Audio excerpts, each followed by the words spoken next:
Ladies and gentlemen, welcome to Day 3 of E3 2012. We're here live on the GameSpot stage, and I'm your host, Chris Waters.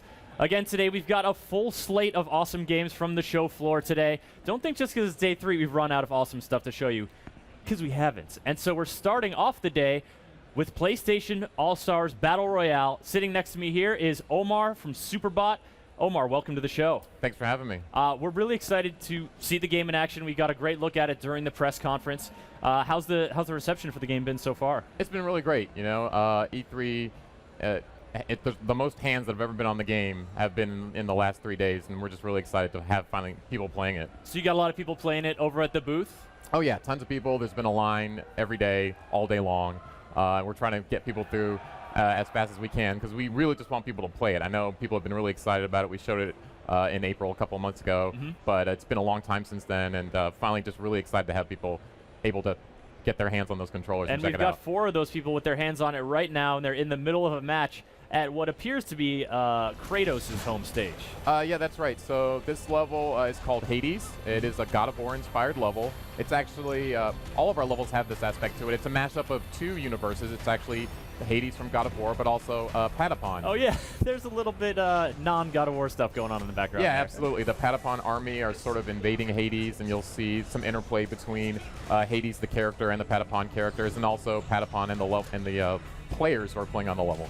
Now, of course, Hades, a memorable boss from God of War 3. Are players going to be able to like rip a chunk of flesh out of Hades and bludgeon their enemies with it? No, none of that. But Hades does occasionally interact with the play space, and the players do have to pay attention to that. Okay, so who do we have on screen? They're moving pretty quickly. Just lay them out for each for the viewers. So we've got Big Daddy, who we announced at the show. Also Nathan Drake, Colonel Raddick from Killzone, Parappa the Rapper, and oh yeah, I think that I also mentioned Big Daddy from BioShock. Yeah. And now we just had a fever. That's like an environmental hazard coming into play. Yeah, that's right. Patapon folks. The levels interact at various stages with the players, and that was an example of that there. All right, Omar. Now, while we're in the middle of this first fight, we got to get the big question out of the way. How do you feel about the phrase Super Smash Brothers?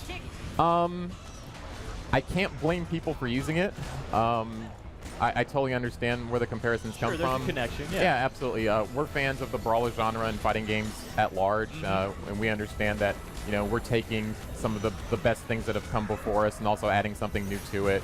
Our core gameplay mechanic in the Super System we feel is pretty original and offers something new, to sort of the great tradition of brawlers and fighting games at large. Sure. And folks, if you're seeing a video game that's in a familiar genre, welcome to video games. Yeah, exactly. Show me the original game at E3 this year that borrows no elements from no game that has come before it. Exactly. So let's get into that. The systems that you guys have here in place, the AP meter, the supers, and stuff like that. Break that down for folks so they can really get a good idea of what that core mechanic is like. Sure. So as players fight, this is a little bit non-traditional. They're not depleting health from their opponents. They're actually building energy towards their super meter and their super attacks. So normal attacks don't do damage in the traditional sense. They build meter. And this meter is used to power each character's super attacks. So you're gaining something from punching Kratos in the face, not taking something away from him. Exactly. So it's most advantageous. It's a heavily offensive game. So the more you fight, the more of this energy that you collect, and this energy goes towards the super attacks. And the super attacks are how you kill your opponents and how you score points. All right. And so but the super attacks sort of have multiple stages, right? There's kind of a risk-reward element at play. Right. So there are actually 3 different supers per character. So you have level 1 supers. We refer to them as level 1, level 2, level 3. Sure. And that's for you folks watching, that's the bar at the bottom, like that you see filling up. Nate Drake just hit level 1. That's exactly right. So Drake is currently sitting on a level 1 super, has a little bit of energy towards a level 2. Parappa has a level 1, but Big Daddy and Sly Cooper don't have a super behind. yet. Come on, Big Daddy. A little bit, yeah. And so you can either choose to use that energy on a lower level super, a level 1 super, and those attacks aren't as powerful, but they're cheaper, they're faster to get to. Will you be able to knock someone out with a level 1 super? Knock someone out? Sorry, just get a... Score a kill? Yeah, score a kill. Yeah, absolutely. Yeah. All supers are kill, and they're the only ways to kill. Okay. And then progressively, as you go up, level 2 supers are more powerful than level 1 supers. Level 3 supers are the most powerful of all. Takes a long time to get to. You have to work throughout the course around to maybe get to a level 3 super, but they're very powerful. And it looks like Big Daddy has rallied back and has got a level 2 ready to go and working on that 3. So we'll have to keep an eye out for when someone unleashes a super, because that's what folks want to get a look at. Yeah, different characters have different strategies depending on how comfortable they feel with their supers. Depending on what stage they're playing on, they may feel it's more advantageous to go for one super over another. But it definitely looks like here Big Daddy is going for his level 3 super. It's pretty spectacular. Now, of course, Big Daddy and Nathan Drake revealed at the show today, and we're live right now, folks. So if you want to ask some questions about PlayStation All-Stars Battle Royale, send them to us in an email from the GameSpot chat, ask them in the Twitch chat, or send them to us over Twitter to hashtag GameSpotE3. On Twitch, Ericsson UK wants to know about third-party characters that you guys are going to see in the game.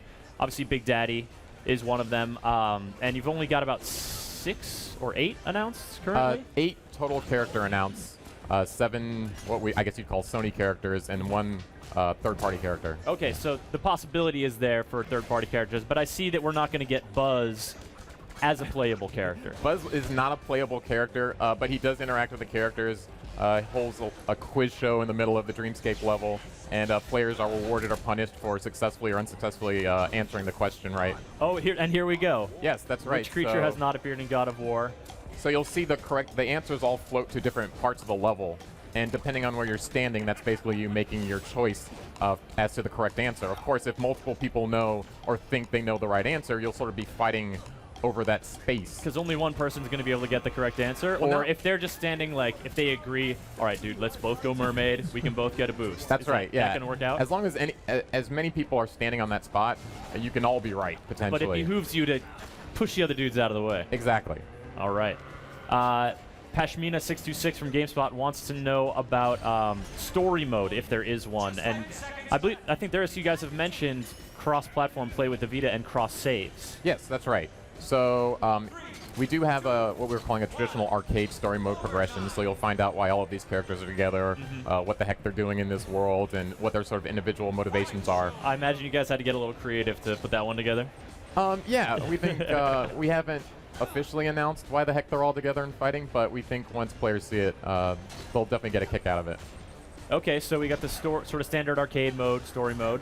Yeah, that's right. And as you mentioned, you can cross over between the PlayStation 3 and the PS Vita seamlessly. So you can start a progression on one and carry it over to the other if you're out all day long on your Vita working towards your progression. Then when you go back home, you can transfer that save back over to the PS3. Cool. We have a question from Joe Grow wondering about the score indicator.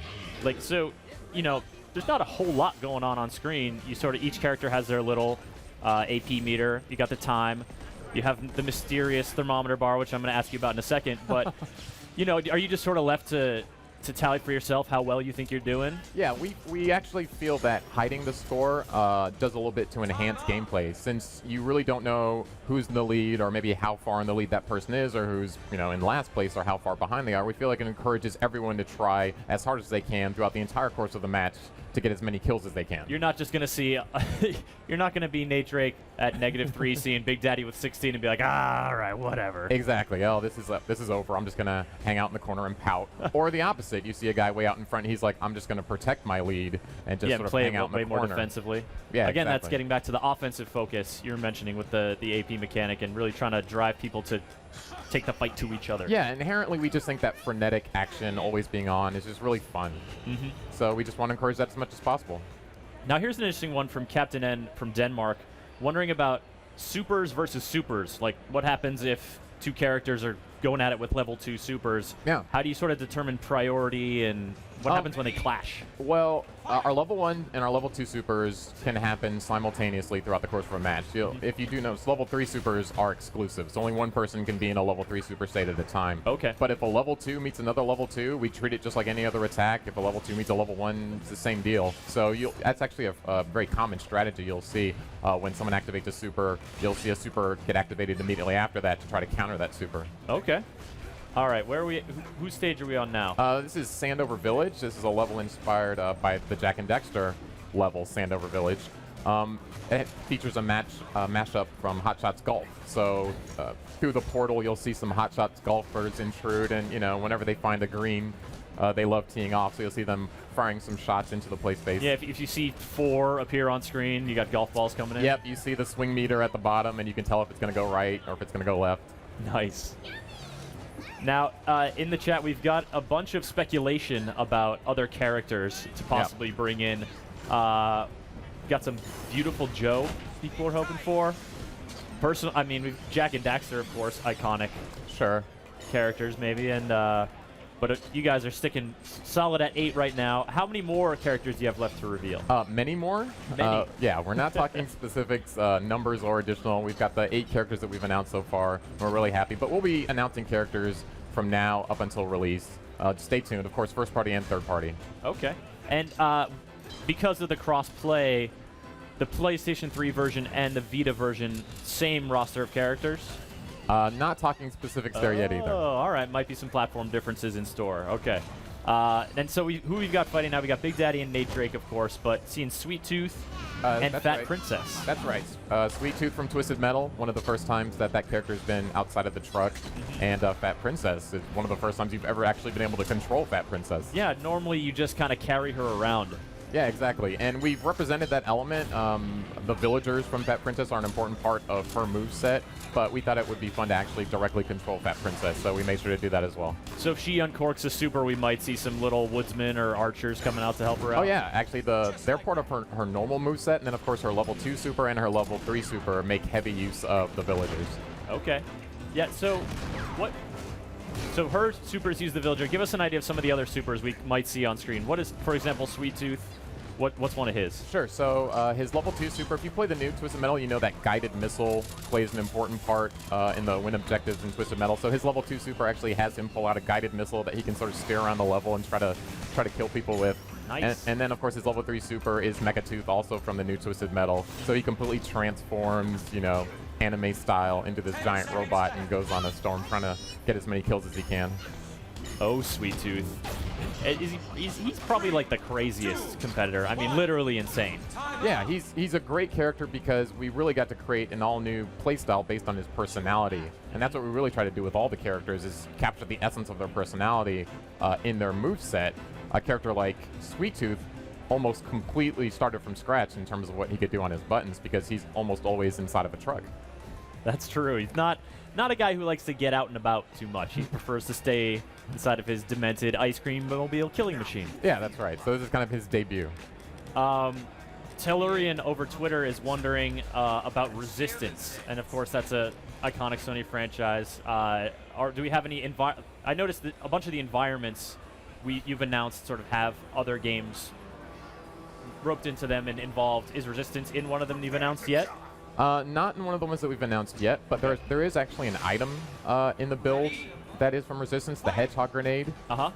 Will frequently spawn, and it actually kind of works very similar to their game, like a proximity mine almost, and when characters go near it, it explodes. And actually, if you get hit by the Hedgehog Grenade, it temporarily removes your ability to perform supers. Ooh. So it's actually a really powerful weapon. So items. Yep. Those come into play as well. How do they factor in? Yeah, so the items will periodically spawn on the levels, and just like the characters in the levels, they come from all over the PlayStation universe, and all characters can interact with them, and they have different properties. So some characters will gravitate towards some weapons or items, and some characters will gravitate towards others. What do you mean, like because it fits their play style? Yeah, and or the needs of the time. So we have supers, for instance, that remove energy. If I hit you with a rocket launcher or a Spear of Destiny, the AP that you've accumulated over the course of the match can actually spill out of you, which is really valuable at later stages of the game where characters are carrying around a lot of energy. And so, but it doesn't just take a special item to drain AP. You can steal AP points from right. Certain characters like Sly Cooper have that ability, but also all characters on their throws can eject AP at any time from a character. Oh, okay. All right, so throws, and you sort of have some basic attacks. Can you give us an idea of what the sort of button layout is? I mean, with brawler games like this, it's common for them to be fairly simple from an input perspective. Are you guys going with that sort of mentality? Absolutely. So we've got 3 attack buttons, square, triangle, and circle, and you just press them in combination with up, down, left, or right, and you'll get various attacks. Each character has about 2 dozen attacks, but they're really simple to get to, just natural button presses and directions. Our throws are done on the right analog, so if you flick the stick towards up or down, you'll get a different throw.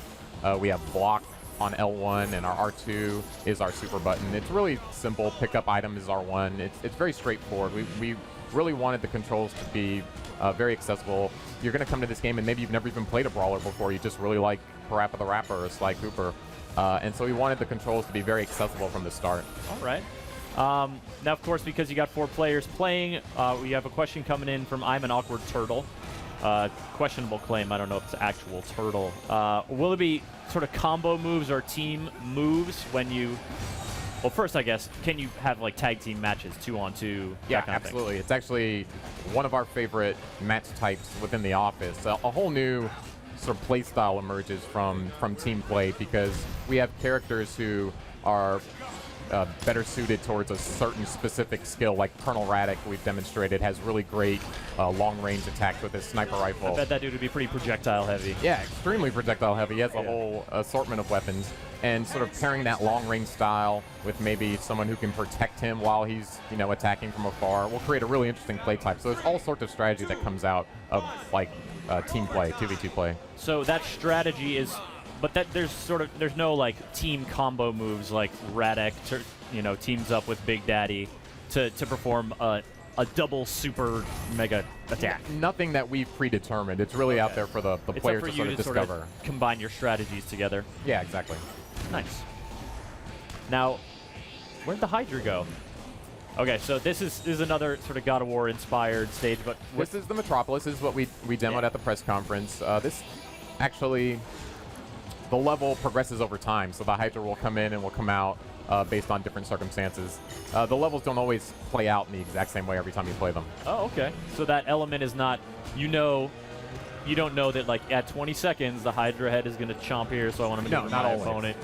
We have some levels that play out pretty consistently, and then others that are kind of dynamic. The Dreamscape level is a good example from Little Big Planet. The Poppet actually creates the level while it's being played, and every single time you play, it's a different layout. I saw that. Like the tree was built up, but it changes every time it changes. Yeah, it's different playthroughs. It has tools that it can use to build a level, just like from Little Big Planet, and the game sort of decides on its own what level it's going to build every time you play. And in terms of interaction with the background, Spike93 wants to know, it's pretty much, can you interact with the background is the question, but it seems to be the background interacts with you. Yeah, that's the best way of looking at it. All of our levels have that element of interaction where the level sort of reach out and say, hey, pay attention to me for a while. And of course, that's an option. I know there's a lot of players who like to deactivate items or deactivate level interactions, and we do allow you to do that in our game. So if you feel like, I'm just really sick of that Hydra biting me all the time, you can actually turn that off in the options. Oh, okay, so you can sort of tailor it a little bit to what kind of experience you want. Yeah, exactly. Apparently, we got a user in the chat, Decoy Octopus, confused about the combination of the Hydra and the Ratchet and Clank elements. Again, reiterate, sort of the maps are created as hybrids of different franchises and different elements from different games. Yeah, that's right. We think of PlayStation All-Stars as a mashup type of game. We're taking Parappa the Rapper and Kratos and we're putting them in the same world together, and we're asking the players to be okay with that. And so we sort of apply that thinking all over. So our levels are always 2-in-1s. We combine elements of one IP with another, and we sort of try to find interesting juxtapositions between those two. I think the Hades Catapon level is a good example of that. Yeah. Maybe two IP that players don't always think go well together, but we think actually we're really successful in bringing them together. Yeah, maybe not. You might not expect to put them next to each other, but you can create something pretty fun when you do. Yeah, I think something really interesting comes out of the juxtaposition sometimes between IP. All right, Omar. Well, the creativity you guys are bringing to the different IPs and combining them and bringing the characters in the map has sparked just an avalanche of people desperate to know when, what characters are going to be in there. What are you guys going to be announcing? When can they look forward to more about PlayStation All-Stars Battle Royale? We're going to try to do character and level and new and interesting feature announcements as much as possible. I can't give you an exact timeline on when those announcements are going to come out, but we come out this holiday, so we're going to try to have an announce as often as people are interested in tuning in. All right, so definitely just stay tuned for that. So this holiday on PlayStation 3 and PlayStation Vita. Yeah, that's right. All right, Omar, thank you so much for starting off the show today with some good old-fashioned brawling. Much appreciated. Ladies and gentlemen, we are off to take a tour of the indie arcade booth with Carlos Rodela, and then it's back for Wreckateer and a whole lot of smashing things.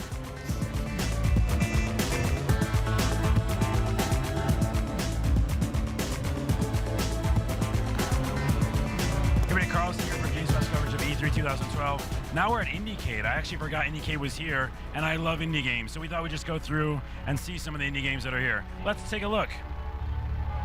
How you doing there, Ben? Oh, I'm doing very good. How about yourself? I'm fine. What game do you have here? Prom week. So isn't that like a terrible time to relive? Well, although yes, for many people they might carry negative memories. Now it's finally your opportunity to do it right. To right the wrongs, Exactly. right. So what is this game about then? So Prom Week is about making social relationships playable. We developed in tandem with Prom Week a very sophisticated artificial intelligence system. Okay, you've already said enough for me. Oh, okay. I'm an AI junkie. I love it. Oh, what? Continue.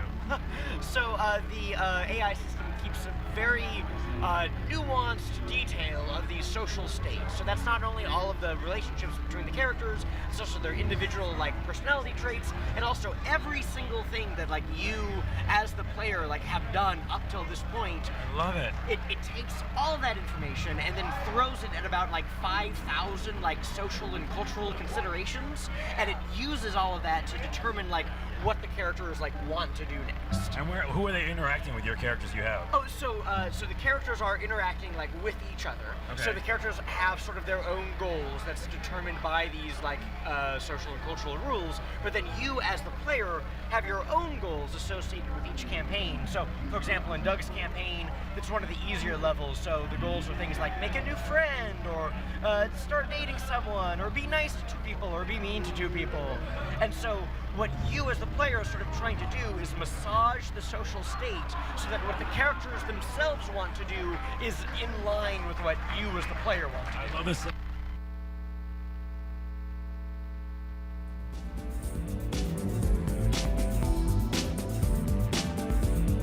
We are back, and joining me on set is Chelsea from Iron Galaxy, here to talk about smashing things into little bits with Wreckateer. Chelsea, welcome to the stage. Hi, nice to meet you. You guys are set up just around the way here in the Microsoft booth. Folks have been smashing a lot of Yes. castles. Have they been having a good time? Yes, they've been having a good time. We've been breaking a lot of stuff. It seems like a kind of a nice cathartic way. Like E3, there's a lot of noise, a lot of stuff going on around you. You just want to indulge that destructive instinct. And with the bass we've got, you can feel it in your feet when you break things, so Really? that's actually pretty cool. You got a woofer in there. All right, cool. We're actually about to see a castle get destroyed here in Wreckateer. You guys had a fun showing at the Microsoft press conference, but for folks who aren't familiar, Wreckateer is a Kinect game. Yeah, it's a Kinect game. We built it from the ground up using Kinect. Basically, it's physics-based destruction game.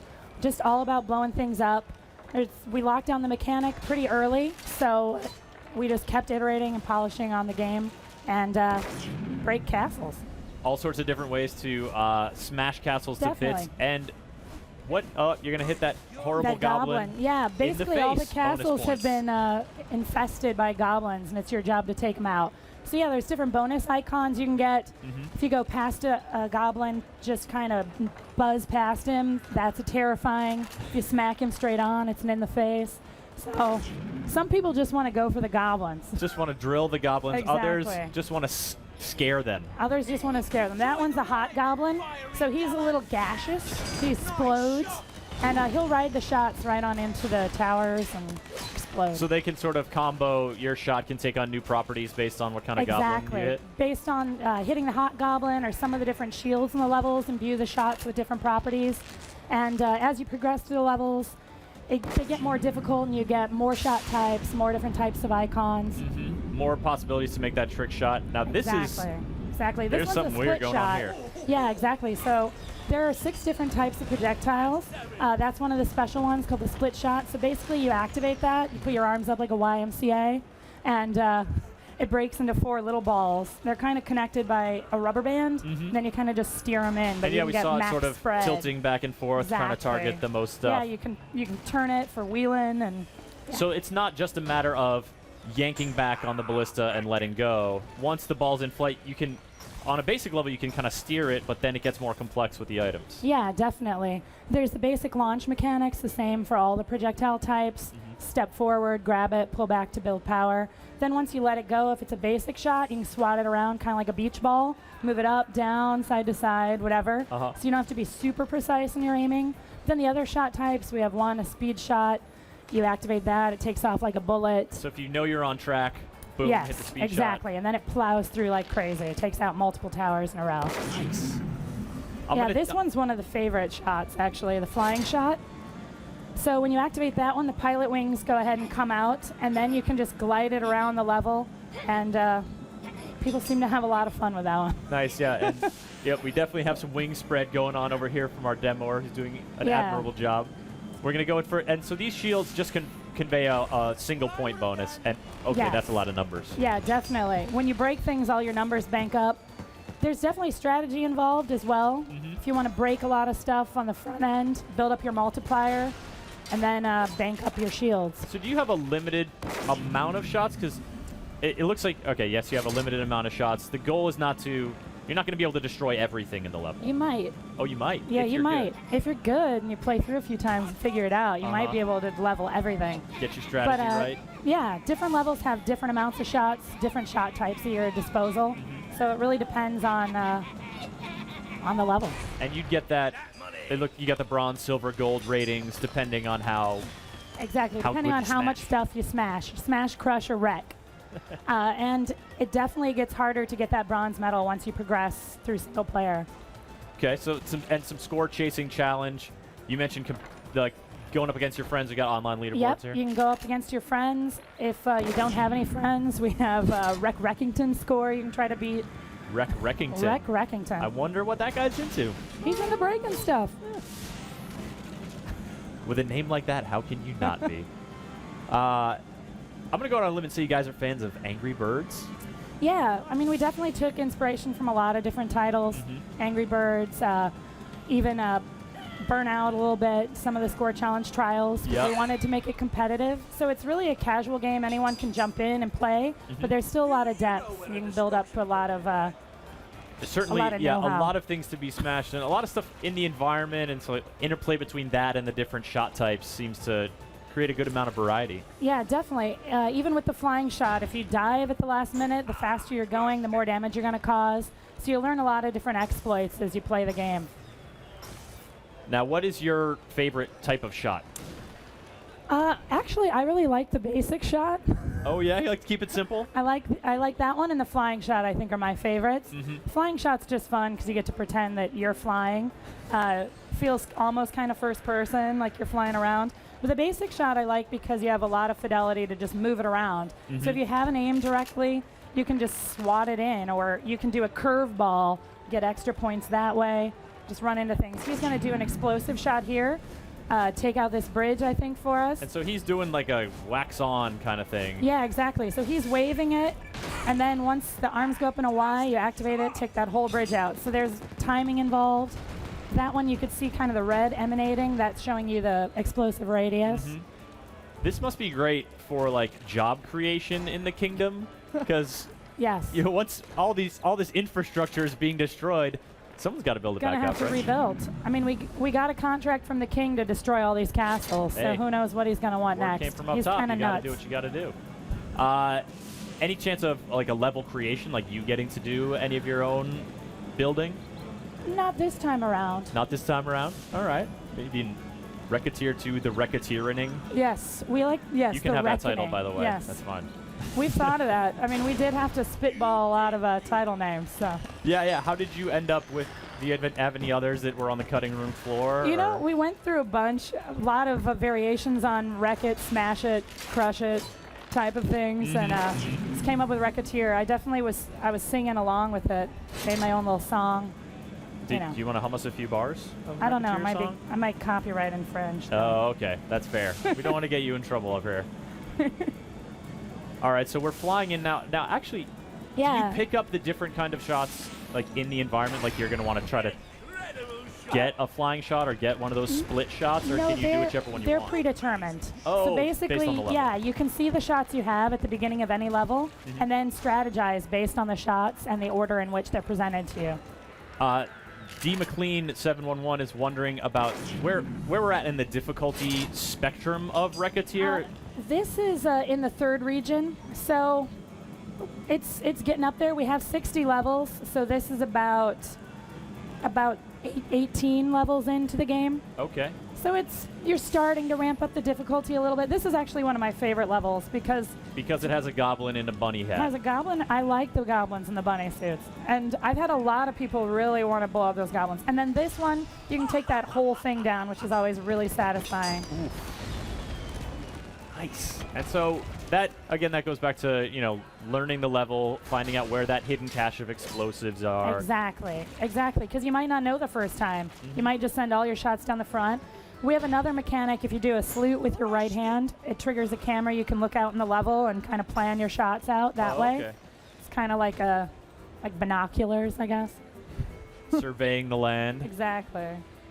Now, is there any kind of the king? You mentioned that the king has mandated all this horrible destruction. Yes, You he guys has. got kind of like a little wacky story going on. Just a light story, but basically, yeah, the king's commissioned you. He's really kind of upset that all of his castles have been taken over by goblins. And once you get a goblin infestation, the only thing you can do is knock down all the stuff and start over again. Apparently, extermination methods are not subtle in this kingdom. Not subtle, besides burning them down, but we just think it's more fun to just blow them up. I agree.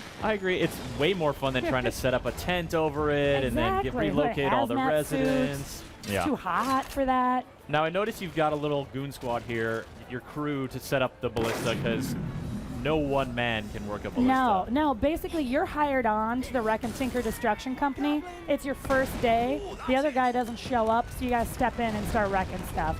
So Wreck and Tinker are basically your mentors. They step you through the tutorial. Wreck's just a big lumberjack kind of dude, just likes blowing stuff up. And Tinker's a little nutty, but he's in charge of the magic, so he's making the magic shots for you. You got to have a little flair if you're going to be he's definitely creating got these a little things. flair. And Got a are you little playing flair. as your avatar here? Yeah. Yes, Okay. you are. Yes, you are. Will I be able to wear all the hundreds of dumb hats that I've purchased? You can wear all the hats you want. And we've got Excellent. costumes too. You can unlock and dress Delightful. up too. So I noticed there's a meter where you're sort of pulling it back. What kind of degree of pull do you have over like heavy shot, light shot? I noticed we're not seeing any real piddling drop shots here. No, but there is some advantage sometimes to not going up to full power, and that's something you discover through playing the game.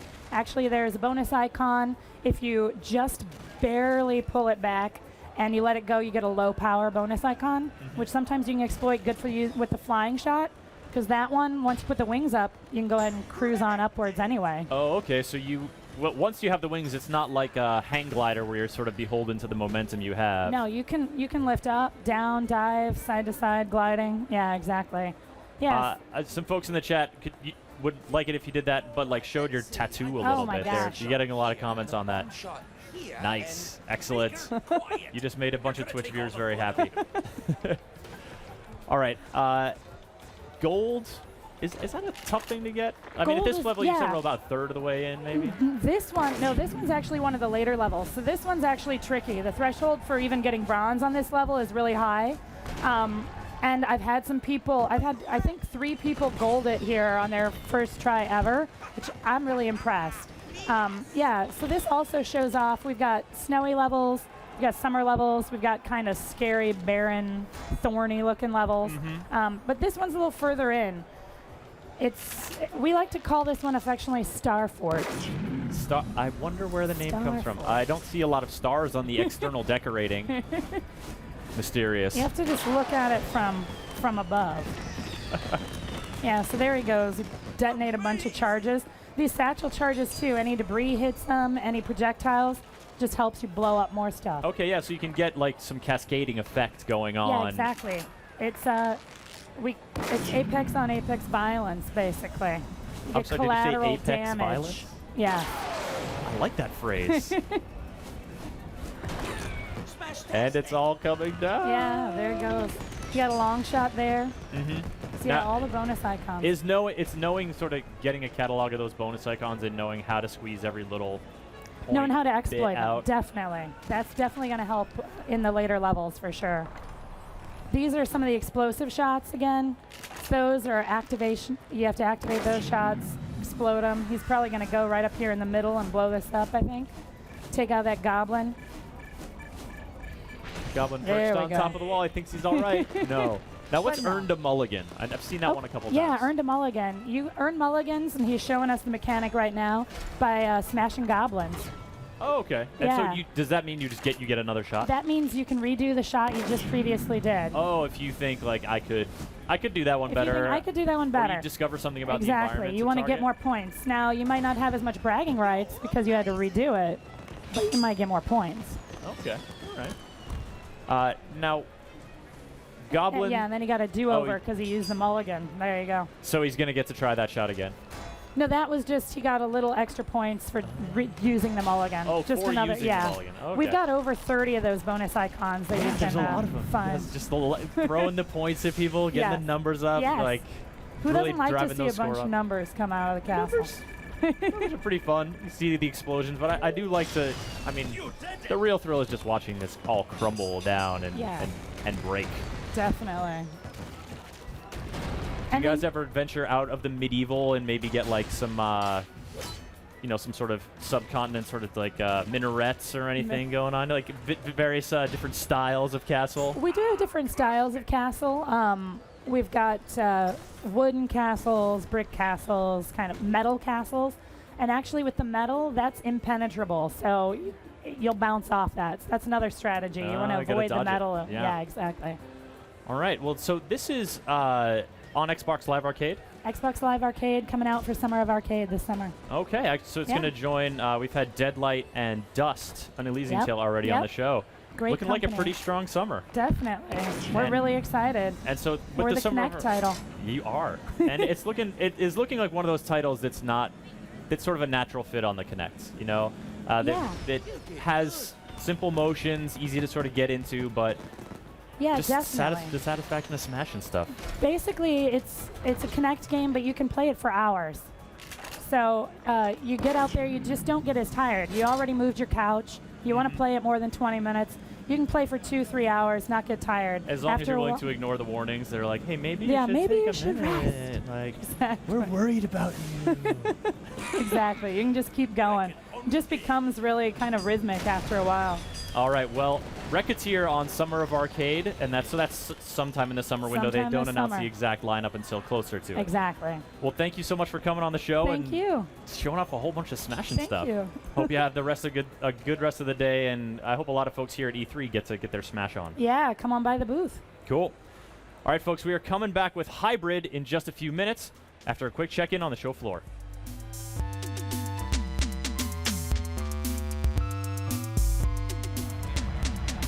That's better. Oh, hey. I wasn't just being in the woods. They're woods. I thought it was okay. Hey, we're here on the set of the Brave game. I'm going to come over and look at it because it looks beautiful. How are you doing?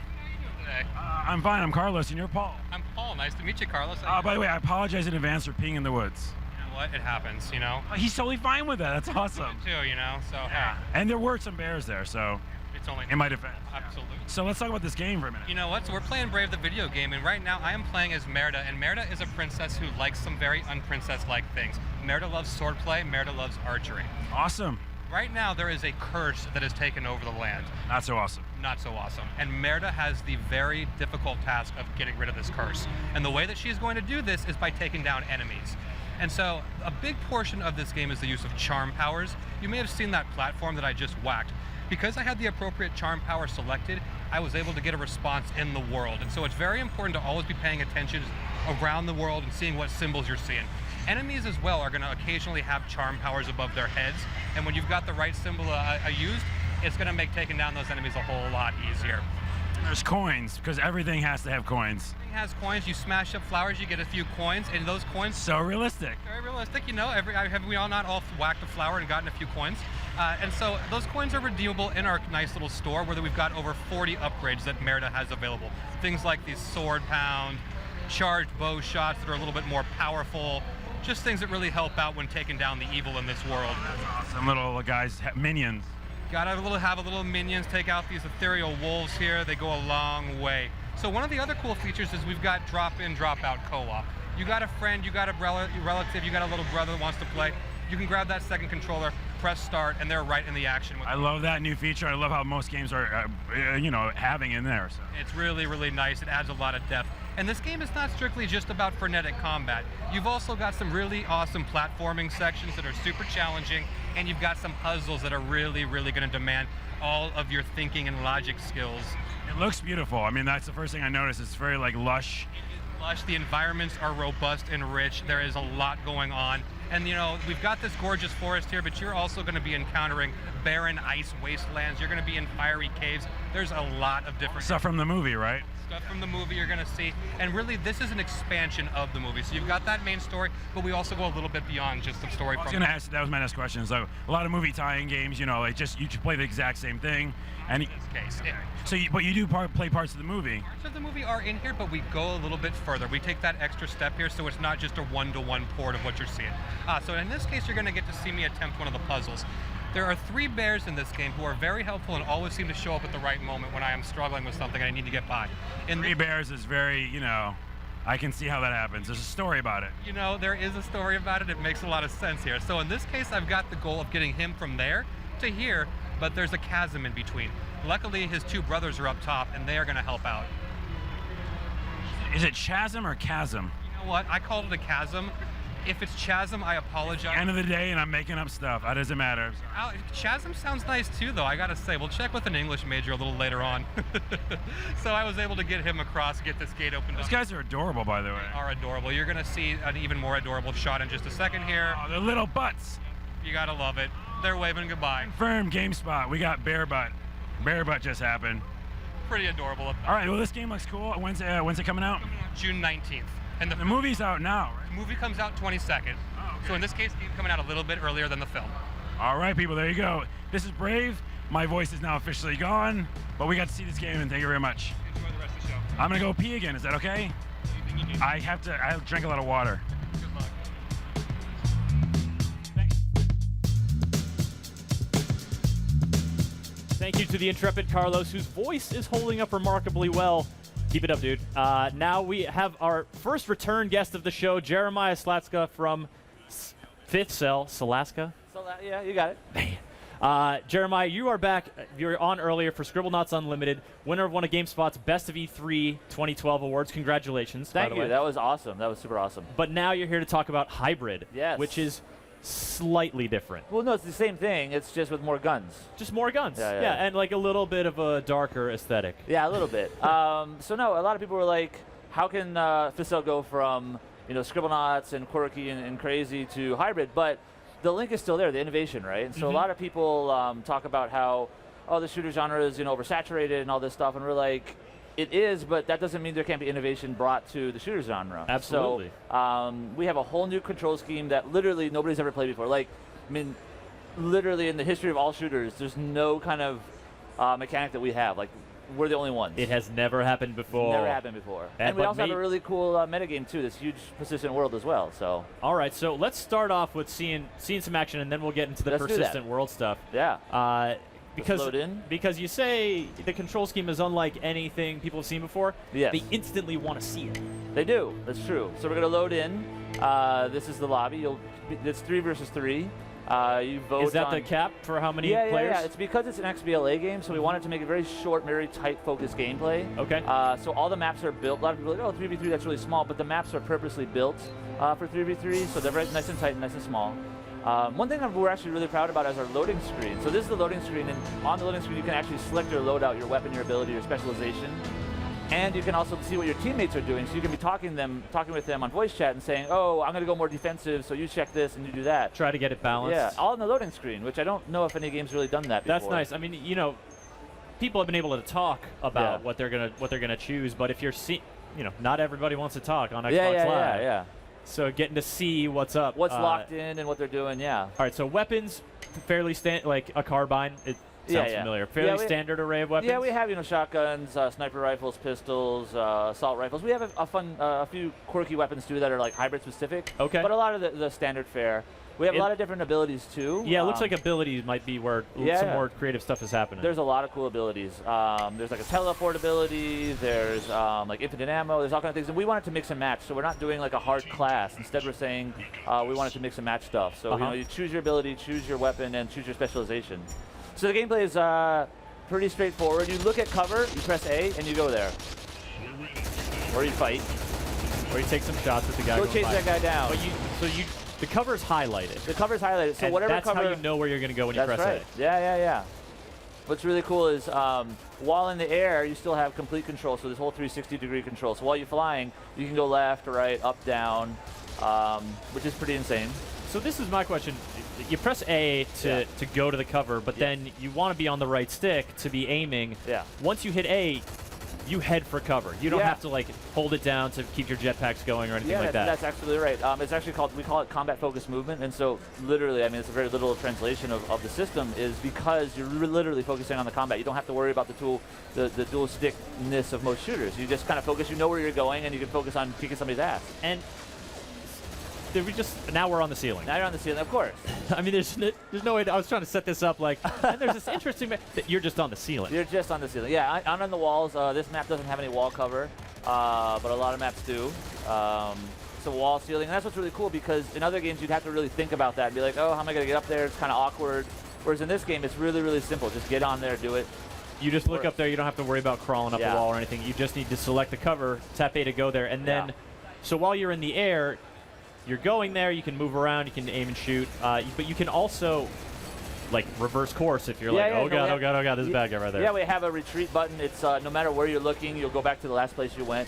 Not only that, but a lot of people see, oh, it's just cover to cover, but you can actually stay in the air the entire time. You can just queue up the next cover and keep on going forever. Now if I want to go, like say I'm heading towards cover, but then I retreat, can I then reverse course and sort of go back and forth in midair? Yeah. That would be a really stupid tactic because you're kind of vulnerable. Just like, hey, look, I'm out here, guys. But you can try do and shoot me.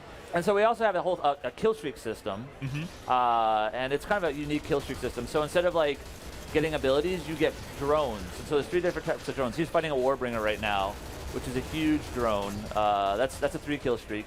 The top kill streak is a Praeon, in which he just got a kill. And the Praeon's basically like this assassin robot with a giant blade that's gonna like stab you in the face. And if you don't kill her, she has really low health. You can kill her, but if you don't kill her, you're dead. She will inexorably kill you. Yes. So these just automatically come into play, or do you like hit D-pad. You just hit the D-pad. store it up? Yeah, and you then store it up whenever you when want. You hit D-pad, pop it, and then our third is a stalker. And the stalker is just this little buddy that he's like a drone. He follows you around. Wow, we got an achievement on the demo. Nice work. Mission accomplished. But what's really cool, again, with the 3v3, the maps are very tight and really focused. But also, we did that on purpose with the drones to make sure that we had a much more tight gameplay. So there's always drones. That was the assassin. Yeah. That just kicked butt. And he won. That was really quick. And that's another thing about this game is we have really quick matches purposely because it's XBLA. We want people to get in, have fun, and then just get out. Fire it up, have a quick little skirmish. Yeah. So if you go back to score really quick. So it's your typical score, it shows your favorite weapon, ability, your layouts, all that fun stuff. We have a mission, so he actually beat his mission objective. And then now, of course, you have all your XP and stuff. Everybody's seen that in shooters. Man, look at that all add up. Okay, and so we've got our level. You're leveling up from specialist first class. Unlocking stuff. I mean, we've seen that all before, right? Sure. But now, what we have is really, really cool, is the world map. And so now he's taking that XP he just earned, putting it back into his base for his faction. There's 2 different factions. They're permanent factions that you actually join at the beginning of the match. And so he did admirable. So he did pretty well. And he's helping for his faction. So as you can see, he's a paladin, which is the blue guys. They're fighting the variants, which is the red guys. And so we see sort of like a line here. They're trying to clashing get in the middle over that hot zone. Yeah, and in the middle, the thing in the middle is it's called dark matter, and that's kind of the MacGuffin that people go after. Sure. And so the first team there gets 2 points. The second team there gets 1 point. And we did that on purpose because you don't want to play till like 3 a.m. You're just like doing awesome. And you're like, man, I got to go to bed. And then you wake up, and then the other team took over all your work, right? So instead, we're saying it's a race instead of a lockout type of thing, right? So you can have, so you're talking about like you can have momentum towards it, and then yeah, well, if it's a race. So instead of actually locking out, and so the Paladin faction just being like, okay, we took this over, and no matter how much you guys did, if you got 99%, we've taken it. It doesn't matter. So instead, you just get a bonus. You get 2 points instead of, and they get 1 point for coming in second. Okay. Yeah. I see. And what's really cool, so when you press A, or B, we'll go out for a second. So go back out one more. So we're in this huge world map. So That place looks familiar. Yes, Europe. Yes. Asia, Africa, South America, North America. Australia's obliterated. They're I gone. saw that in the trailer. You were sort of panning around the world, and it's like, oh, there's like these fire zones, and then Australia is just a giant glowing It crater. is. Go down to Australia real quick. You can see. You can kind of see where it is. So that's what's left of Australia. Oh, it's so bad we news. did an iOS game last year called Run Roo Run, which took place in Australia. And I guess he was a nuclear explosion, and no, I don't know. Rue, what have you done? The hubris of Rue.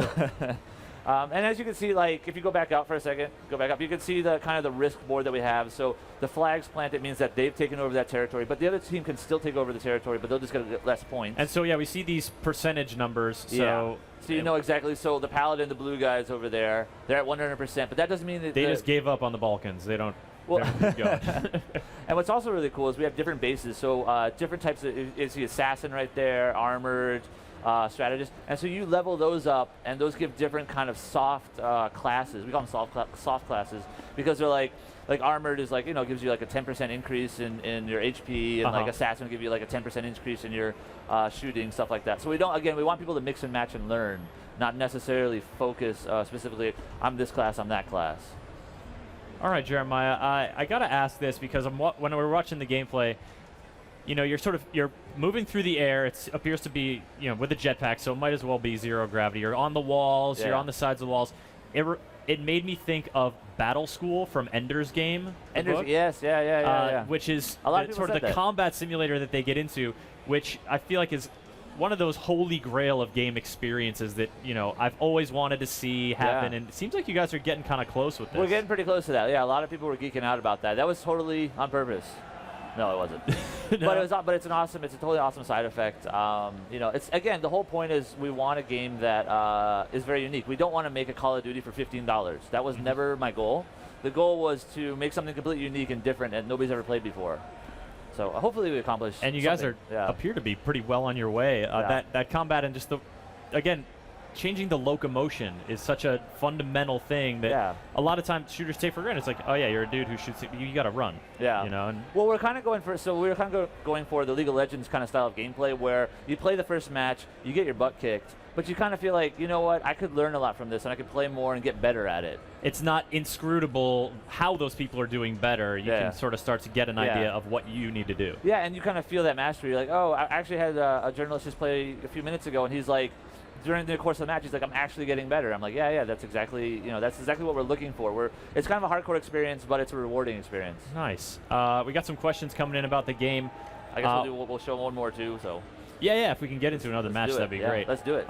So we see Team Deathmatch here, Artifact, Crazy Kings. Are those different game modes? Yeah. We have 6 different game modes.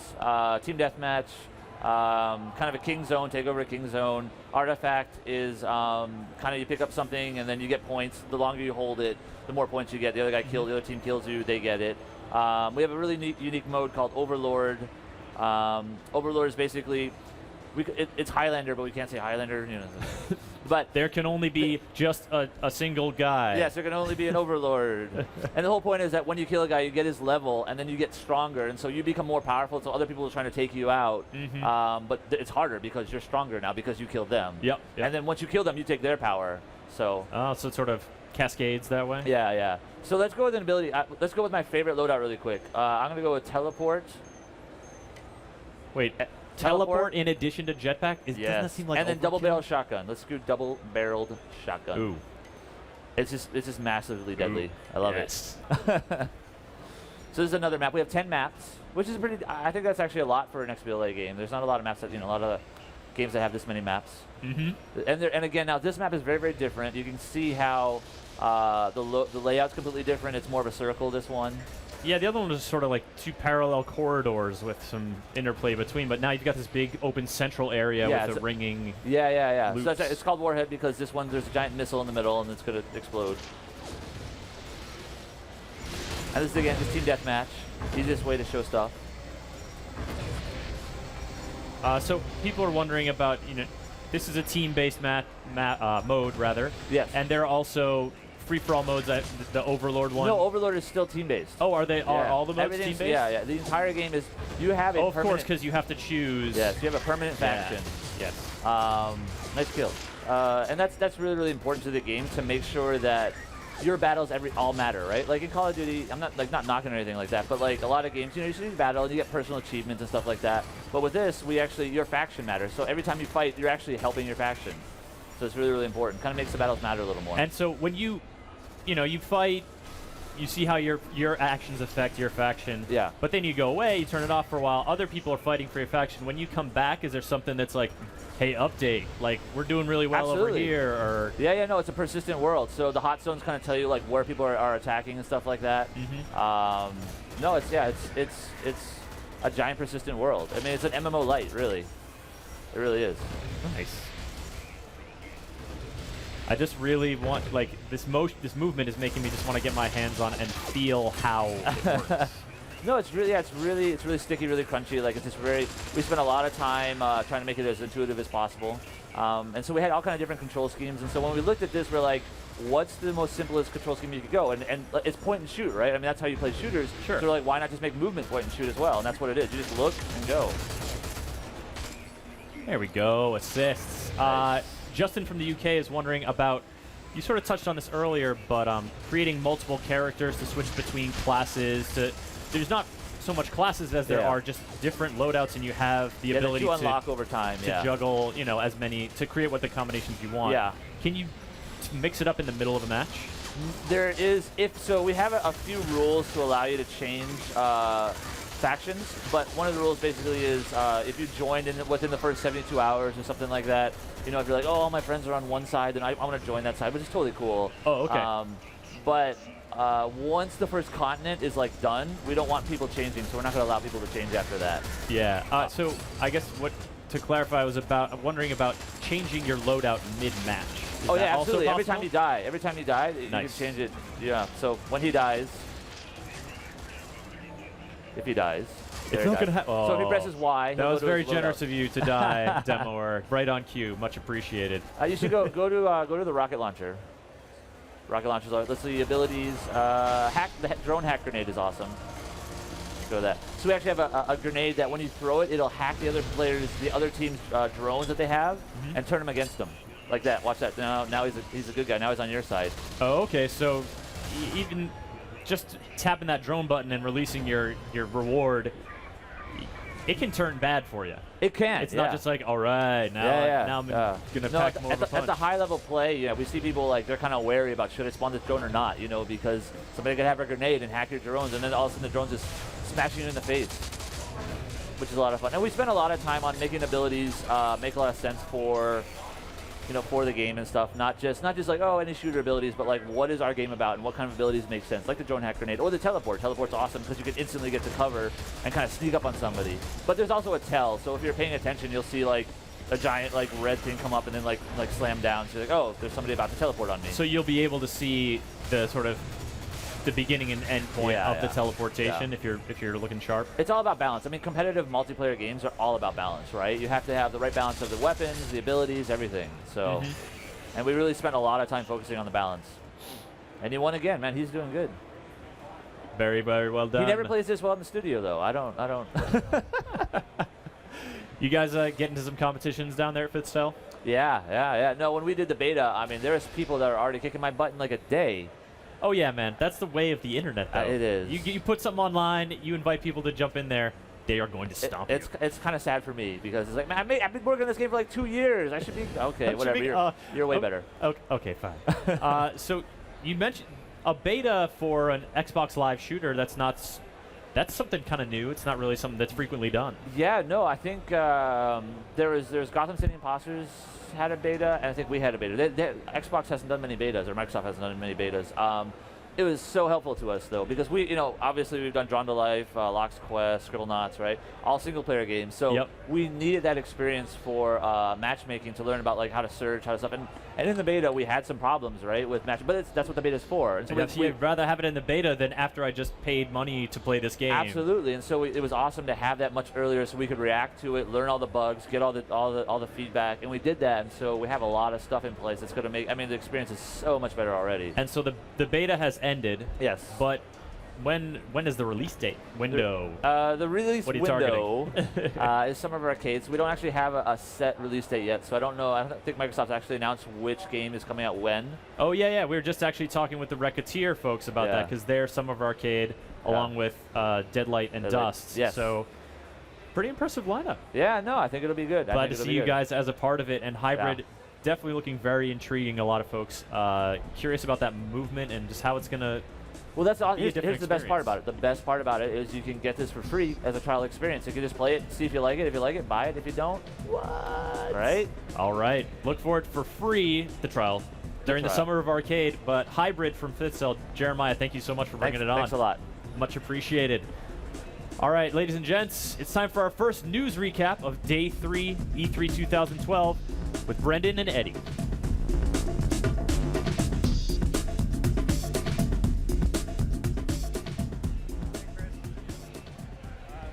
Chris, first off, we got a couple new headlines this morning. Big news around Activision. The big report out of Bloomberg today is that Vivendi, the Activision Blizzard parent company, is actually considering selling the Call of Duty maker. There's a senior executive meeting later this month, and the main issue that they're going to be discussing is whether or not they want to unload the Activision Blizzard as a whole. They've put the market value of it at $13.4 billion. So, I mean, if they do sell it, I'm not sure exactly who's going to buy it. Eddie? Yeah, I mean, could it be Disney? Could it be... I think we should make a bid, you know? I don't have that much money. You can expense it. Could you loan me? Oh, we can expense it? Yeah, we can totally expense that. I'll do that right after this. Also from Activision, no Call of Duty XP Expo this year. Now, last year there was Call of Duty XP with Kanye West and Dropkick Murphys. It was almost like a BlizzCon sort of event for Call of Duty. This year, you notice they're not doing BlizzCon. They're not doing Call of Duty XP either. They haven't given a reason why, but if you were hoping for a big Black Ops 2 fan convention, you're not going to get one. Tickets for the first show were $150 each, but all the money went to the Call of Duty endowment. So Activision, I don't think they couldn't have made much money on it. Yeah, and they've said that they lost money on BlizzCon just about every year. So Call of Duty XP when you're paying for Kanye West and then giving the money to your foundation, there's not a whole lot left over to make up for the cash.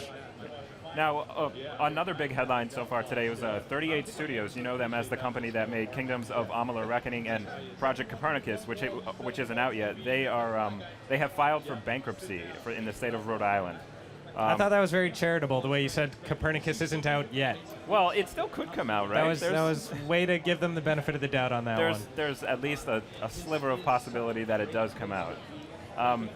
And on top of that, the feds are investigating them. And not just the feds, and not just the feds. The state police, the Attorney General's office, and the U.S. Attorney's office are all looking into 38 Studios and how they manage their finances. So now, they haven't said exactly what it is that they're looking at, but when you have all those people looking into it, there's $75 million loan. That's going to be scrutinized pretty closely. We got more coming for you in the next hour. But right now, we're going to throw it back to Danny with F1 2012. Danny? Cool, thanks, dudes. Yes, we're in America. It's E3, and nothing America likes more than open wheel racing. So I'm delighted to be joined by the Codemasters dudes here. Steve Hood, creative director, and Andy, who's going to be playing here as well. Hey. How you doing, guys? Pretty good. So, Formula One, 2010, you guys came out with the franchise that hadn't been seen in quite a while. 2011, then you guys made a lot of vast improvements to the game and changed it up a lot on a sort of a fundamental level. So, coming into the sort of difficult third album, what's your guys' focus this time around? Well, really for us, it's about kind of combining all the things that we had over the past few years. I mean, 2010 was a massive success for Codemasters. A lot of people were involved in that game. It was a bit of a gamble with us. It's a big title for the company to launch, but it went incredibly well. Moving on to 2011, the deal for us was trying to refine the things that we've been doing. And 2012 is what we're hoping for, is that breakthrough title where it really goes global. I mean, Formula One's coming back to the States in terms of the Circuit of Americas. Actually, I think, yeah. Should I switch to this? How's that? Got me now? Yeah, there you go. So the 2010 title was a massive success. 2011 was about refining it, and 12 is about going global. So the important thing for us is really trying to match the intense kind of scrutiny that we're going to have this year with the Circuit of America. So Formula One comes back to the States. We're trying to make more of an accessible title this year, and that doesn't mean before people think that we're dumbing it down. It's not going to be that case at all. I think we've already got the kind of sim guys on board with the kind of things that we're doing on console. You can tweak things like brake bias, you can change your fuel load, all those kind of things that people would normally avoid doing for a console game.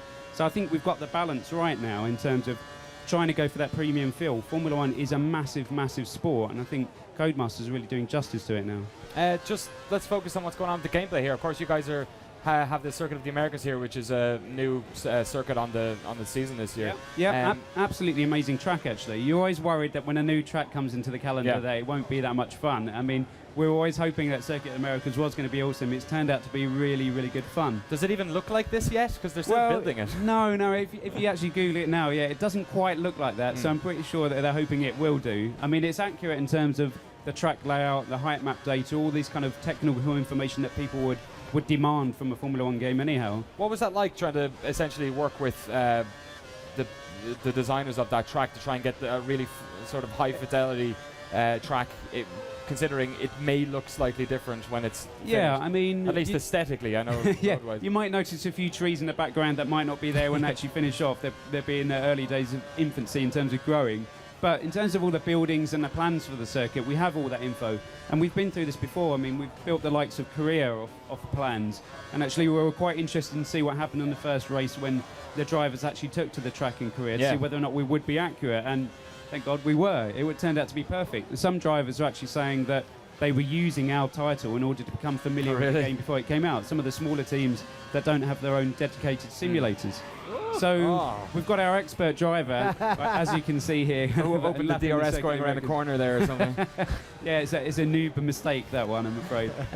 So mechanically, I guess, this time around, visually it looks quite similar to last year's game. So the difference with these games, I guess, is that when I remember playing F1 2011 last year for the first time, it felt like almost like a completely different driving engine. The ability to understeer and oversteer, and just the cornering a lot of the time felt incredibly different. You felt more dangerous, but felt that if you played it properly, you were more in control as well. So when people pick up this game for the first time, what's the difference they're going to feel from last year's title? Well, I mean, I think you hit on it perfectly in terms of what we were trying to do with 11 last year was make a more involving game. But I think sometimes to the detriment of stability. I mean, when you see a Formula One car going through high-speed turns, they look so kind of planted onto the ground. The downforce is pushing the car into the ground. So what we wanted in the 2012 game was to feel as though the car was committed to a corner when you really attack it. Yeah. But what you want in the low-speed stuff is that kind of maneuverability, kind of the car slides as the tyres get old. You want some fun with the car coming out of corners. You want to lock up going into corners. That's where you can lose your time, but it's also exciting. And I think 12 has that kind of perfect balance between what you had in 10 and what we were trying to attain in 11. So I'm really pleased with it. Cool. Just to remind folks, of course, anyone watching the live stream, you can ask questions by filling in the form underneath the video on GameSpot.com, or say it on the Twitch TV channel I'll pick up there, or tweet us with hashtag GameSpotE3, and I'll do my best to ask the guys questions you have for Formula 1 2012. So in terms of the campaign, I guess, the sort of season mode, the first game you guys focused on, I guess, being the driver and having the truck and doing things like talking to press and whatnot. Is there a change up in that respect? Are you adding to that formula? Yeah, I mean, we're always trying to improve the career mode, and that's one of the big reveals that we'll have probably in a few weeks' time. We're keeping some of those things secret at E3, but I mean, it's no secret that we always want to improve the career mode. And one of the things that we're trying to do this year, not to touch on the big reveals, is really trying to make you feel as though you're part of an F1 season. Anybody that watches any kind of motorsport realizes that if it plays out over a number of races, it naturally builds a story throughout the year. You know, certain rivalries, teams having trouble with their cars. This year it's some teams having trouble with the tyres or making them last. And that all adds to the sense of you're going through a career, and that's what we're trying to follow over F1 2012. So as you go throughout your career season, you'll see news reports, you get press clippings, you get information on which teams are doing well with their tyres, which teams are struggling. So you feel part of the bigger picture, if you like. So it feels like a true F1 season.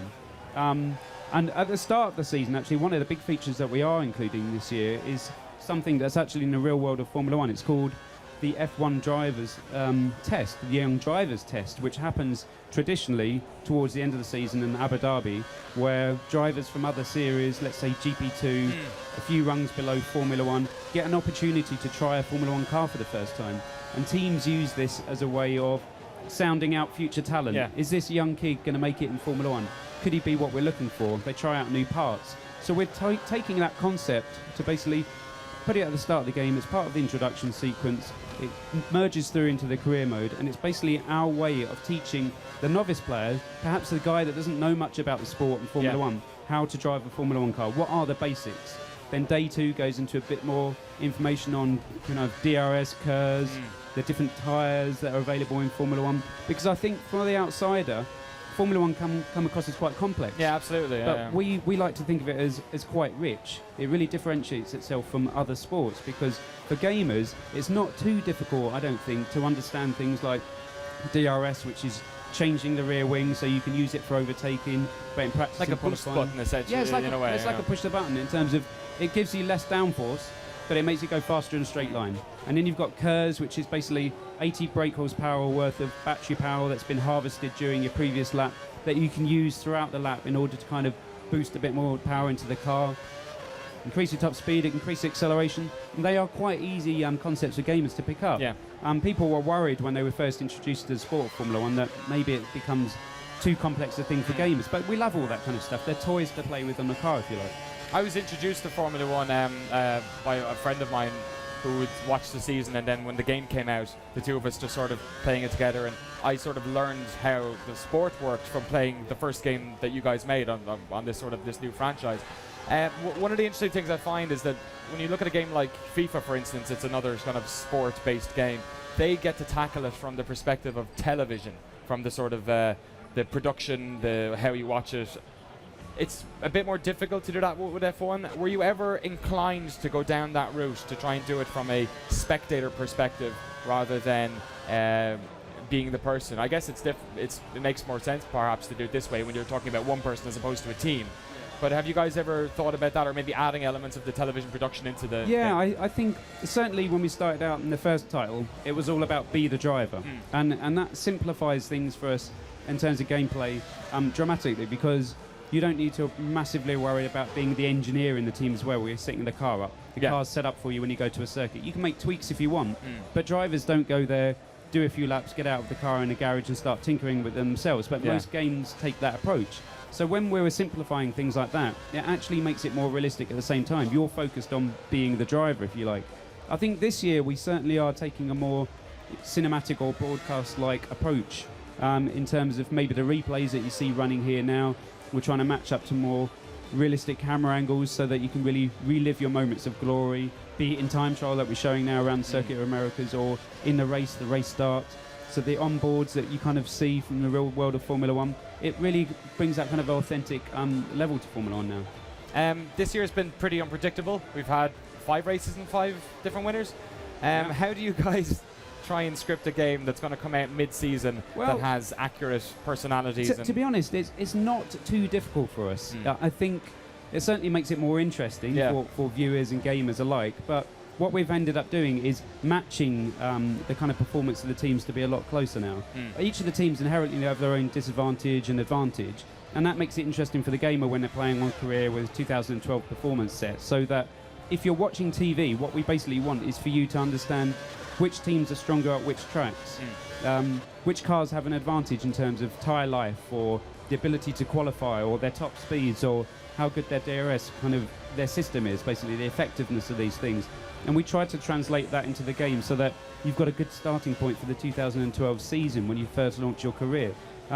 It makes it pretty decent for multiplayer as well, because what I want people to be doing is not so much to be choosing to play as equal cars in multiplayer, but I like the idea of them wanting to play as with the 2012 performance. So if you're in a McLaren and I'm in a Mercedes, we're fairly evenly matched, but I might have one advantage that you don't have, and you have one over me.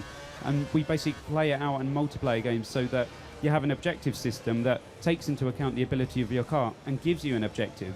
What we've always tried to do that in single player so that you feel like you can overachieve. In multiplayer, it shouldn't always be about, in my mind, coming first all the time. It's about doing the best possible job with the car that's available. And if you overachieve, then you're a hero. There's something difficult about multiplayer in a game where inherently you want people to follow very strict rules and take it seriously, because there's oftentimes, when I play with mates, we have a great time, but oftentimes, and it's, I guess from a design standpoint, hard to stop people doing it. People just kind of, it's as if they're playing Mario Kart. They just kind of go and try and crash into somebody. I remember last year you guys introduced some sort of, I think it was like collision tricks to stop people from taking guys out. Like, how do you tackle that? Yeah, I mean, some games try to ignore it completely and just let players arbitrate amongst themselves, but I don't really think they tend to arbitrate. They just argue, send messages to one another. What we want is friendly to try messages. Very friendly. That's a good race by you, old chap. What we're trying to do is take another step in terms of trying to round off the edges of those scenarios. But it's a very, very tricky balance, because the more that you try to do, the more loopholes that you're really going to be presenting to players that you need to try and close down. I think it would be remiss of me to try and explain all the cool things that we're trying to do, because people will try and work around it. But we've been working on a penalty system because we do take on board the feedback that people give us. We're trying to generate an environment whereby players are going to play fairly against one another in the true spirit of Formula One. But what we tend to find is that's when groups of friends go online to play in their own league or their own private races. And there's been some fantastic ones that guys at Codemasters have been involved in with a few forums recently. Really, really good racing, really good fun. But when you've got randoms online, then it's always going to be unpredictable. It's the internet. Yeah, and in racing games, it's always tricky. In a shooter, then you can try and avoid them, but in an F1 game or with the kind of speed that's on tap here, it's tricky. So this season, again, we've seen often drivers losing out penalty-wise because of things that are sort of out of their control. So how do you guys balance things like having, pit stop mishaps happen in a game against not trying to punish the player for things that are out of their control? How do you add in those unforeseen consequences and circumstances that can happen in a real Formula 1 season? Yeah, I think we do try to add those things. So you could have faults that go wrong with the car, you can have mistakes that happen in the pit lane, but we tend to try and keep those as player related as possible. So if you're hammering your car, then I don't think it's unfair to kind of promote something that could go wrong with the vehicle as a result of that. But if it's completely random, we try to steer away from that. The pits, there is a variation, not so much in the errors anymore, but there's a variation in the ability of the teams to work on the car and change the tyres in time. So, for example, a very kind of top-tier team would be routinely very quick. A lower-tier team may take a lot longer or be a little more unpredictable. So we try to make it player-based, really, so it's not too unfair. And like in the previous games, when you start out at a low team, it's almost like you aren't trying to win races, you're just trying to garner attention from higher teams and move yourself as a career higher up the ladder. Yeah, I mean, we have always had the ability to start in a lower team and then work your way up through the ranks to get to the team that you really want to drive for. But one of the things we've always tried to promote is, as well, if you stay with a team and you're willing to work with that team and you can get good results with them, then through R&D, then the team basically improves over the course of a season, over the course of your career. So it's fair to say that some people have got their own favourite teams that might not be winning races, but you want to drive for them, you want to make them a success, and that's something that you can always do in the game. We're trying to basically reflect the things that people can see happening on TV. I mean, Williams recently, this season, have come back and they've won a race. Last season, it was the worst possible season that they could have imagined having, but they've turned it around, and we want the same thing for the player as well, so that you can promote your favourite team. Another thing that we're trying to do really with this game is, what we've always tried to do with the Formula 1 series, is play on the importance of weather. So in 2010 and 2011, we had a pretty good weather system. I mean, it looked amazing, which is always key in a game as I. The rain in Monaco is just one of those. I remember when you guys first started showing videos of it, I remember YouTubing just that 720, some guys on like their PC rigs doing like with high-end graphics showing the entire thing off. It just looks incredible. Yeah, it looks incredible. And I think during development, some people were worried that it looked too realistic in the sense of it becomes very hard. But man, does it look cool. Yeah. So it stayed in. It's been a really generally positive response to that. But we didn't want to kind of sit back and just leave it at that and just wrap that into 2012. Some of the guys in the office have been working incredibly hard on that. And I'm pleased to say in 2012, we finally got something that we're labeling active track technology, or to summarize it, localized weather. So the great example I always use is if you're driving around down Spa in Belgium, which is a huge, huge track and known for unpredictable weather. Big crashes too. Big crashes, always a highlight of the season. You can basically drive through Sector 1, which could be raining, and then you go through Sector 2 and it could be dry there. So then that's where the tyre gamble comes in. Previously in our 2010-2011 title, I think if the weather was changing, there was a right time for everybody to change to the same type of tyre. Yeah. So there wasn't much kind of unpredictability into it. But with this localized weather system that really kind of promotes the underlying tech that we've got in the game now, is pretty awesome. And I guess it reflects the sort of what's happened this season a lot, where tyre choices have become so important. Thanks so much, guys, for bringing around to show the game. I can't wait to play it myself. When are people likely to be able to get it, and on what platforms? So it's coming out for late September, Xbox 360, PlayStation 3 and PC. No Wii U? No Wii U currently. No, currently, fair enough. Thanks very much, guys, for showing us game. That's awesome. Apparently we're going to a live Carlos cam. I believe he's somewhere near Double Dragon. Let's see. All right, here we go. Hey, everybody. We're here at Majesco booth with Pete. Hey, what's going on, man? We're looking at Double Dragon Neon. What is this about? This is about a love letter to the Double Dragon franchise and the 80s in general, man. It's Taking it back to the 80s. Taking it old school. All right, let's look at it. Let's rock and roll. It is a bright, colorful, and over-the-top game, hence the title Neon. We're going to show you a new area nobody's really seen yet. This is actually up in outer space where the evil Skullmageddon has taken Marion. And Skullmageddon's awesome. Oh, dude, you got to see him. He's huge. He rocks a big sword, and there he is. Oh, he is awesome. You smashed him, though. Oh, it's his lair, but it doesn't mean we can't mess it up. All right, so this is old school Double Dragon, but it looks like, kind of a 3D, 2D look. Yeah, we're going for that kind of 3D model, but a 2D aesthetic. Way Forward is known for their 2D work, but I mean, we're making a brawler, so we wanted to make it feel authentic to that style. That said, the art style is definitely unique. A great artist named Genzo Man designed all the characters. And we're really just trying to make it feel like Double Dragon with a really cool flair to it. And going over the top with the 80s and the colors, which is awesome. Dude, the designer of the game, Sean Velasco, watched a lot of Big Trouble in Little China, and you can see it all over this game. And you guys are working with Way Forward on this, who did like the Boy and His Blob, a bunch of retro stuff. They did Blood Rain Forest last year. They did Contra 4 for DS. Yeah, they're great. So some good company for this type of a game, so. Yeah, they're amazing. I mean, this is what they do. They're bread and butter. So this is the multiplayer, and what are the other modes in the game? Well, we do have a friendly fire toggle on and off, and while you do have the ability to play single player, the game has drop-in, drop-out multiplayer, both local and online, so there's really no reason you should ever be playing alone. Tell me before you're like, do not play this game alone. It's ridiculous, because then you can't do this. Oh, holy crap, that's awesome. I mean, if you can't do high fives, what's the point? My mind was just blown with that high five. There's a couple of them, actually. Was that Coke, by the way? That was Dragon Kick Cola. Okay, I was going to say, sponsorship. No, we're going off brands here. All right, now we have a crazy lady who's throwing things at you. Now we've got a little extra attack. It's going to make it easier for us to kill her. Although now she's doing her geisha transform in and out. So we want to make sure we catch her quick. I kind of noticed a little bit of boob physics in there, I'm not going to lie. A little bit of what? Oh, boob physics? Yeah, maybe a bit. I mean, it was the 80s, and they did like to dress nice and show it off. So this is out for PS3 and XBLA? Yes, absolutely. And when is the release date on this guy? It's going to be later this summer. Definitely before the end of the summer, though. And what are what's you know the price point yet, or? It's not locked down, but it'll be our average PSN XBLA fare. It's worth it. If you want to go back to the 80s, this is the game to do it. We'll take you there. So are there like boss characters, or how's that work? Oh yeah, we've got a guy named the Super Mega Biker who's actually at the end of this level. Really cool guy rocking a motorcycle in space. And then we've also got Skullmageddon, of course, who's our big bad. Bobo makes many appearances throughout the game in his brand new buffed out look. And a couple other surprises. I'll like to stay surprises. Why are we in space, by the way? Because that's where Skullmageddon hangs out. Oh, that is a perfect answer for that. That's his home. And he has a bunch of geisha girls with him. Yeah, amongst other things, yes. He rolls deep.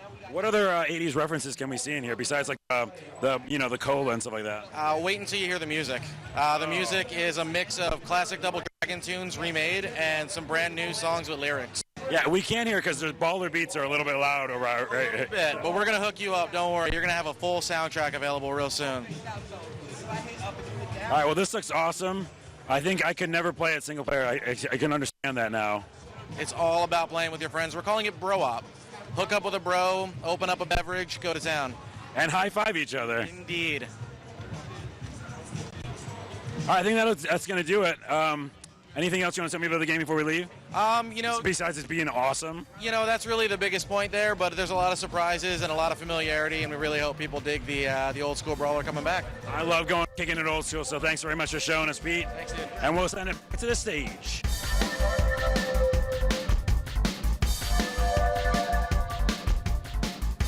What's up, guys? Welcome back to the GameSpot live stage here at E3.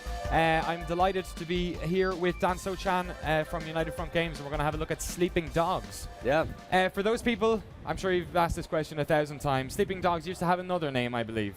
It did. No, actually, a misconception is that that it was always True Crime, but it wasn't. We developed it initially as a new IP. Oh, really? And we worked on it for several years before it was branded True Crime Hong Kong, and now, obviously, working with Square Enix on it, Sleeping Dogs. It's been great working with Square. It's given us the additional time we needed to really polish it, refine the combat mechanics, as well as adding in some new features like Upgrade, so that as the game progresses, you get a score at the end of each mission. If you play more as a cop, more as a triad, and then you're able to then upgrade your player, gain new moves, new abilities and items, and then so your player actually advances, and it's a branching tree as well. So you and I both play the game for 10 hours. We could have two very different playing characters. So the additional times really allowed us to polish and bolster some features. Nothing was lost. All we've done is add. And it's been in development for quite a while now. When 4.5 years. 4.5 years. Yeah. So for people who aren't aware of the title, what's the elevator pitch? What is Sleeping Dogs? So Sleeping Dogs, it's an open world game set in Hong Kong where you play as Wei Shen, an undercover police officer who's been tasked with taking down the triads. And what we've done is really try to focus on the moment-to-moment gameplay, hand-to-hand martial arts combat, the driving. A lot of us worked at Black Box for years on the Need for Speed series, so we brought in that sort of experience so the driving feels great.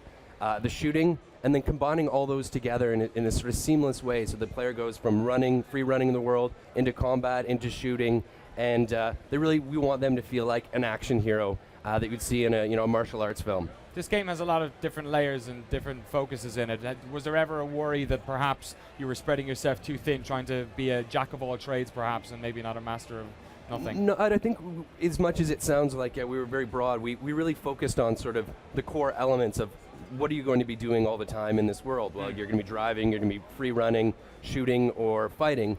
And so we really focused on that. We didn't really worry about all the sort of extraneous type things. We didn't add in thousands of radio stations or anything like that. Okay. We said, okay, here's the core gameplay. Let's make that great.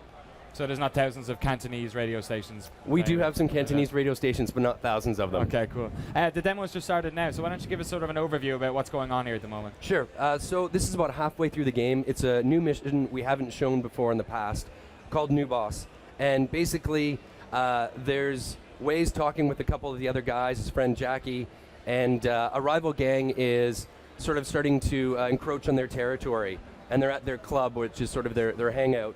And they're basically saying, hey, you need to give us a cut, or we're going to start causing some problems for you. And they represent a bigger, kind of tougher, a larger gang than the one that Way's in. So how accurate is the game to the real-world city that it's portraying? We've gone very photorealistic in terms of the buildings. We really try to capture the essence, the culture that's Hong Kong. But we've played with the layout. We allowed the designers to kind of say, here's the routes that would make the most sense for driving or for doing free running, and then built the city around that. But a lot of the major landmarks, Victoria Peak, Central, they're all there, but the layout of the city has been sort of adjusted. Assuming for gameplay reasons. Yeah, we kind of wanted gameplay first. Awesome. So is there districts in it that people will be familiar with as well? How large is it actually? I've never been to Hong Kong. It's very large. It's definitely lots for the player to explore. Like I said, running or driving, and even using boats to explore some of the outsides of the island itself. Awesome. So let's check out what's going on here. So Wei basically took the ultimatum of giving them a cut by sticking a gun in the guy's face. He did not appreciate that, so he's sent a bunch of his thugs to come shoot up your bar. So as you can see, definitely influences from Hong Kong cinema, John Woo style moments, of the ability to do a vault and then goes into slow-mo, so you can go and do shooting. You can chain the shooting, the slow-mo experience longer by doing headshots as well. And what we've tried to do is, it's not a game about sitting back, your hero gets shot or injured, and he sort of waits, he gets shot in the arm, I'm going to wait for it to heal. Yeah. As an action hero, we want the player to constantly be progressing forward. So take cover, but just briefly, then moving forward, doing slow-mo sequence. You can see him sliding along tabletops, and really taking the fight to your enemies instead of sitting back and waiting. So you guys have been development for 4.5 years. As is always the case when a game is released, especially at the moment in the open world space, people can be quick to criticize that there are things in this game that might look like in other games, like, you know, since you guys started, something like Stranglehold has come out or something like that. So how do you guys express the difference, what is the je ne sais quoi that Sleeping Dogs has that makes it unique and different to other open world games? I think we're not trying to be a parody of a city, of a story. When we went to Hong Kong, we've met with Triad gang members, we've met with... You met with Triad gang members? Yes. What was that like? Intimidating, especially hearing stories of, how they've chopped a person, leave them alive as sort of an example to other people. Wow. So you're kind of scanning the room, for cleavers, making sure that you don't offend them. We met with undercover police officers as well in Hong Kong. We tried to tell a very gritty crime drama story, and combining that with all the action elements, and working with an all-star cast of voice actors as well: Tom Wilkinson, Lucy Liu, Emma Stone, as well as Hong Kong cinema stars, Edison Chen, and all this together really creates a compelling story that drives the player forward. I saw this in London at the MCM Expo a couple of weeks ago. One of the things that stood out for me was the hand-to-hand combat. How is that used as alongside the gun combat, or is it a sort of an either-or? We really tried to make it feel very seamless, so that the player, starts out getting in some hand-to-hand combat. Again, when you watch a lot of martial arts films, you don't see Jet Li walking with 2 giant rocket launchers. No. They often have to use their athleticism and martial arts skills, go in, disarm an enemy, take the weapon away from them, take down a few enemies, and then continue progressing forward. And so we sort of have that same approach. Let's look at the driving here. You said some of you guys are from Black Box. So one of the major criticisms of open world games is that driving is often just used as a means to an end, like a mechanic that slows down between sort of high points. So how have you guys sort of taken what you've known from previous games and put it into this to make driving more interesting? I guess we've approached a lot of these features as not sort of tacked on at the end, but we've had a team dedicated that worked on numerous racing titles. We've had them working on it since the very beginning, tuning the physics, the arcade aspects of it, so that it feels very arcadey, but it also feels like it has weight, it's grounded. We've gotten really positive feedback from everyone who's played the game, that they love the racing and it feels like it's a game within a game. So, in this situation, we've got Wei actually not driving, but Jackie's driving, so he can do sort of a rail shooter shooting it at all the approaching Triad bikes and cars as well. Just to take some questions from the chat room, Phonics66 has asked, I'm wondering if there's free roam in this game. So how linear is the game? Are there side quests? Can you explore the city as much as you want? We've got over 120 different side missions, jobs, things you can do. So there's jobs like collecting money for Loan Shark, boosting cars and returning to the shop for money. We've got dates. Dates. Meeting some of the lovely ladies of Hong Kong. Really? Just like the real world, impressing them first and then taking them out on a date. Lovely men? Or is Wei's a handsome guy. Is that out of character? And then we've got a lot of elements you'd expect to see in Hong Kong as well. So illegal gambling dens, street racing, karaoke, of course, as well. So all these things tied in that. And a lot of them go back into the main story as well. So you're really able to go explore the city. There's a variety of collectibles throughout the world as well. Some of these jade statues you collect, you bring them back, and the martial arts instructor thanks you by teaching you new moves. There's health shrines, so you can boost your overall health as well. So there's a lot of those different elements of the game, as well as the core story missions. We're into a sort of a chase sequence here. Is this this is kind of showing off, I guess, the free running aspect of the game? Is this a staple of another sort of a gameplay mechanic that's in the game that pops up time to time? Yeah, very much so. In one of the earlier missions we showed before, Night Market Chase, shows Way chasing after someone through a crowded night market. I saw that one, yeah. So in this case, it's going for a rooftop chase. And we tried to make all these elements feel very seamless, that it's not this mission I am just running, this mission I am just shooting, but tying them all together, again, to have that sort of cinematic action feel. So in terms of campaign, how long is the game, and are you guys working on any sort of multiplayer? The core story missions, it's about an 18 to 20 hour experience, and then, like I said, over 100 pieces of secondary content. There's tons there to do for the player to learn, explore, and they can keep going back doing these side missions that gain them reputation, which will unlock more characters, more content, and allow them to access stores and elements they haven't in the past. So the demo ended, and at that point I actually would have gone into a melee boss fight against Ponytail. Got a question here. Bob the Cat Lol has asked, can you break people's kneecaps with hammers? Very specific question. There's a variety of different melee weapons you can use in the game: cleavers, knives, crowbars, and you can, definitely, be swinging away at them. And we've got some finishing moves with those as well. I saw in a previous demo as well the environmental kills that you guys have worked on as well. Can you talk a bit about that and the sort of variety that exists in there? Yeah, I think it's something pretty unique to our title that we haven't seen in a lot of games before, and certainly not in the open world. So that you're able to grab an enemy and then use the environment to really turn the tides. And so you can grab a guy, throw them into a dumpster, into an open furnace, even using things sort of like rebar, an exposed piece of pipe, and pick the enemy up and impale them on it, throw them into an ice chipper. So each of them we've got a variety of them throughout the world.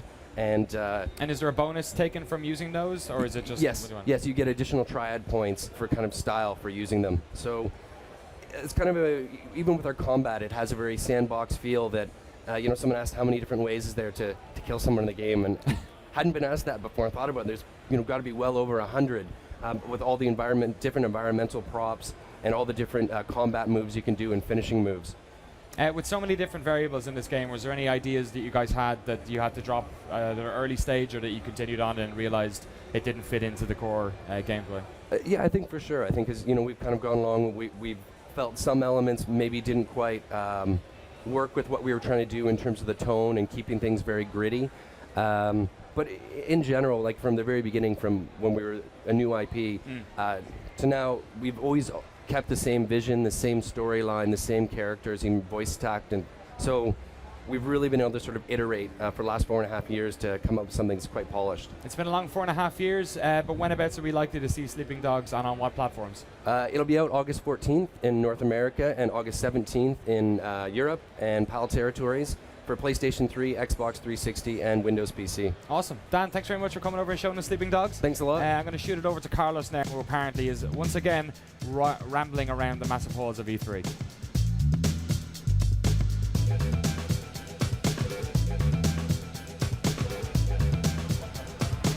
Everybody, Crossplay here from the game floor, E3 2012. I'm here with Hannah. Thanks for stopping by. Hey, just so we know, we both don't have any voice left. I sound like a man. I apologize. And I sound like a worse man. So what are you showing off here? All right, this is actually our new and improved G155, now called the Century. Now, you'll see we've made some changes here. We've upgraded the speakers. They are chambered. There's a muted subwoofer on there, 5 watts. So this sound, when you're in front of this unit, it's going to reverberate straight into those eardrums. So you're going to get the best possible sound when you're next to this case playing it. So you don't need any headphones, it just sounds awesome by itself. You don't need any headphones, but if it's late at night and you don't want to keep the girlfriend up, you can pop those headphones in, you'll be just fine. So this is cool, and I'm seeing that you're actually using the connector with it, which is very interesting. Yeah, and this is something that we're debuting right here at E3. We actually created an adapter that you can put on top of your games case that will hold the Kinect. And since it's TSA certified, since you can bring it in an airport, you feel like breaking down some Dance Central in your terminal, all power to you, man. This is what everybody's missing, at their airline, just dancing it up. It would just make your layovers that much more entertaining. And also, you have, I see you have a skin here for the actual bags. We do. We have 5 custom skins that you can put on. This one right here is my favorite, the Gears of War skin. And That's this badass, badge people, in the middle, seriously. you can actually twist off and replace with any custom badge that you want that we have available over here. So if you want an N7 badge, if you want a Forerunner badge, if you want that Gears badge, those are the ones we have available, and you can twist it off, pop it on. Got yourself an awesome customized case. This is awesome. You know, this kind of a rig is what I've wanted for a long time, actually. And I always like it would have to deal with those like weird little other lesser companies, let's say, making like, you know, makeshift kind of thing. And this feels like the pro version of that. We were actually the first company to get this unit on the market, and it's really spoken for itself. Once you play this thing, you're going to see the quality of the picture. It's optimized graphics. You have your 15.5-inch backlit LED monitor right there. In addition, it's 720p, perfect for the Xbox. So when you're playing this for 6 hours on end, it's not going to overheat. You're going to have great quality of sound, beautiful picture to look at, and you're really going to feel immersed in your own personalized gaming environment. Seems awesome. And is it bulletproof? I mean, isn't everything bulletproof if you wish it to be? So if you want it to be, yes it is. No, I mean, No, it it's doesn't need not to be. bulletproof. It isn't, but it seems like it's really durable. That's what I'm getting at. It's very durable. This is actually a metal-infused plastic right here. So instead of the typical pressure that can cause and break this, if you put this on an airplane and someone sets a heavy suitcase on top of it, your hardware is going to be fine. That's all I'm asking for. That's all I'm asking for. All right, Hannah, thanks for showing us. Thanks so much for I hope stopping both of by. us get our voice back at some point. I don't know if that'll happen, but Probably not. Godspeed. Godspeed. All right. And back to the stage.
Without technical issues, and we're back. Welcome back to the GameSpot live show. Touch wood, shouldn't have said that. Here at E3 2012. Delighted to be here with Glenn and Matt to show us Sly Cooper, Thieves in Time. Yeah. Great to be here, thank you. Great to be here. That's all. Having a good E3? Oh, Great it's E3. awesome. Yeah, starting to run out of voice. How about you? Yeah, pretty starting much. to get my Mustang Sally going. Not as bad as Carlos. He's doing the live cam around the place. He sounds like he's been smoking cigarettes and cigars all week. Yeah, he's like Clint Eastwood or something. He's getting into the El Jefe there. It's wonderful. It's all good. So, Sly Cooper, this is 4, I guess. Yes, except Sly without the Cooper, number Thieves in 4 on it. Time, the 4th installment in the awesome Sly Cooper series for the PlayStation. And we're going to be coming out this fall on both the PlayStation 3 and the PlayStation Vita. Yeah. So day and date, it's really cool. You know, you'll be able to play the game. You get, you know, sort of halfway through it. You know, you save up into the cloud and you can pick it up where you left off on your lunch break with your Vita, and then back Look at that. again. You know, He's got a Vita. Look at it. Behold. I got a Vita. Incredible. The great thing with the Vita version is, you know, we do cloud saves. So you can be playing it on the Vita, push it up to the cloud, and then continue the adventure on the PlayStation 3. And that also works the other way. You could be sitting on the couch, playing the game on the PS3, push it up to the cloud, hop on the bus, continue the adventure on the Vita. Is that those are two separate purchases, I'm assuming? Well, we're not really having Or an is the- announcement on how that's going to work just yet, but stay tuned. It's an More interesting info space, coming. that whole thing, because there's a Yeah. lot of it going on right now, and people Yeah. are trying to test the water out to see. But I love the the idea of just play anywhere. It's like the one experience that just can flow in and out of your life. Because I mean, I look at how I'm playing games these days, and then I have a job. I'm not at college anymore, drinking beer on the couch, all day. And so, in the evening you might be playing, in your living room, but then, during the day you're thinking about the game. You're thinking about, oh yeah, I wanted to figure out how to get that, and but then you could just pick it up, and I really love that, the way that it can flow in and out of where gamers are at, in their lives. and the different gamers play in different ways as well, depending on age and whatnot. And with a game like this, which has a sort of a broad appeal as well, It really does. you guys have to be very conscious of that. That's something we talk about a lot, is just that broad appeal. People look at Sly Cooper and they're like, oh, it's a cartoon game, this is a kid's game, but it's really not. I mean, Sly Cooper is a game for everybody. It has such varied gameplay types. You could be driving, you could be on a stealth mission, you could be doing some Bentley hacking games. There's just so much variety to it and challenge. So. Cool. Just to remind folks, we're taking questions. If you're on Twitter, use hashtag GameSpotE3. If you're watching on the GameSpot website, use the form underneath it. And if you're on the Twitch chat and you're not ranting weird things at me because I'm reading them, I will answer your question as well. Yeah, most of this is not safe for work stuff. Let's have a look at the gameplay. Can you guys explain what's going on here? Well, right now we're in the medieval England hub, and this is where you've traveled back in time to meet your medieval English ancestor, Sir Gareth Cooper. And so you actually get to play as him. Whenever you come back to a different time period and you meet your ancestor, he becomes a playable character in the game. So that just, adds to the variety. There's a lot of different characters that you get to play as. Of course, there's the Cooper gang, the original, Sly, Bentley, and Murray. But that really expands with the addition of the ancestors, and then also Carmelita. So in terms of narrative and whatnot, this is the fourth in the series, but it doesn't have the number 4 on it. Are you guys conscious of the fact that you're trying to get new people involved into the franchise? And I guess to pose the opposite question, what's in it for people who are fans of the series? Well, yeah, definitely. That's been our approach. We really want to introduce a new generation to the Sly Cooper series. It's been a while since the last one came out, isn't yeah, it? exactly. 2006 or September will be the 10th anniversary of my the original Sly Cooper. Wow. Yeah. Decade. Yeah, so the idea there, introduce a new generation, but make sure that, if you love playing them on the PlayStation 2, we brought them over with the Sly collection, to upgrade them into HD TVs and 3D and so on. And yeah, just continue that experience. I mean, if you looked at the characters side by side, comparing them, they're quite different. But what I love to hear from people is like, this feels like a Sly Cooper game, like I feel, the visuals are just the evolution of where it would head. So that makes us feel real good. I got a question here from the GameSpot stage while MLG goes insane behind me from Anthony, who's asked, have you refined the game to make it, how do you refine the game to make it feel fresh while also maintaining its original feel? It's a difficult balance because you're looking at a franchise, that people have a lot of nostalgia with. They have 3 games they know and love, and it's also on a new console. So there's expectations. It needs to feel like the old games, but it also needs to evolve enough that, it looks and feels like a PlayStation 3 or a Vita game. So keeping that balance is really important to us. And when we go to shows, like E3, it's great when we're doing interviews and stuff and people are playing the game and they're like, dude, this is great. This feels like what I remember Sly Cooper playing like. It looks great on the PlayStation 3 and the Vita, and that's the best thing we could hear. Got some great comments, and we're actually getting a ton of questions here. People are obviously I can incredibly only imagine they're going to be like, here's the top questions. Where's Clockwork? How many ancestors are in the game? All right, and make up your own questions, and you got to give answers to them. No, we got to hear. We're not going to answer those. Okay. Not today. I got one here from Manjo0 who said, something like that. Hey, mate, I'm 30, and I love the look of this game. Children's games are more like COD. So there you go. Not really a question. Another one here. How many hub worlds and how big is the game in comparison to other Sly games?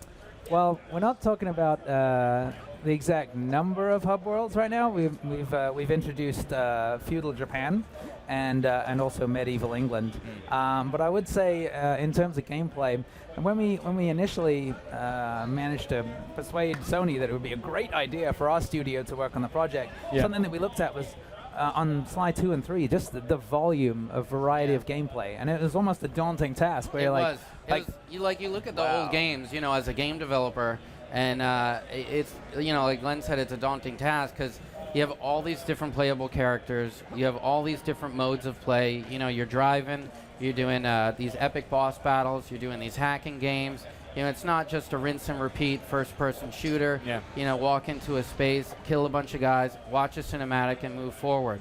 So, I'm really happy where we are now. That was a couple of years ago when we were looking at the old games from the collection, and we've had the game together for a long time. I mean, the past couple months, I think February, January, we've had the entire game from A to B playable, and to be where we are now, to be able to play through the whole game and identify areas that need more work or need more polish, and just to have that time has really been a luxury. How important is that for a platforming game? Because when you're hanging a game on maybe a single mechanic, it's easy just to pepper dash in levels and whatnot. But with something like this, the entire pacing and feel of it is so important. So we have this huge Excel sheet from the beginning to the end of the game, and we basically break down all the percentages of like who you're playing as and what mechanics you're playing as when, and we just try to even it out as best as possible. The other thing we do is we do a bunch of extensive focus testing with Sony. Sony is just fantastic to work with because they just have all these facilities. They want to make it the best game possible. And, we're always doing focus testing and getting people in playing the game. Awesome. Just to get a couple more questions from the guys watching. Question on the PlayStation Vita, how are the rear and front touchpads used? And that's from Strato. We use the, we use functionality for the Vita where it fits. We're not like just cramming in all this functionality just to get it in there. If it fits and it's fun for the game and it works, we'll add it in there. In terms of the look of this game, was curious if there will be replay value such as New Game Plus or incentive to beat the game multiple times. Thanks, love the Sly series. That's a great question. Cutting questions here. Yeah, there's a number of collectible items in the game. We have the 30 bottles in each hub world. Collect all 30 bottles and you'll unlock the safe. The safe gives you a permanent upgrade for every character that you get to play as. We also have treasures in all the hub worlds. We have these treasures that you can throw on your back. If you get damaged, you lose the treasure. You collect all the treasures in the hub world, something really cool gets unlocked. Something that we're not talking about today, but it's really cool. And then we have a third collectible, which is new to the series, which are these secret Sly masks. And they are hidden everywhere throughout the game. They're hidden in the hubs, they're hidden in the mini games, they're hidden in what we like to call a spoke, which you're looking at here.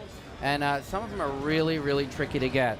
I'm talking like old school style, shooting an invisible box that opens some little portal that goes somewhere else. We're gamers at Sanzaro Games. We love playing those old games. We just like playing everything. So, to bring those little secrets and goodies back, it's been a lot of fun. And another good example of replayability. So, for instance, as you go through each time period, Sly will actually get a costume, and that costume will afford him a new ability. And those costumes will move back and forth through time with you. And so you'll see things in other areas, but you're like, how do I get up there? Or how do I access that? And then later you get the costume, and you'd be like, oh wait, I can for instance shoot an arrow right up there, and then I could get over there, and then I could collect that I can see. So just layering that in, there's just so much variety inside the game, and it depends on how you want to play it. So if somebody just wants to power through and just play the story mode, there's an awesome story which just takes a lot of twists and turns that we really can't wait for people to check out.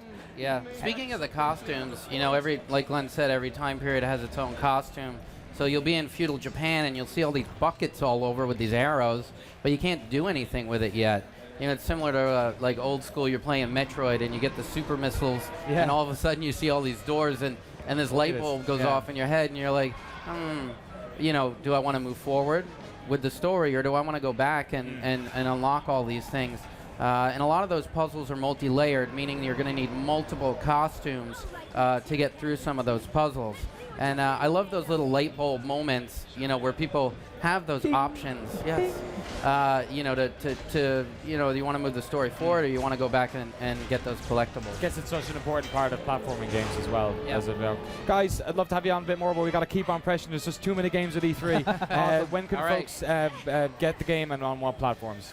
It's going to be coming out this fall for both the PlayStation 3 and also the PlayStation Vita. Awesome. Thanks very much, guys. That was Sly Cooper, Thieves in Time. And now we're going to shoot off, I believe, to Carlos. E3 is a lot more than just games, so we're going to have a look at Into the Pixel and video game art.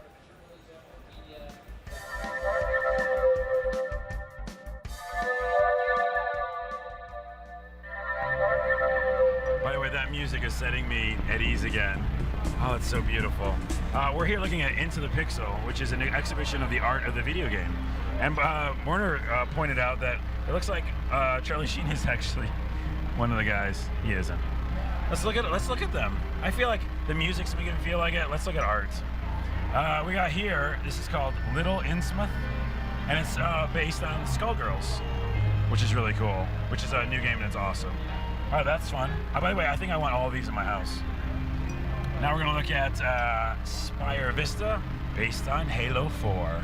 This is very timely, people. That's epic, dude. That's epic. All right. Video game art is amazing. We're going to go here to the 2048 grid. It's based off of Wipeout. Look at these shadowy figures. That person has a problem, though. Look at this. There's not really much going on with his body. It's abstract. I know, Carl. Shut up. It's abstract. Now we're looking at Broken Overpass, The Last of Us. Wow, this is based on all new games. This has not even come out yet. And look, it's Juno. Ellen Page, people. Ellen Page. Oh no, I'm scared. I think something's gonna come after me. Let's continue. That's such awesome music. Hope you really can't hear it as much, but the Call to Adventure journey, this is epic. This just screams like, I want to be in your living room. Look, that's your destination. Spoiler. That's where you go. That's the end of the game. Let's just hand out spoilers for us today. This is Priory, based on Guild Wars 2. Really? Guild Wars 2? Next. This is Regent, based on Dishonored. I'm so sorry, I've been forgetting to mention the artist names on these. You know who you are. Thank you for making these, but this is actually Sergei Kolosov. That's very regal of a painting. This is Snowland, based on a game I have no idea. Akaniro Demon Hunters, you know that? I don't, but it looks beautiful. We're almost done, only a few more left. This is Relinary Entrance from Ghost Recon, Susan Lowe. This is really sad. This is actually a pretty sad moment, right? Like, nothing fun's happening here. This is my least favorite. Am I gonna get in trouble for saying that? I don't know. Oh, this is whimsical. Arabian Night, Crazy Fairies. Oh, I'm not gonna try to say his name. It's fun. Look at the little. All right, those camels are not to size. Oh, well, maybe they are actually. Last one. Gunsmith from the game Wild East, which I have no idea what that is. And there's a bunch of artists who did this. Well, that's it. Those are some pieces of art. They're awesome.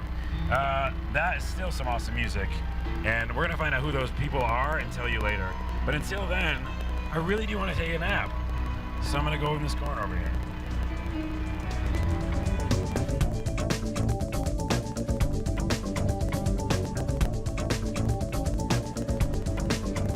Hey, Brendan Sinclair and Kevin Van Ord here with your GameSpot news recap. This is E3, big news at E3 obviously, but some of the biggest news of E3 might be coming from nowhere near here. Bloomberg reports today that Activision Blizzard might be up for sale. The parent company, Vivendi, is having a senior executive meeting later this month, and the big issue that they're going to be talking about is whether or not they want to get rid of Activision Blizzard. Their majority stake in it would be, it's valued at about $13.4 billion. Brennan, that's a lot of money, first of all. But Thank you for that expert insight. That's what I'm here for, is for the expert commentary. But no, I'm serious. What is the thought process that Vivendi is going through to unload such a valuable property? Buy low, sell high, maybe? Is it really that simple in this case? It could be. I mean, it's such a huge telecommunications and media giant with its fingers in so many pies. I mean, I can't explain to you exactly what's going through their minds, but yeah, Activision Blizzard. My big question is, like, who's going to buy that? Like, yeah, I mean, who really? I mean, does anybody jump into mind? Is who's going to be interested in buying Activision Blizzard? Anybody jump right into your head? Nothing. I think, maybe CBS. Maybe the fine folks at CBS. And then we would join the fine CBS program family along with 2.5 Men and Big Bang Theory. Looking forward to that moment. Yes. And but there's co-workers with Bobby Kotick. This is what I've been yearning to be all this time. It's a dream come true right there. Yeah, but there's other stuff going on out there too. Yeah, other stuff that's not from E3. 38 Studios, they have filed for bankruptcy. And as if that weren't enough, we have the authorities, the FBI, the local authorities. They are looking into the books of 38 Studios to see if there was any impropriety with that $75 million loan. But we'll have more about that on the site. Right now, we are throwing it back to you, Danny, at the GameSpot main stage.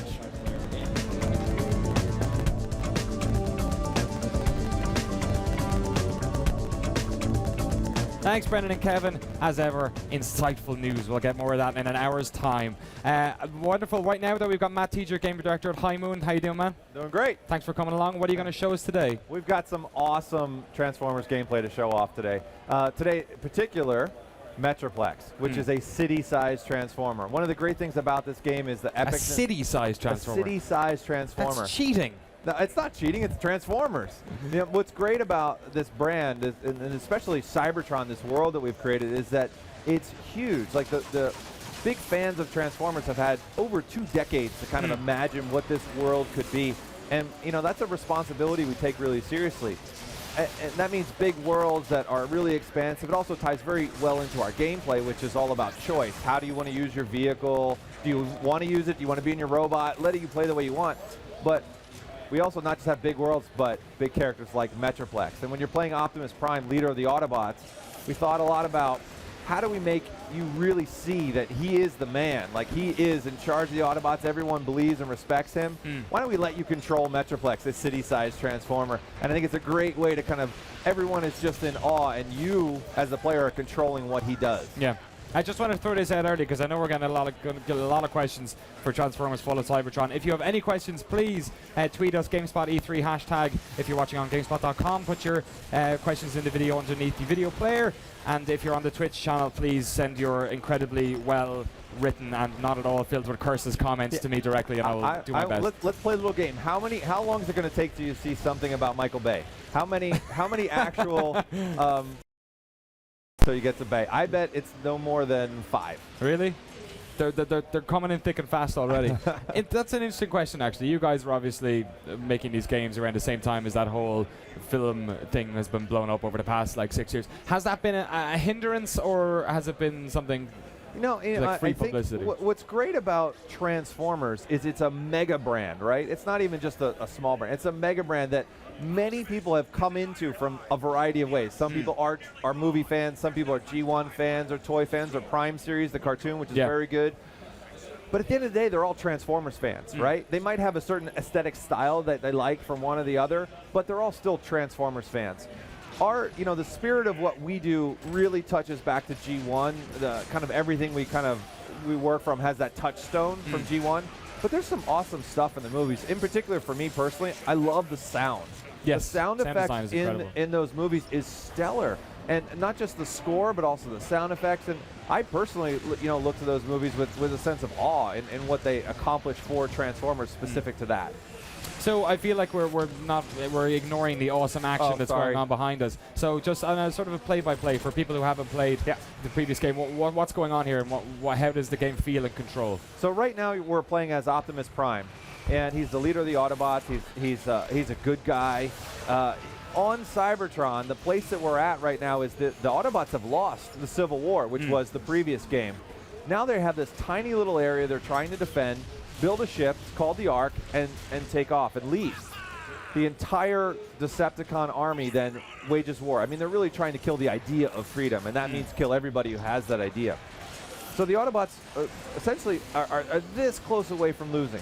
Optimus Prime has what's called the matrix of leadership inside him, this ability to tap into the ancient lore of Cybertron, and he awakes Metroplex. He awakes Metroplex, and that moment turns the tide of battle. It's what changes Autobots losing into Autobots beating the Decepticons back, breaking the back of their army, and winning. So where we're at kind of right now in the story is he's kind of relatively recently awakened Metroplex, and now got the Decepticons on the ropes. And that's where we're at in this kind of level experience right here. Everybody's got an ability kind of keyed to that right bumper, every character. And that's really important. We kind of are, it's very important when you have cars and trucks and jets and tanks and a Tyrannosaurus Rex that all of your controls are very consistent and feel very natural. So because they're going to be completely different gameplay styles. I hate having to relook at the controller map. You know, I play games like that.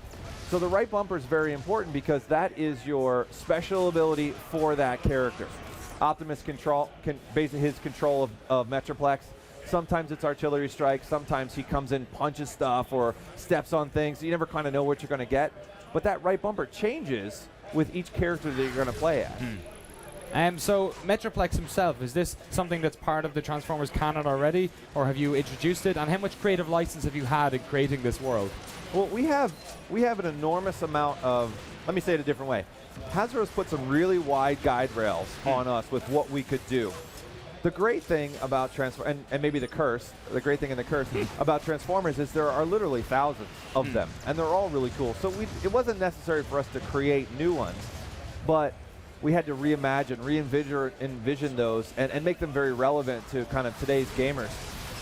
I say it's also a curse because my least favorite question I ever get is so-and-so in the game? Hey man, is so-and-so in the game?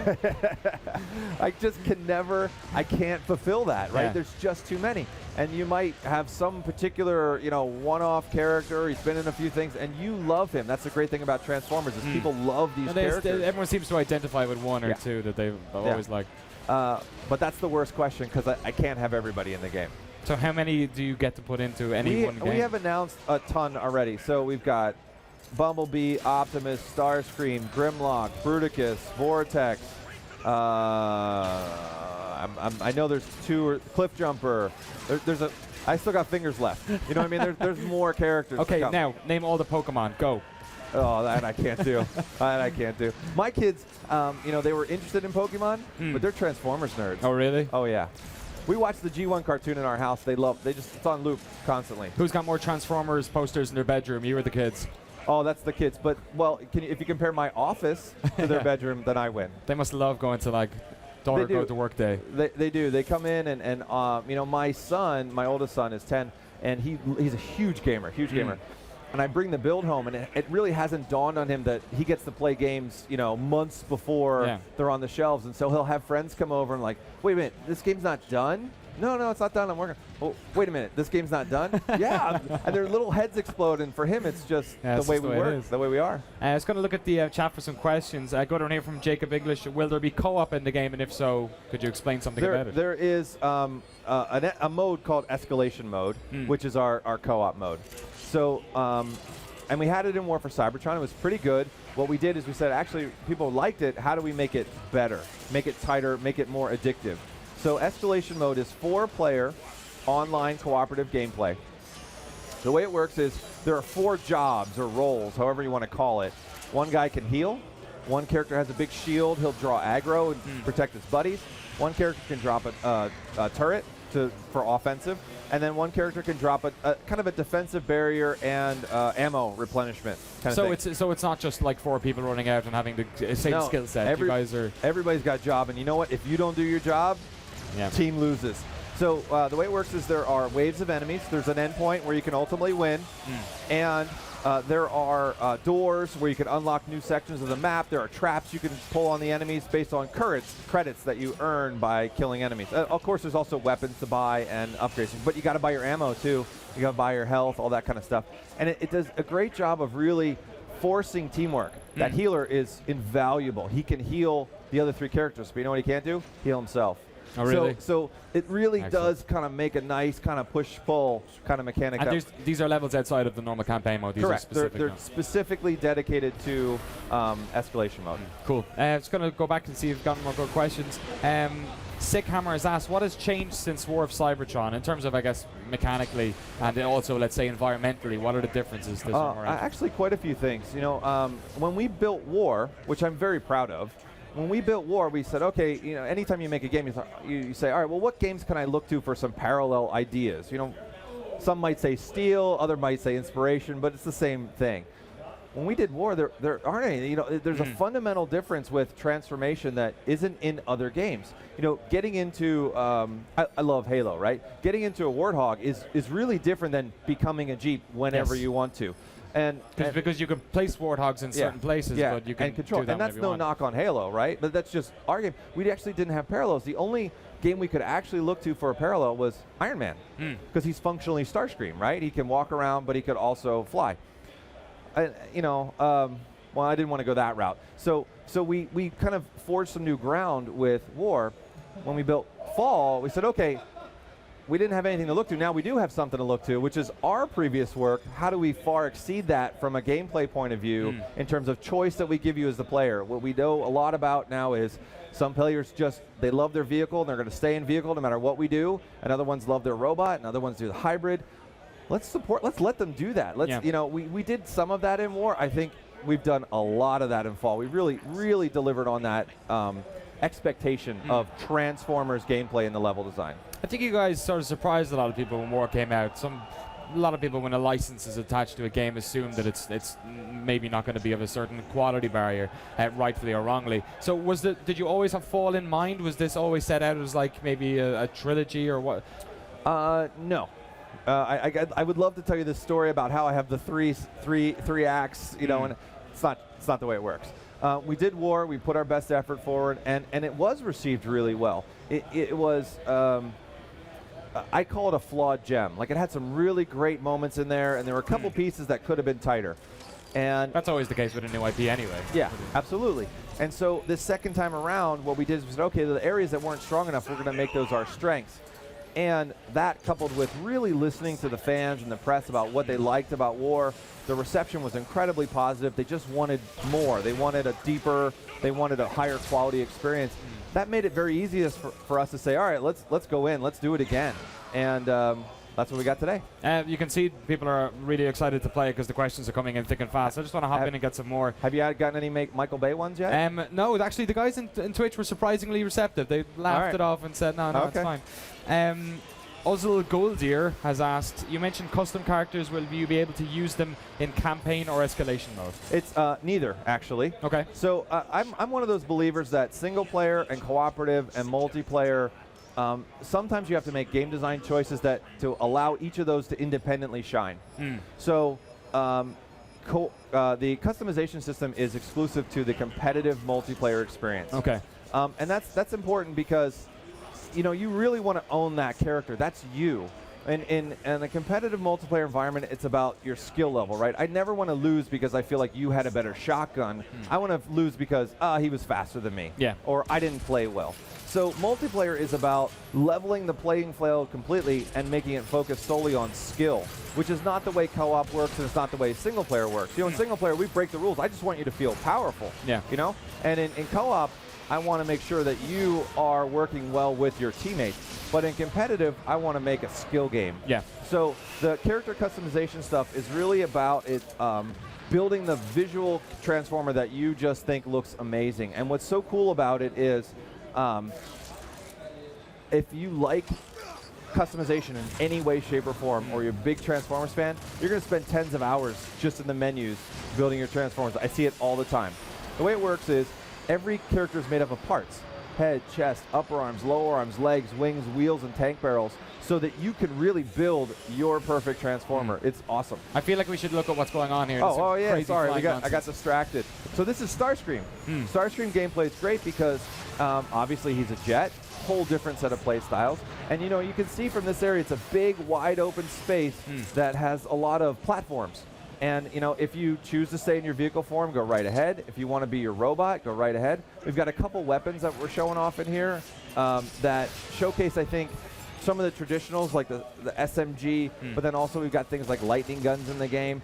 And those are another multiplier for how do you want to play. Do you want to be the jet that, by the way, Starscream can cloak, right? So do you want to be the jet that flies really far, cloaks, pulls out my sniper rifle, kills a guy, flies to a new spot before they can recognize me?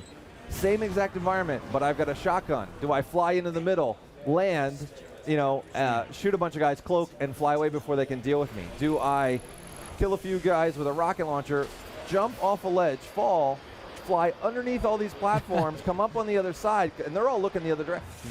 How do you want to play? I mean, that's what's so great about this game. The variety is great. Have you guys ever been hamstrung by it, though? So, for instance, Starscream can obviously cloak. Has there ever been an ability that a Transformer had that you needed to have in the game, but that the ability that he had made gameplay issues? Absolutely. Grimlock is the perfect example of that. So he can transform into a Tyrannosaurus Rex, right? A fire-breathing Tyrannosaurus Rex. And you know, the fantasy there is that he is just this unstoppable juggernaut. I can't give you that at all times and have that be a meaningful experience every time you do it. So the way he works, he's kind of the exception that makes the rule. Everybody can transform whenever they want to except for him. He earns his transformation. And he earns it by killing enemies. He builds up rage. When his rage meter is full, he can trigger it. And you can fire it off whenever you're ready, you know? And then there's some mechanics in there, like if you keep killing enemies, you can push that bar back up and stay in T-Rex longer, all that stuff that you would expect. But I think that, I know that was very necessary for his incredibly OP, you know, form, that we had some guardrails on. You got to have that give and take. You have to. You have to. So I'm going to go back actually, see if there's any more questions here. Can we? So in terms of environmental differences, what are you likely to see in this game, and also how long? Definitely the quality bump in terms of what we could do. You know, Cybertron is an all-metal world, and you know, when you look over the surface of what most games are doing, like maybe 5 or 10% of their worlds are metal, and so you can kind of have one set look for metal and you're good to go. That does not work when your eyeballs get so tired of seeing that specular everywhere. So we spend a lot of time on the visual fidelity specific to metals. At the same time, you know, that understanding of space, when you look around in this space, you can see it gets really large and really small and really large and really small. And that's inherent in this desire to be using your vehicles all the time in interesting ways. So that's, you know, the other big kind of upgrade and understanding for us. We've used the Unreal Engine, which we love, for multiple games at this point. We really know how to use it well.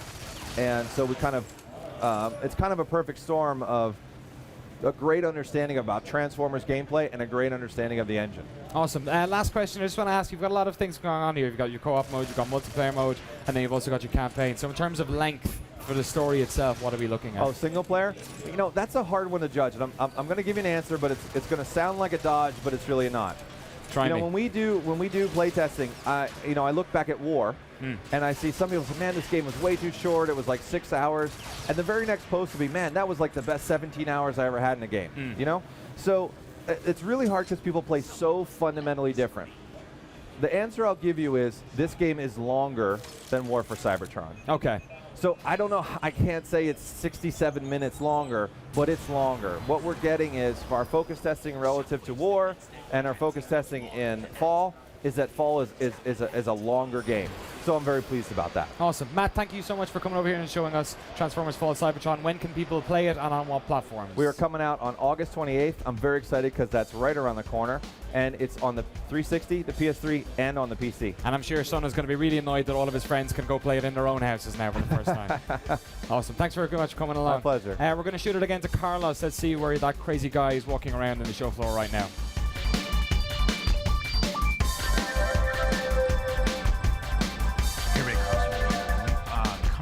A musical performance that's happening. I'm being quiet, A, because I have no voice, and B, because it's a performance. Let's listen. It's Taylor Davis, Kyle Landry, Laura DeWitt for a musical performance of awesomeness.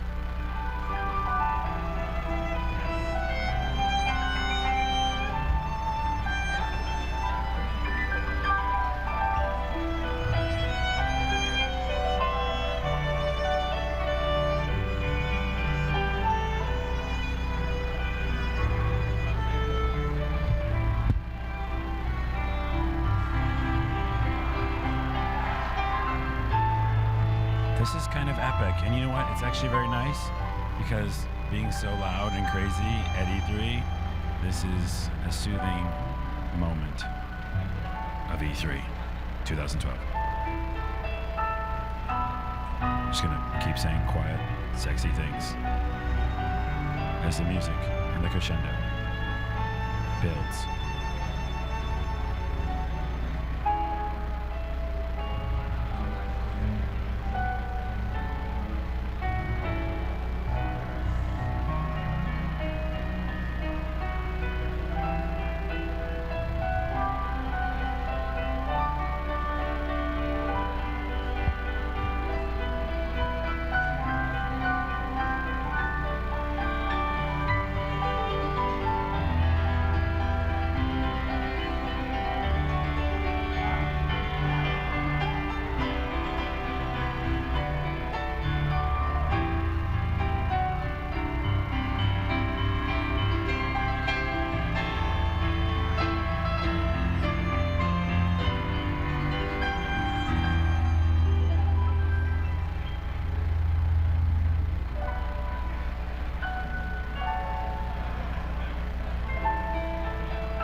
I don't want to go anywhere. I don't want to go. Back to the stage. Back to the stage.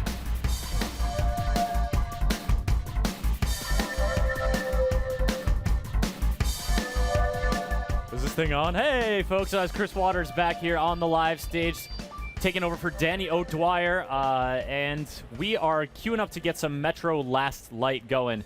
They're just doing the last-minute setup, so we're going to take a look around the interwebs and see what's up with all the, like, myriad crap ton of other stuff that GameSpot has been posting recently. It's time to toot our own horn.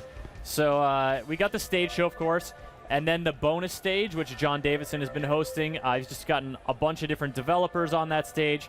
You can check it out here. We've got Best of E3 made our Editor's Choice Awards. We awarded Best of Show games to 12 games. We picked our favorites, and so you can read all about that. A bunch of video highlights from this stage show in case you've missed them. Everything that that I've demoed or Danny has demoed here on this stage is live, and so you can see there.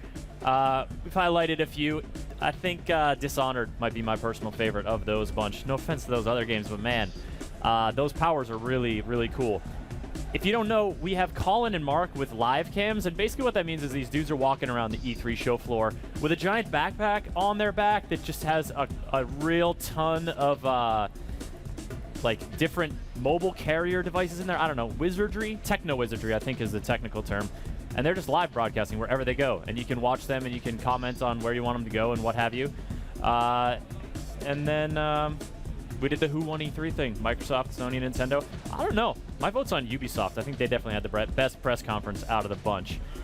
And, of course, you can check out the press conference replays if you want. So there's really a lot of stuff on GameSpot going up. All of E3 really well covered, and there's just no way you could have seen all of it to this point. There's not enough hours in your day since the beginning of E3. So keep this in mind for the weekend and next week when you are feeling E3 withdrawal. It's a very real thing. We here at GameSpot understand, and we're here for you, clearly. All right, Metro Last Light is coming up soon, the sequel to Metro 2033. I, for one, am super, super excited about it. So we're just going to toss to a quick tape segment, get those guys up here, and it will be demo time. See you soon.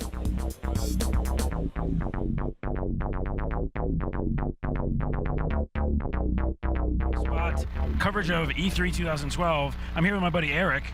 Hi, I'm Eric Mizufuka with Epson America. I'm here to introduce the MOVERIO BT100. I called you my buddy. Is that okay? Appreciate it, man. Okay, now these are some cool glasses. We looked at them from afar and I was like, I need to try these on. What are these again? So it's the world's first Android-powered, completely transparent display. So what it can do is render 3D content in your actual space. I like that idea. So why'd you have the thing on the top of it then? That shade is really to increase contrast.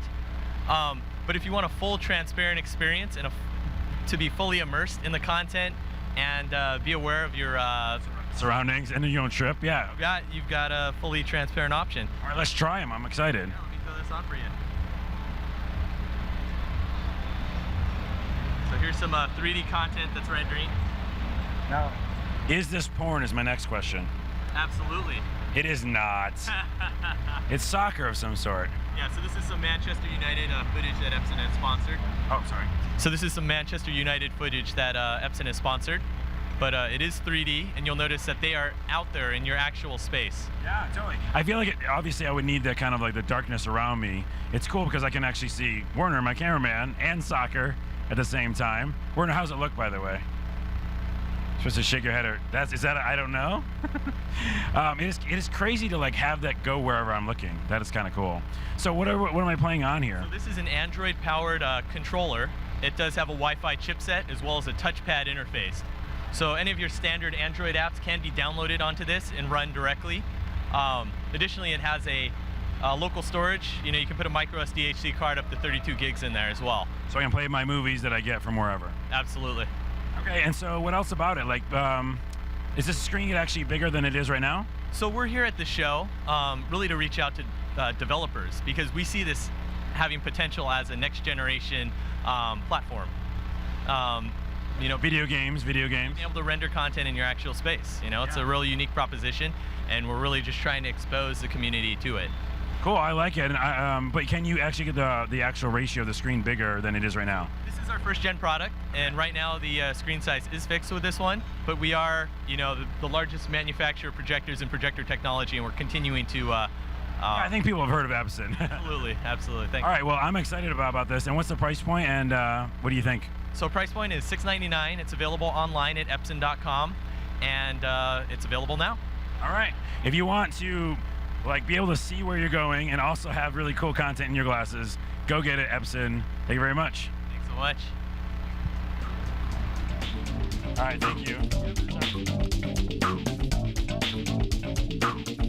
All right, here we are back on the live show stage here at E3. Chris Waters, that's me, and I'm super excited to show you guys, courtesy of Hugh right here, Metro Last Light, sequel to Metro 2033. Hugh, you guys have got a big showing here at E3, a long demo you're showing off behind closed doors, or actually in a darkened room, you were saying. In a darkened room. The way Metro was meant to be played. Absolutely. We're a little bit brighter here, and we're going to be chatting through the demo, but still got something substantial to show you folks, so let's jump right in. And let's just give folks a quick catch-up on Metro. Where are we at in the world? This is a dangerous place. Yeah, so our world of the Moscow Metro, it's this bleak Russian vision of the post-apocalypse. I think it's pretty unlike anything that you guys have seen before. We're used to seeing the apocalypse story told with from a Western perspective. These guys have a completely different set of inspirations to draw from. So not least of which the Metro book series. Yeah, so the first game, 2033, was based on the novel by Dmitry Glukhovsky. We worked very closely with him to adapt that in game form. What we've done with Metro Last Light, it's actually a direct narrative sequel. There's no book to base this one on, but we worked with Dmitry to come up with a completely original storyline that continues Artyom's story. Excellent. We got step back into the shoes of Artyom, and here we are with the familiar little machine gun and the weapons that they sort of have to cobble together. After this is in sort of post-nuclear fallout. that people have been living in these subways for years.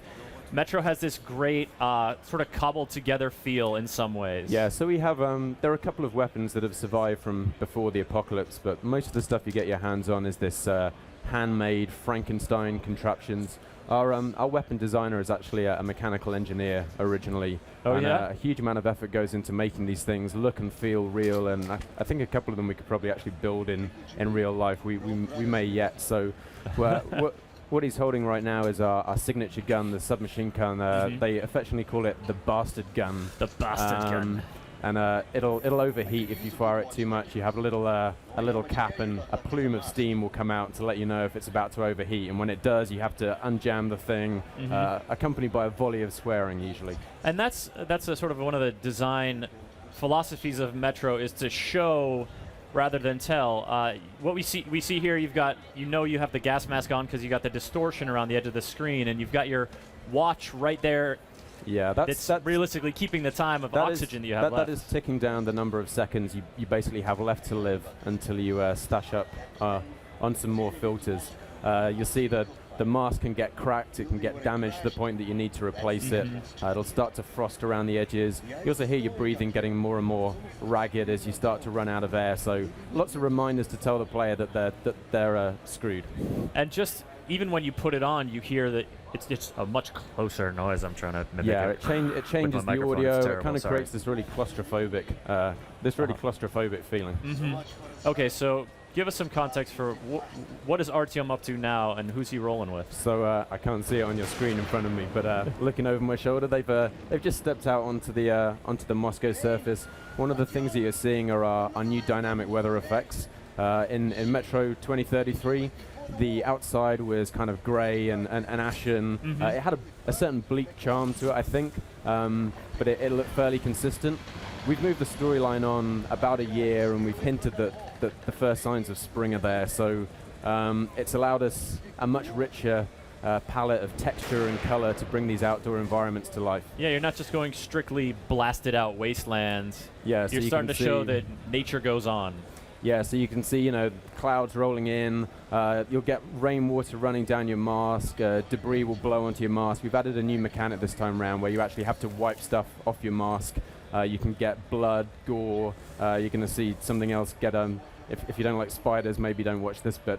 Ooh, arachnophobes, beware. Yeah. Oh, we see some webbing. Oh, did that come out of him? Yeah, it kind of feasting on what was left of his corpse there. A nice touch. Hugh, you're creeping me out, man. That's gross. But that's perfect for the Metro atmosphere. And we caught a glimpse of some of the creatures sort of running across the plain when we were just outside. Oh, this is really great with the webbing and those spiders hanging there. Like, what? You want to come over here? There's some shotgun shells. Yeah, you can break out your lighter at any time and burn away the cobwebs as you walk past them. There are a lot of tools and mechanics available to the player. They've got to maintain their gas mask, swap out filters, wipe the mask. We give you night vision that you'll acquire at a point through the game. Lots of secondary functions on the weapons. Your lighter and journal, as you saw. Lots of tools and tricks for the player to use. Excellent. We've got a bunch of people asking questions about Metro Last Light there in the comments, but folks are curious about sort of the storytelling, and a lot of Metro 23's appeal, at least to me, was how you guys had sort of a main narrative going through, but the way you would get narrative depth and experience this rich world is by observing and exploring and taking your time to see what's around you. That's right. We do a lot of our storytelling in-game. You have a very rich cast of supporting characters. There's a huge amount of NPC dialogue in the game, and again, having that literary background really helped us with that. Dimitri contributed a huge amount of dialogue. There are entire passages lifted from his book, and that really helps flesh out the world. We try and put this attention to detail into the environment that you see, the dialogue that you hear, to really build up that sense of immersion. I'm sorry, I was just getting immersed in watching a horrible monster try to bite this guy's face off. Now, an occupational hazard of it, exploring down a darkened side passage. You can see the remains of his brains dripping off the ceiling. Apparently dripping with blood. Gnarly. Metro, of course, has some indigenous species that have been affected by the nuclear fallout. Are we seeing the return of some long-nosed, those long-nosed Nosalis monsters? We've actually changed a lot of the visual design, so you'll see the same set of mutants. We've also added a lot more mutants, of course, but we've freshened up the visual design of a lot of the creatures, given them some new behaviors and attack patterns. So you kind of see some familiar misshapen faces and a whole load of new ones as well. But you guys aren't beholden to the exact look. The way they appeared in the previous game. No, we think our new Nasalis monsters are probably even more hideous than the ones last time. Oh, delightful! Even more hideous. Just what I want to hear. Now, the end of Metro 2033, without spoiling too much, it was sort of involved Artyom interacting with this sort of mystical beings, and then deciding whether or not to sort of cause a cataclysmic missile strike. Yeah. How does that segue into the beginning of Last Light? So it's a fairly bleak ending to Metro 2033, and you take this decision unless you're one of the 2% of people that we believe found the alternate ending, and you make this fateful decision, and that really sets up the beginning of the story for Metro Last Light. You play as Artyom again, and you have to deal with the consequences of those actions. And it's a very interesting journey for him as a character this time around. Even if I got my good morality ending, it's gonna set. You guys aren't bringing. Yeah, we're not bringing in a save. That was that was really a reward for those players who followed Han's philosophy rather than Hunter's, and managed to find that opportunity to get the second ending. But we stick to the canon of the book. This very bleak. Bleak tale. And I like that into this bleak world you also bring, you sort of had these visions and these interactions with those mystical creatures in the first one, and now we're getting a glimpse of flashbacks or something's going on. You're going to see some, actually, if you're planning on traveling by plane anytime soon, you might want to not watch this bit. This is traveling by plane tomorrow, man. Come on. Yeah, I've been kind of living and breathing this sequence as we've been building it out for the game, and so I kind of see it when I close my eyes. And the first time I had to get on a plane afterwards, it brought flashbacks to me, and I actually found it a very disquieting experience.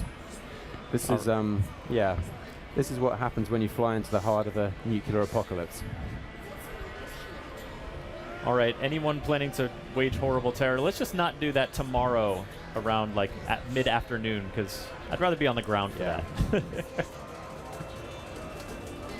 All right, this plane is going down, but now does this sort of play a role in just fleshing out the world of Metro Last Light, or what is Artyom's, what's he trying to do this time around? So, the scene that you saw there, we have this psychic phenomena which is flooding through the metro, and it creates these visions, these hallucinations, and a lot of people see them and share them. Your companion during that sequence also saw what you saw. What's unique about Artyom is he has a certain resilience to these, and so in this scenario he's able to snap out of it and actually rescue his friend Pavel, who is probably going to asphyxiate if he hadn't got there. Because Artyom's not the only one having these visions. No, it's a shared experience, but he just has, because of his unique connection with the Dark Ones, this certain resilience towards them. And he was able to sort of exploit that in the previous game, and now here he goes. All right, we've got a question coming in from Ireland over email, wondering more about the weapons in play. We have already seen the shotgun, we've seen the bastard gun. I remember fondly a stealthy pump action gun. So we have some we have a lot of pneumatic weapons in the game. There's this gun called the T-HAR. It fires ball bearings. You have to crank up the pressure to maintain bullet velocity.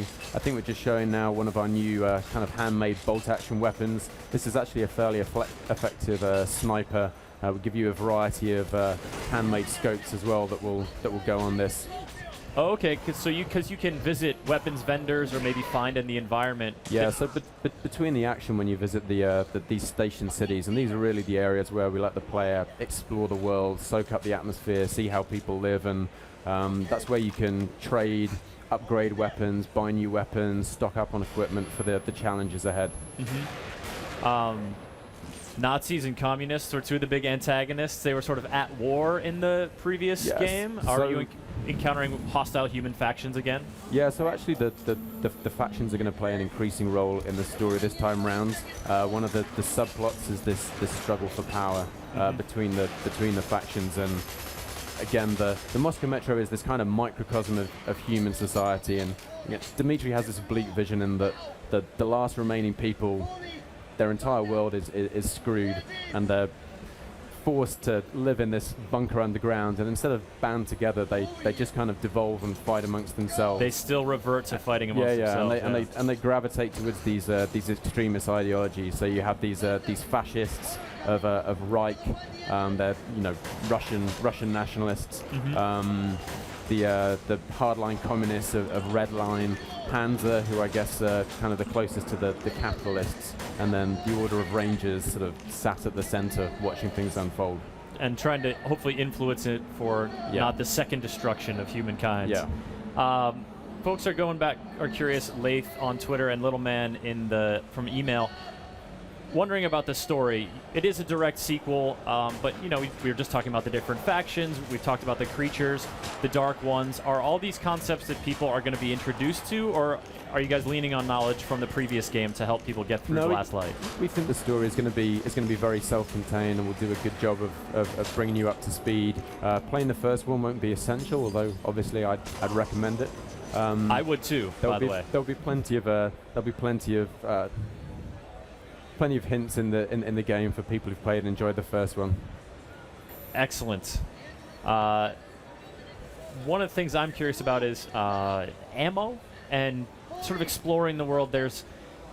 It's a time of scarcity. There's not big weapons producing factories. I mean, you got some people cobbling stuff together, but one of the things that fueled exploration was the prospect of, I might find a little bit of extra ammo, I might find a little extra health. Yeah, so the level that we've shown today really kind of taps into our survival horror inspirations.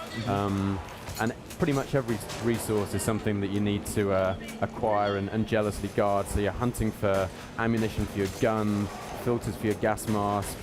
Even your torch has to be constantly charged to maintain the beam, otherwise it will flicker and die.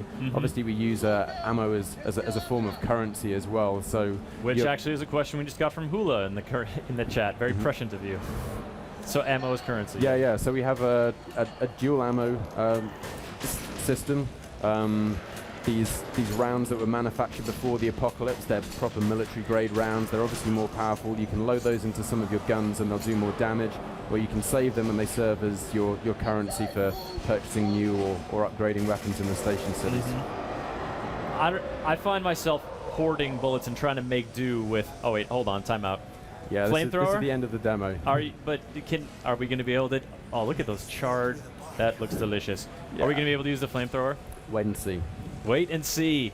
That's a yes. Folks are drawing comparisons to Stalker as well. Sort of the two are evocative of each other, both taking place in Russia and having that sort of bleak survivalist approach. I think atmospherically, that you're going to see obvious similarities. I mean, a lot of the team now on Metro worked on the original Stalker, but we're a very different style of game. I mean, we're really going for that cinematic, single-player focused experience rather than the open-world nature of Stalker. One question that I had, we sort of alluded to it earlier with the ending of Metro 2033, where certain choices would inform whether you got to see one ending or another. Yeah. But those choices weren't something that were really very overt. No. There was a choice to be made at the end, but that choice only came up if you behaved in a certain way in the game. Yeah, and that's actually really important to us.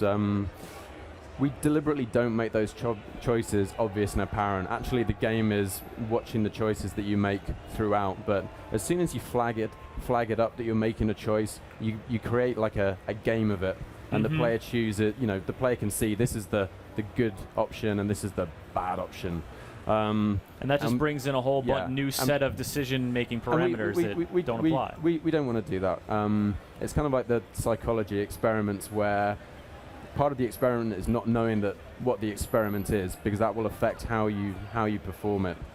So we use that technique to disguise all of these choices from the player. So you'll be making decisions, some of them you won't even be aware of, and it will have a profound impact on what happens in the game. Excellent, Hugh. One more story from Eggman.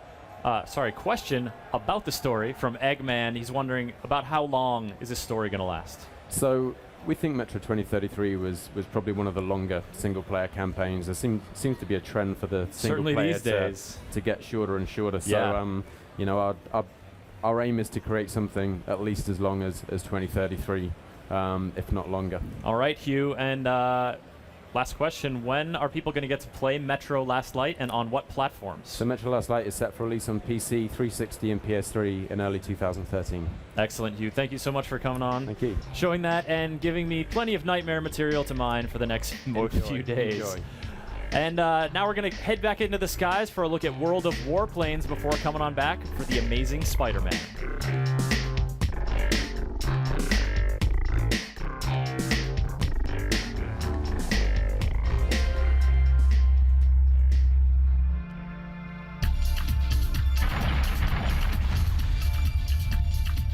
Some impressive numbers about World of Tanks. 30 million registrations. We just surpassed that number, which is a sweet number to announce. It keeps growing and breaking different kinds of records, and we're happy that we had this idea 4 years ago. World of Warplanes, the development started approximately like 13, 14 months ago. The development does not interfere with the development of World of Tanks, because World of Tanks is getting updates pretty much every 2 months. The World of Warplanes, it's a similar concept. You have a garage or hangar full of warplanes. You level up your warplane after each battle because you get experience points. You fit it with different radios, wings, engines, cockpit-like shapes, of course armament. So you upgrade your plane and then you jump to the next tier plane. You fight those short 5 to 7 minutes battles, 15 versus 15. The basic mode is those random teams. Of course, you will be able to go platoon, and you will be able to put together a whole team. But the basic mode is like random 15 on 15 teams. Unlike World of Tanks, there's like kind of PvE objectives or the additional objectives in form of ground objects. So there are fuel tanks, headquarters, moving tanks, AA positions. They're actually firing back at you. And maybe some vessels in the harbor which you have to destroy.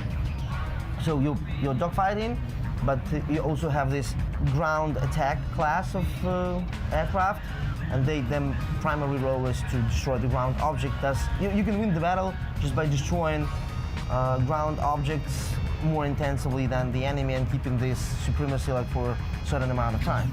It will inherit the same free-to-play approach, the same high-quality kind of approach. The same like easy monetization, like smooth, non-intrusive monetization approach. We brought the dogfights a little closer to the ground, probably than realistically.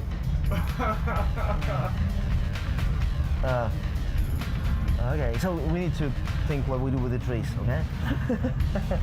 Whenever it comes to fun to play and like historical and realism, we prefer fun to play aspect. Let me assure you that our experimenting team is right now finalizing the best of the best WSD mouse flight simulation control for normal guys. Yes, we will have this gamepad compatibility and joystick, of course.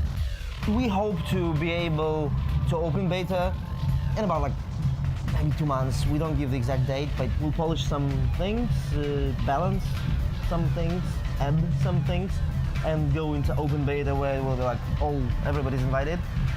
And release, we really hope it will be done before the end of this year.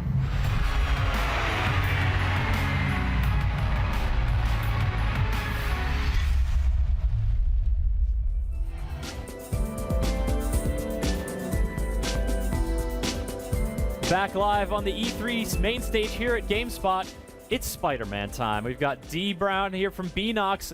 He's the head of the studio that's developing the amazing Spider-Man. D, welcome to the show. Hey, Chris. Glad to see you here. Last time we talked was last year at E3 for Edge of Time, which was amazing, and 2099. But this year, it's all about amazing. Yeah, it's all about amazing. Actually, it's been over 2 years in the making. This game actually. I mean, we've been and you didn't tell me about it last year. Yeah. Well, since we did Shared Dimensions, actually, this team like created something that was really fresh and new, and we wanted to go on with like do something that was again something really fresh, something new for the license. And so we basically asked that team come out with something that's going to be brand new. And the Amazing Spider-Man game that's going to come on June 26th is their answer to this. There's nothing we've not redesigned and to create the ultimate Spider-Man experience. Wowza. Now, I think the first thing that folks are going to want to know, and will become immediately apparent, I imagine, in this demo, is we're seeing what appears to be like a large portion of Manhattan. Yep.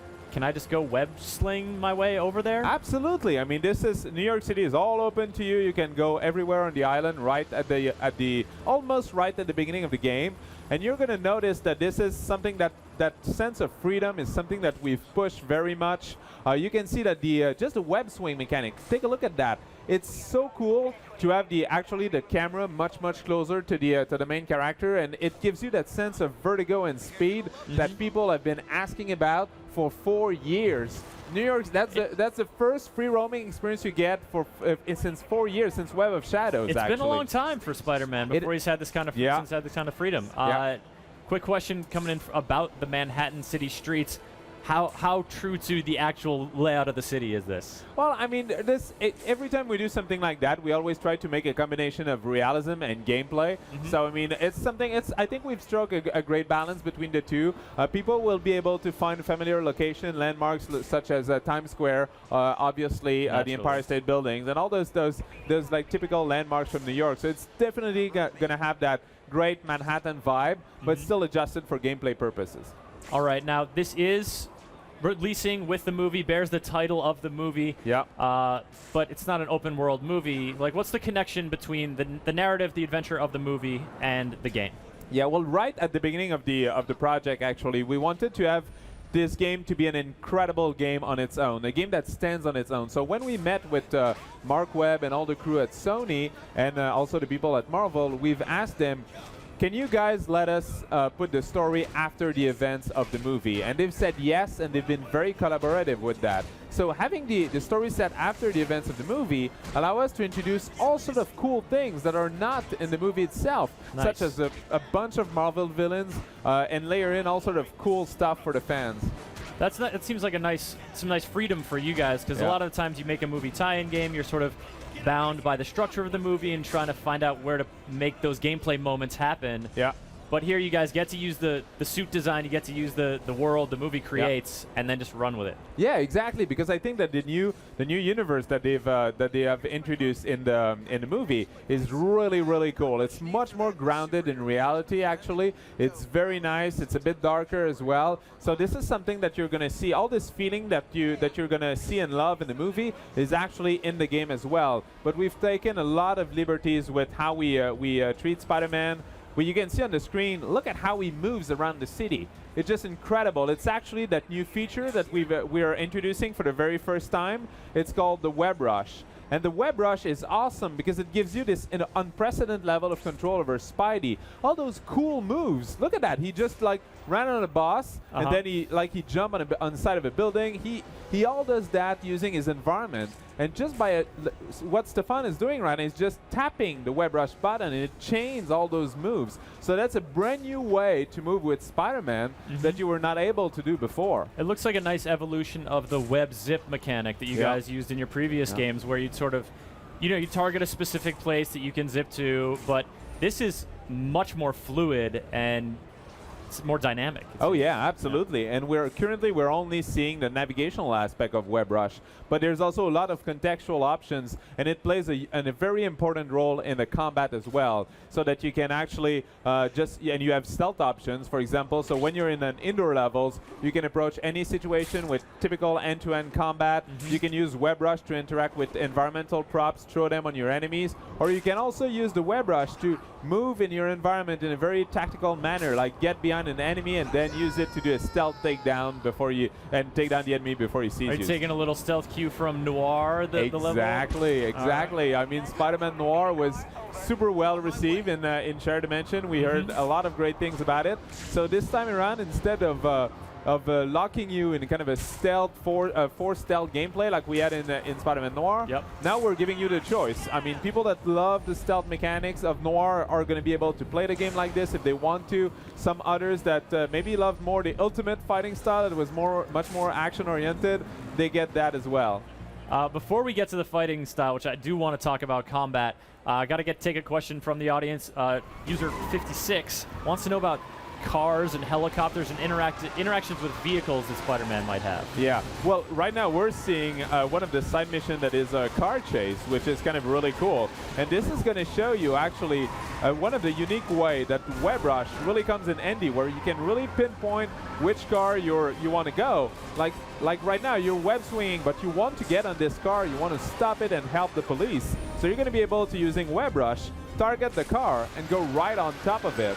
And nice. I was worried there for a second that he had overshot and he was going to have to like swing back around. Yeah, and just have like a hard time getting there. But no, I mean, and look at the camera. Like that camera that's now much closer to the main character. That's something that now that we've put in the entire game, so that you really feel like you are Spider-Man yourself. Plus in terms of other vehicles like the helicopters, it's kind of really cool. One of my favorite thing actually in the game is to web rush myself on an helicopter, like on the side of an helicopter, and then since we're giving you a camera, so you actually have a camera in the game that you can pull out at any time and take pictures of whatever you want. So you can just go on the helicopter and just admire the view and then take a picture of whatever you want, and you have a digital photo album in the game where you can save your pictures, which is really cool. Can you then sell them to J. Jonah Jameson to pay your rent money? No, unfortunately no. But we have a lot of side missions that actually require you to take pictures of specific stuff, and you can unlock all sort of really cool bonuses. All right, so photography side missions. We just saw a car chase. Sort of seemed to be a side mission. What's the main mission? What's the main narrative thrust of The Amazing Spider-Man? Well, at the beginning of the game, actually, since the story takes place after the events of the movie, there's now this new guy called Alistair Smythe that a lot of people from Marvel fans will remember. No doubt. He's now the new scientist, the top scientist at Oscorp, and he does not really believe in the cross-species research of Dr. Connors. So actually, he's moving all the research away from Oscorp, but unfortunately an event happened and all those cross-species gets unleashed in the city. And since the guy really believes in nanotechnology, he's gonna release an army of hunter robots to go after those cross-species. But Spider-Man is of course one of the cross-species, so you're gonna be in set big from trouble. both sides. Yeah. Folks, one of Spider-Man's most recent roles outside of Edge of Time is in Marvel vs. Capcom in the fighting game. So I'm curious about the voice actor. Did you get the guy from the movie or the previous Josh Keaton guy from the games? And Aaron SBB wants to know if he has any moves that we'll recognize from the fighting game. Yeah, well, all the moves are really brand new, and they're inspired actually from the Mexican wrestling style, like lucha libre, which is something like they touch on in the movie, and this is really cool. It makes for those crazy moments, and it's very nice.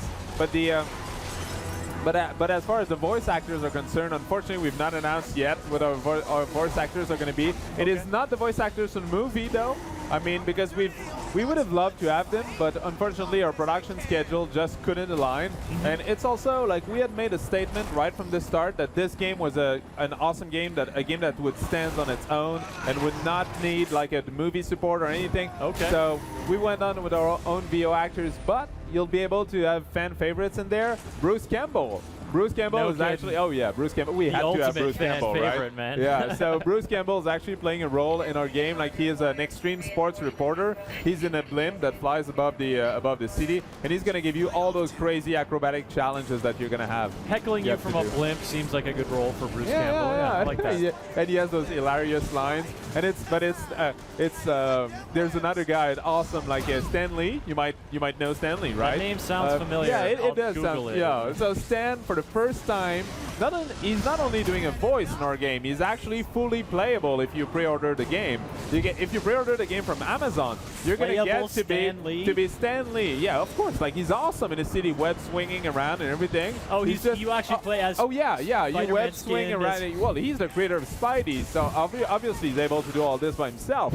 And so it's really great. So you have all those side missions that you have to do, and it's very fun stuff. And when you get to complete the side missions, we've actually put a little surprise in there for the fans for the 50th anniversary of Spider-Man, which I'm sure you're all aware of, is this year. So playable Stanley. Oh yeah. That is oh yeah. fantastic. It's plays as good as it sounds. Question coming in from the email. Mr. Delansky wants to know about, and other people were asking about this before. Spider-Man's webs have been explained in a numerous different ways. Do you have to like reload or worry about overusing them at all in the Amazing Spider-Man? Well, actually, we've been trying to be as true to the movie universe as possible. So details like in the movie, for example, the web shooters flash red when he's shooting a web. So this happens in the game as well. We didn't want the player to run out of web. We thought that would just be silly from a gameplay standpoint. Yeah, who wants to run out of web? Yeah, but then again, we wanted to be true to what they're doing in the movie. So what we're doing is that from time to time, you will notice in the game that he has this animation that he does using his like kind of the small utility belt that we've put on him. So he's automatically reloading his web shooter. So he does reload, but it's not it's not player triggered. You're not going to be floating through the air and see press X to reload. Your web cartridges are low. Yeah, or find some glowing thing in the environment to magically reload your shooters. That's not going to happen. So. Nice. Yeah. VGamer92 wants to know if there are other costumes for Spider-Man. Obviously, Stan Lee is kind of like a costume. It's a totally separate dude. But are we going to see some other Spidey looks in the game? Definitely. I mean, suits is always a big thing. Like all the fans really love that. We've not announced yet what suits they're going to be, but there are a lot of suits in there that have never made it into any Spider-Man game before. Never. There have been so many Spider-Man games. And there's been a lot of Spider-Man, different Spider-Man types in the past. But the suit is actually something that we've worked a lot in this game. If you'll be able to see that, for example, the suit does degrade over time as you get beaten up and everything. So you're going to first see scratches and everything. Eventually you see Peter Parker's skin, bruises, blood, and we change his animation and everything. And that new camera angle that we're putting in the game makes you feel so connected to the character. It makes you really feel the pain. So. D, it seems like Amazing Spider-Man is shaping up to be a real nice change of pace for the Spider-Man games. Some nice freedom to swing around like everybody wants to do. Yeah. Anything else you want to mention before we just tell folks when it's coming out and on what platforms? Well, certainly. I mean, this is the best game we've ever done at Beanox. This is the biggest undertaking, the biggest budget, biggest resource, the most time we've put in a game. This is our vision for a Spider-Man game. This is just an incredible game. If you've played past Spider-Man games, you gotta try this one because it's offering you so much fresh stuff. It's just incredible. You guys have made a lot of Spider-Man games with sort of strongly directed gameplay, but now you're setting them loose. Yeah, exactly. Very cool. Looking forward to it, D. Yeah. You said it's coming out in just a few weeks. Yeah, June 26th for 360, PS3, Nintendo Wii, 3DS, DS, and we've even announced that a bit further we're gonna ship a PC version as well. Excellent. And a bit further, a Wii U version. Who knows? Who knows what the future will bring? But in a few weeks, Amazing Spider-Man will be available. Yeah. D. Brown, thank you so much for coming by and showing it off on the show. Thank you. Much appreciated. Thanks. All right, folks. Now it's time to check in with Brendan Sinclair and Kevin Van Ord for a news recap here at E3 Day 3.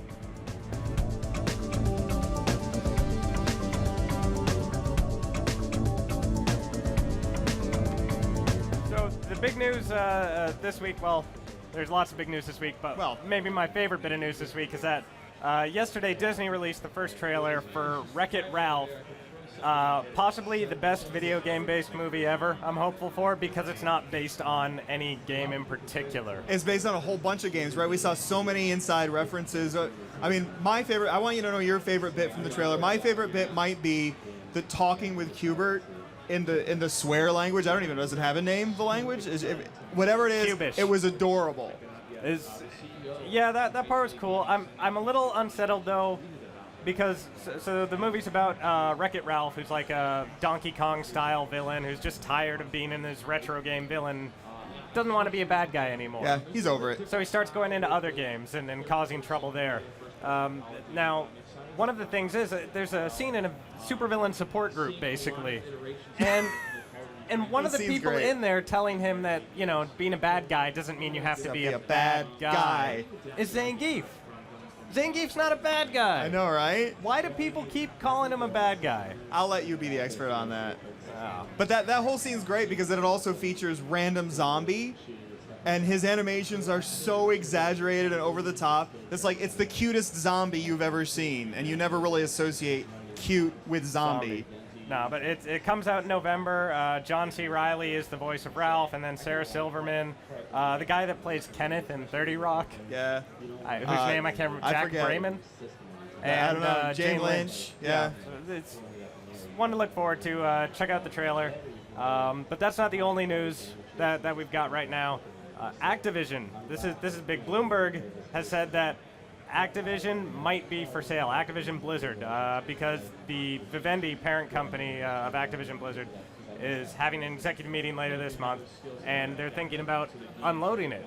To who, I have no idea. Now here's the thing, like Activision sort of prints money, right? Why would you want to get rid of a company that prints you money? Maybe they've seen what Activision has in store 2 and 3 years down the road. They know more than we do, I'm sure. So that's something that we're not exactly sure on how seriously they're considering it, whether they're just doing this to test the water. But that is one that we'll definitely keep an eye on. And right now we are going to throw it back to Chris and give us more.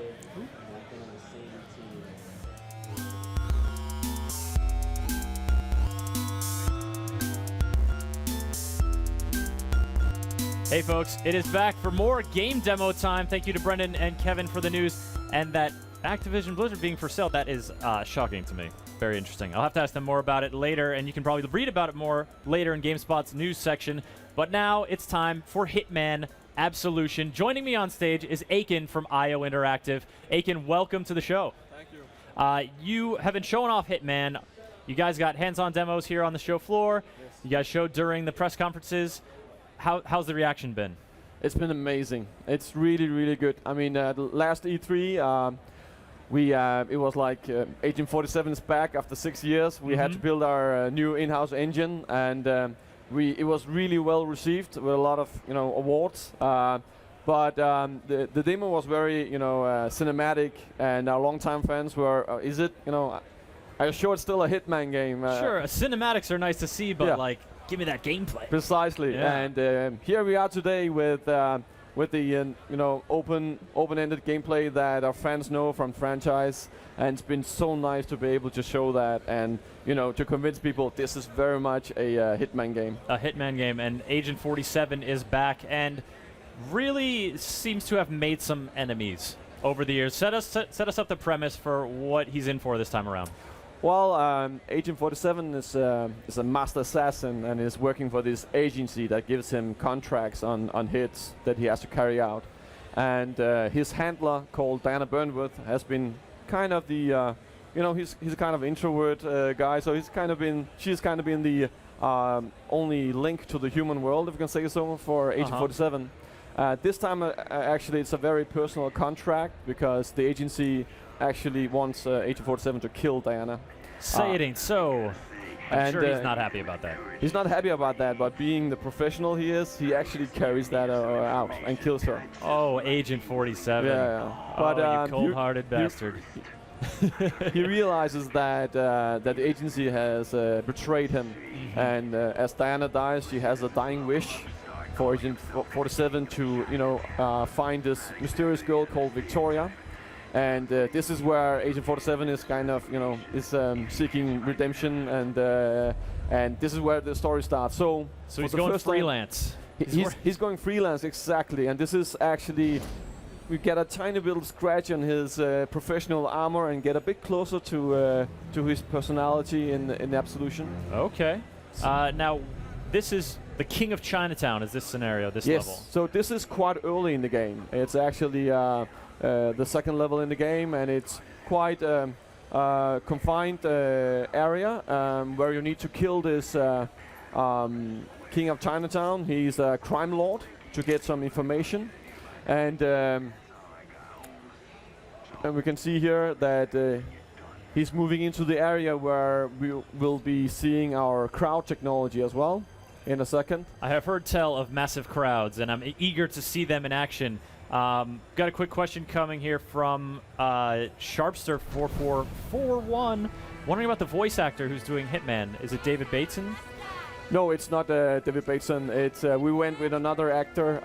We took another direction. David Bateson has done some really, really nice work for us. But we creatively been moving in another direction. Okay, so you guys bring in a new voice, but definitely the same dude we've seen. And now I noticed you released that immediately infamous trailer a few weeks ago, but at the beginning of that, he had sort of mutilated his own barcode, but now we're seeing it intact. So this takes place before the sexy nun murder. Yeah, definitely. The plaster is it's a part of this personal journey of Agent 47. He's developing throughout the game as the story progresses. It's something I cannot talk about just yet, but definitely be getting a bit more emotional with him. All right, so we're moving through the crowd here, and that is quite a dense array of people. Yes. Is this guy the target here who's hanging out? Is the guy on the phone in the middle, guarded by corrupt policemen, and Agent 47 is kind of looking around and seeing if he can find any props or something in the environment, so he can discover something where he can do a creative way of killing him. This is the really core of Hitman games. It's what we call a kill sandbox. So obviously you have an option to just approach the target and take out your guns, which will propagate chaos amongst the crowd members. That's fun, but there's also other ways of doing it. To, traverse around, strategize, and find clues that the king does. For example, he likes to eat at a certain restaurant, and you can find this poisonous fish, poison the food. Okay. Kill him like that and get away, because Agent 47 is very handy with weaponry, but he's not the kind of dude to run up to a pagoda in the middle of a huge crowd and just blast a guy in the face. Well, it's up to the player. You can do that. You will have combat and you will have people chasing you because they would know it's you, right? Pretty quickly. It's up to you. This is very important to us that we want to leave that up to the player. So you want to have, all-out mayhem shooting. That's up to you. Then if you want to do that. Find some creative ways, you can do that as well. Many different ways of killing the king in here. Actually, I'm the lead producer on the game and playing it a lot, but actually yesterday I found a new way of doing it again, and it was awesome. There's some remote explosives, and there's an apartment where there's a pusher. The King of Chinatown likes drugs, so he goes up to the apartment with him. I've been there before, placed the explosives. I'm down amongst the crowd, looking up the window and triggering the explosive. Waits for him to go in there. I see the king fly out and fall down amongst the crowd. Panic starts, and I'm just, turning around, just leaving, away. getting away with murder. No it's big perfect. deal. I see explosions all the time. It's cool. Yeah.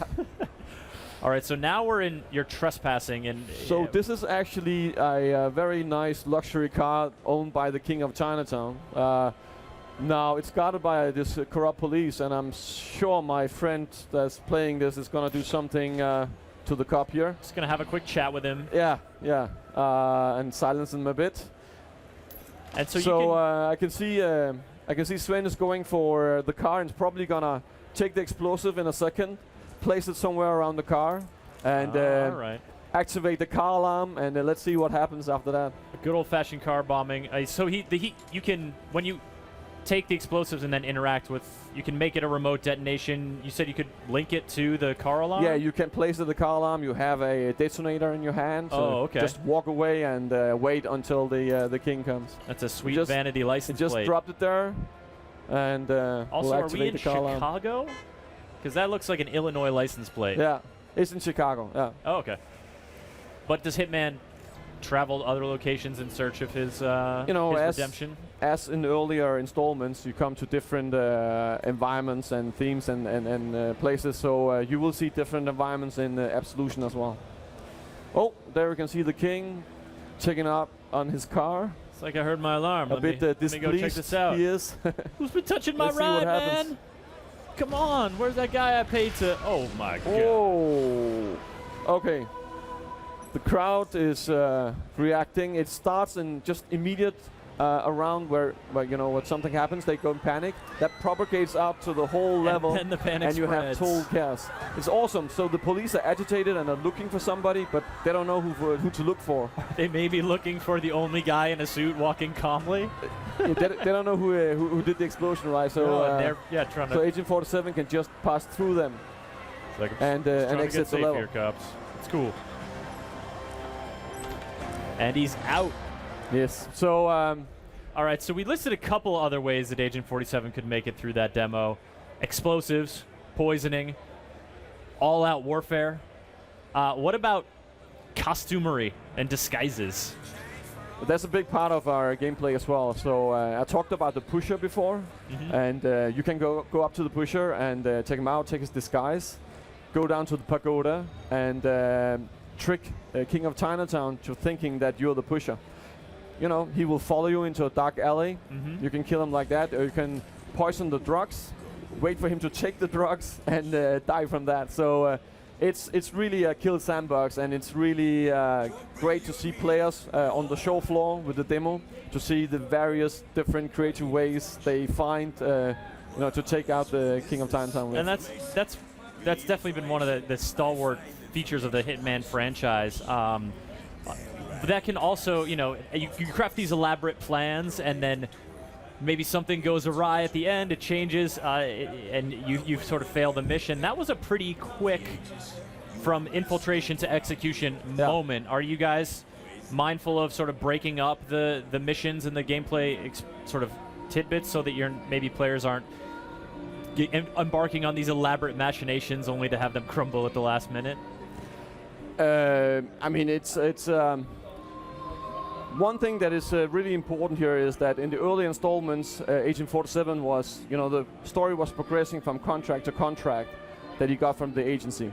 So this time around, he is making the next moves, steps himself, because this is a personal contract. So it's an unusual situation for him. He's also hunted sometimes, so he's kind of making the calls what to do next, and that's the way it progresses.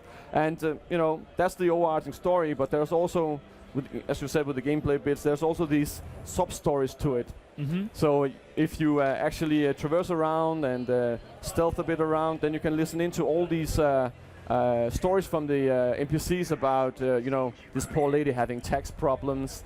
Or if you listen in a bit more, you get kind of hints on maybe secret areas or some other props you can find for your benefit. Okay. So and it's very dynamic with the music system as well. So that incentivizes replayability actually, because if you play it like in a stealth kind of way, you get this very nice music, relaxed music, and you get all the stories. If you play in an action way, you get kind of rock riffs, and that also incentivizes to replay it again. You can play the same level again, a different experience. Yeah, it's a nice way to expand the sensation that you're really playing it a different way in different playthroughs. A lot of people in the Twitch TV chat are curious about that trailer, about the nuns, and are they, before we talk about sort of are they a faction you encounter and who those folks are, which I imagine you're going to be very coy about. What do you think of the reaction to that trailer? Because the internet basically caught on fire a little bit. Yeah, I mean, we really didn't foresee that it will create such a reaction. We're really proud of the trailer. I think it's a beautifully made trailer, and it's a game for an adult audience. So it has this Tarantino Rodriguez flavor to it.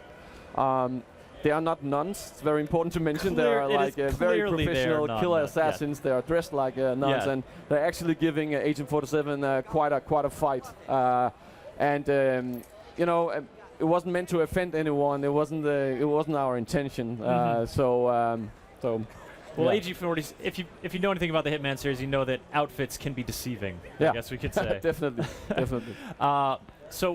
That scenario that you painted in that trailer was pretty open combat type thing. Like that's almost like a boss fight, right? When you're taking on those assassins.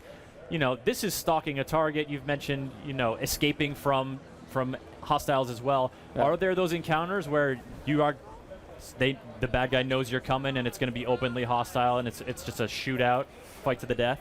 Again, there's an overarching story, and these bad guys have been introduced, and we follow them as we go along. So there will be showdowns with them, but it's very important for me to mention that all this is very close to the Hitman fantasy. So it's very close, the kill sandbox gameplay, the open gameplay. So it's not like a boss fight kind of, where Right. kind of fixed to some Sure, like, rail gameplay. I'm so trapped in the motel parking lot. I gotta kill all these precisely. assassins. So it's very open, and they are more significant. And you have our gifted level designers have made sure that there are a lot of creative things around that you can use to take them out with. Like the poisonous fish, which we just saw taking out the King of Chinatown. Like the poisonous fish, yeah. And now in these two playthroughs, we saw explosives, but we haven't seen any gunplay, though folks are curious about it. Yeah. Hot Lead in the Twitch chat wants to know about upgrading guns, which I guess feeds into the whole question of character progression. I mean, Agent 47 is already pretty much at the top of his game, as we established in previous games, but is there a sense that as you go through this, your abilities are changing or evolving? Very much so. I cannot go too much in details with that yet, but for example, the rating system, we've always been known for the rating system, the Silent Assassin. Everything you do has been recorded and tracked, and you get these elaborate different ratings, challenges, etc. And obviously, weapons are very important. He's a professional, so wide range from handguns and machine guns, etc., to katana swords, syringes, or other very, very creative props that you can use. And at a later point, we will elaborate more on the weapons part. All right. Well, you are certainly going to have an excited audience at whatever juncture you decide to reveal that information. Let's talk about release. When is Hitman Absolution coming out? It's coming out November the 20th. Okay. On PlayStation, Xbox, and on the PC. Any plans for a little tablet fun time on our brand new console coming out later? Not at the moment, no. Not at the moment? Okay. So, Agent 47, looking good as ever. Thank you so much, Aiken, for coming and showing off a couple different ways to take care of the King of Chinatown in Hitman Absolution. Much appreciated. Thank you very much. Have a great remainder of the show, which is only a few hours left, folks, but we still have some huge name games coming on here.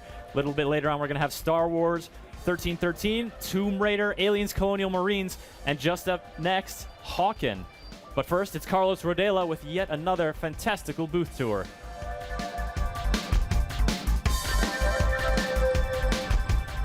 Hey everybody, Carlos Rodela here from GameSpot's coverage of E3 2012. I'm still here, and I almost have a voice. I'm here with Jeff Brichette from Turtle Beach. Hey, what's up? Hey, we were supposed to be dancing. Oh, we are. Woo! I don't know why we were so excited. I'm excited because it's the final day of E3. I am too. What do you have to talk about? There's four awesome things. There are four. Number one, we are announcing that we are an officially licensed producer of Nintendo Wii U products. We're really excited about that. Cool. And when's that? At launch, you mean? We are actually developing a line of products there, and we're hoping to have something at or close to launch. Number two, we are introducing a line of really budget-friendly, very high-quality headsets designed for PC, PS3, and 360. So I thought you were going to say designed for poor people like me. Well, also for poor people like you. This is true. But no, we believe that even if you're not spending a lot on a headset, it should always sound good. We're an audio company, and sound is very important to us. So, we don't think that you should get get shafted just because you're not spending a lot. Yeah, thank you. You're welcome. Thank you personally. And what are the other two things? Next thing we've got is that we are very pleased to announce that we're renewing our relationship with Activision. So we've got a line of Black Ops 2 headsets. And we are now the official headset of MLG, Major League Gaming, so we've got a line for them too. Boom, that just happened. You're like you have a reason to dance. I do, lots of reasons. Woo! All right, let's look at some stuff. Okay, so over here we have the ZLA. I'll duck under here. Whoop. The ZLA is our one of the budget lines I was talking about. It is a PC headset. It's got huge 40mm drivers. It's really comfortable. You guys can probably see that microphone is staying in place. I don't know about you, but I absolutely hate it when the microphone attacks me in the face. Yeah. So it's really nice. It holds in place. They're comfortable. They're lightweight. They sound good, and that's pretty much the LA Groovy. series. Oh, so that's all these here, right? No, these are existing products. This is the Z11, it's a PC headset, and the Z6A here, this is our multi-speaker surround sound PC headset. All right, cool. And over here is the Call of Duty. Woo! We've got Black Ops 2 headsets right here. There are 5 of them. We'll start down here on the end with our earbuds. These are in-ear monitor style, so they do go into your ear canals, give you really nice isolation, really high quality sound. Got a really slick black and orange braided cable for super durability. And then once you get into the more traditional gaming style headsets here on the right, you'll notice that we do have a couple of pretty cool features that we've put on these that make them a little bit extra super premium. So all of them that are corded have a nice braided cable. Yeah, I already saw that. I love it. And number 2, they have memory foam and protein leather ear cuffs. So really cushy. It's like having a Tempur-Pedic on your head, but not in a bad way, like it's crushing you. Because it'd be kind of weird, but yes, awesome. Yeah, also. So the Kilo is our entry level here. This is for PS3, PC, 360, and Mac. It is a stereo amplified headset. Sounds fantastic. Huge 50mm drivers. Up from that, X-Ray, we've got a surround sound wireless headset. Features a rechargeable battery, Bluetooth for wireless chat and talking on the telephone. Interference-free dual-band Wi-Fi radio. I can't live without Wi-Fi now. I mean, I have to have wireless headphones. Oh, it's amazing. And we actually have the dual-band Wi-Fi radios on the XP 300 and 400, and they work here on the show floor. Oh, whoa, that's saying something, people, because it's crazy here. It is. I mean, my phone doesn't work. I've been trying to send a text message for 2 days. Up from that, we've got the Sierra. This is our pro gaming style tournament quality headset. What's this doohickey about right there? That is the Magic Box. So that's actually called the XP7 control unit or Sierra control unit.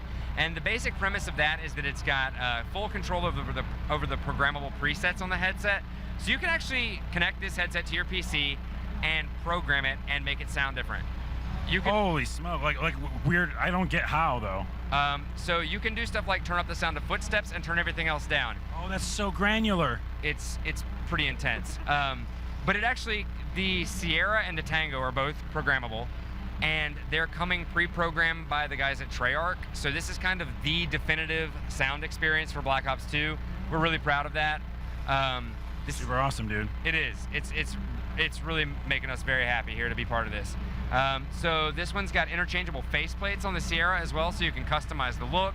Lots of cool stuff there. And then the Tango has the presets. It has the Wi-Fi. It has Bluetooth for chat. But it's the ultimate one. Is this the ultimate one? It is the ultimate. It is the Fat Daddy. But the Bluetooth is not just for chat. You can stream music wirelessly to it from your phone or your MP3 player. It's got a rechargeable battery. It talks to you in the voices of game characters. Okay, so if I put this on, I feel like I'm never ever going to take it off, or even like re-enter the real world. So that's cool because even it's got the rechargeable battery in it, and you can charge that battery while you're playing, so you never need to. Okay. You lose your life to these headphones. You can just like play until you rot, and it's awesome. Okay. And we're not really saying you should do that though. No, I would never advocate that for serious. Rotting. Okay. Only maybe like 15 hours at a time. And what do we have over here? Over here we have sort of the beginnings of our 7 series. So we're really excited about the 7 series.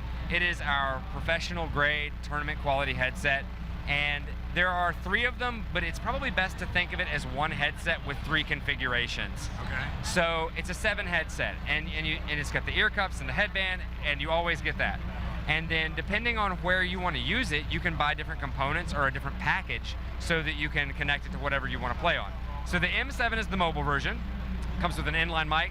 It's for your Vita, your 3DS, your iPhone, your Android, your music player. Really premium 50mm speakers, sounds fantastic. The Z7 adds the control unit, so you get surround sound on the PC, all the full programmability. Or as I like to call it, the doohickey. The doohickey, yes, it does come with the doohickey. And then the XP7 comes with the doohickey and the whatchamajiggas, which actually allows you to connect it to your console via optical connection. It's actually called the console interface device, but the whatchamajiggas also works. And what's this other doohickey? This is the big black brick.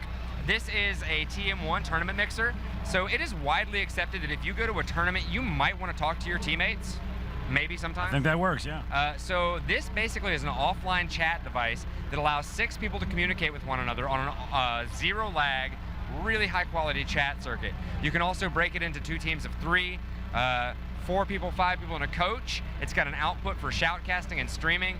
Really cool device. It's also got an analog noise gate on it, and if you don't know what that is, The basic idea is that tournaments and things are usually pretty noisy like it is in here. So you can set what you want the headset to think as silent. So you could set this noise level as silent, and then until you spoke, it wouldn't pick up any noise on the Can we do that right now? Can we do that right now? You're like all of around us, like just everything to silent. You know what? You actually could if you went and put one on over at the tournament area. You know, we should do that next. You probably should. Also, wait, I heard you're gonna take me to the theater. Is that right? There's a theater. We can go on a date and watch a movie. Well, do I have to buy you like popcorn? No, we don't have any of that. Good, I don't have to buy you anything. Right on. All right, thanks for showing us everything. Yeah, thank you. And now we're gonna go to the theater, but back to the stage first.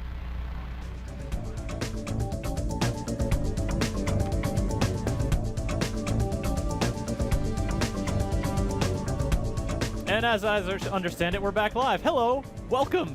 Glad you are with us. Glad you've been sticking with us throughout our marathon day of excellent game demos. And we've got another one coming up for a little game called Hawken.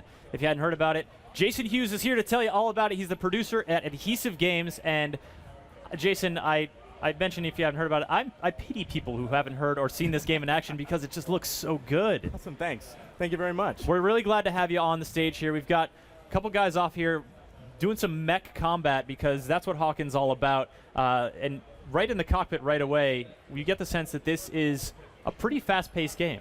Yes, I would say that it definitely is. We're a first-person mech shooter, and we're actually free to play.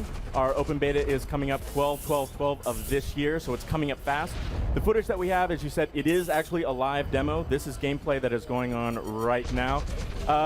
It's fast-paced, but there's a lot of strategy to it as well. I think people are going to have a good time once they get in the match. All right, so the fast pace is immediately apparent. You can see guys running around. You're seeing this is another stalwart feature of the mech game is the customization. The customization is really, really big for us. That's something that we really want to nail, and it's something that we're really emphasizing this week at E3. We haven't talked a lot about those details, but people are going to get their hands on it and see just a taste of what we have to offer. All right, now let's talk about the basic sort of structure of this mech and start out. Like, this is a bipedal mech. It's moving pretty quick. Are most of the mechs that shape and size? Yeah, well, we have different classes. So size is one thing. They're all on 2 legs for now, but we have a light class, we have a medium class, and then we have a heavy class as well. The class that you pick, that all impacts how fast they move, how many resources they can carry, energy, and the amount of hit points that they have. So they all play very, very differently. Yeah, you can be loaded out with. Right. Now you mentioned energy. I was reading about the game, and there's no ammunition that you have to pick up. Your guns have unlimited ammunition. Unlimited ammo.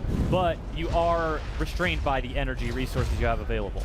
Well, we keep unlimited ammo. It helps keep the pace of the game going. But we do have to worry about, players do have to worry about the heat. They do have to worry about the heat they're generating with the weaponry. You can see some of the meters on the screen as a player fires, the meters go up. And you just have to be sure to not overheat your mech with your weaponry, or your system shuts down to cool off. What was happening there? Were we getting a little like healing or a repair kind of thing? All right, so the mode that we're looking at right now is Siege mode. It's one of our primary modes of the game. I think it's going to be a really stellar mode for the game and what people are really going to remember. The object of the game is actually broken up into several stages. Sort of different tiers, actually. The overall goal is to destroy your enemy's base. That's the overall goal. Destroy the base, but usually in a base destruction mode, get into the base, or that becomes a different story. That's a little tough. And that's where the energy comes into play. So as you run around the map, the first tier, that first goal of Siege mode is to gather energy. There are energy depots where you can go and actually fill up energy in your mech, and then you take it back to your base. What you saw in that moment where you brought it up was if you take down an enemy mech, they drop what they were carrying, and then you can just go there, pick up what they were carrying, and then you can take it back. It's yours. Okay, so you're doing this sort of harvest thing and also trying to prevent your enemies from doing it. Exactly. And it looks, we've got clearly, wow, that's a lot of explosions. We've got clearly visible guns on both sides. Right. Are this sort of your two primary mounts? Are your arm? We have exactly. We have a primary weapon and a secondary weapon. The primary weapon is the one that you use most often. The secondary is definitely more supportive. They do a lot more damage, but you can't fire them as often. We do also have an item system, okay, and items that people can that they can equip. grenades, turrets. You can drop a turret down, a rocket turret, a homing missile turret, and we have EMP blasts, shields, a lot of different ways that to support the player and how they like to play. Now let's talk for a sec about the visuals we're seeing. There's a lot going on. There's a lot of effects happening.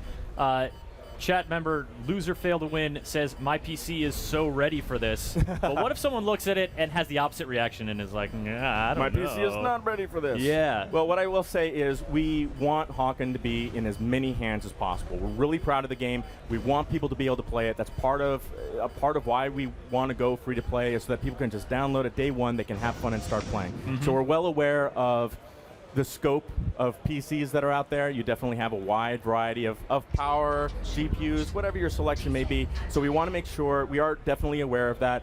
Optimization is a huge focus for us. We want to make sure that that everyone can play. We also have we had an announcement not too long ago with Gaikai, so that the players will be able to play the game. Granted, we're focused on the PC version right now, but players, if they have the Gaikai client on a tablet, an Android tablet, they'll be able to play remotely through the cloud and stream that. So it really is a core thing for us. We want as many people to play as possible. So PC specs is indeed an important detail for us. Very cool. Now you mentioned Gaikai and playing on a tablet, something like that. That brings to mind control scheme, because you sort of expect a keyboard mouse to play with this, and you guys actually had showcased at one point a dual joystick custom rig that's like real hefty and has a bunch of switches and stuff like that. What is the spectrum of inputs you're allowing for Hawken? So the primary, I'm a keyboard and mouse guy. I love PC gaming. That's what I primarily use. We do support the controller right now, just a regular USB controller, wireless controller. Okay. And that's actually what we're showing with Gaikai. You can control it on a tablet, just sit down, use a controller. Nice. And then what you saw were some pics of a prototype of a dual stick Hawken controller. I can't guarantee it's going to make anyone like play better, but it'll certainly be more immersive.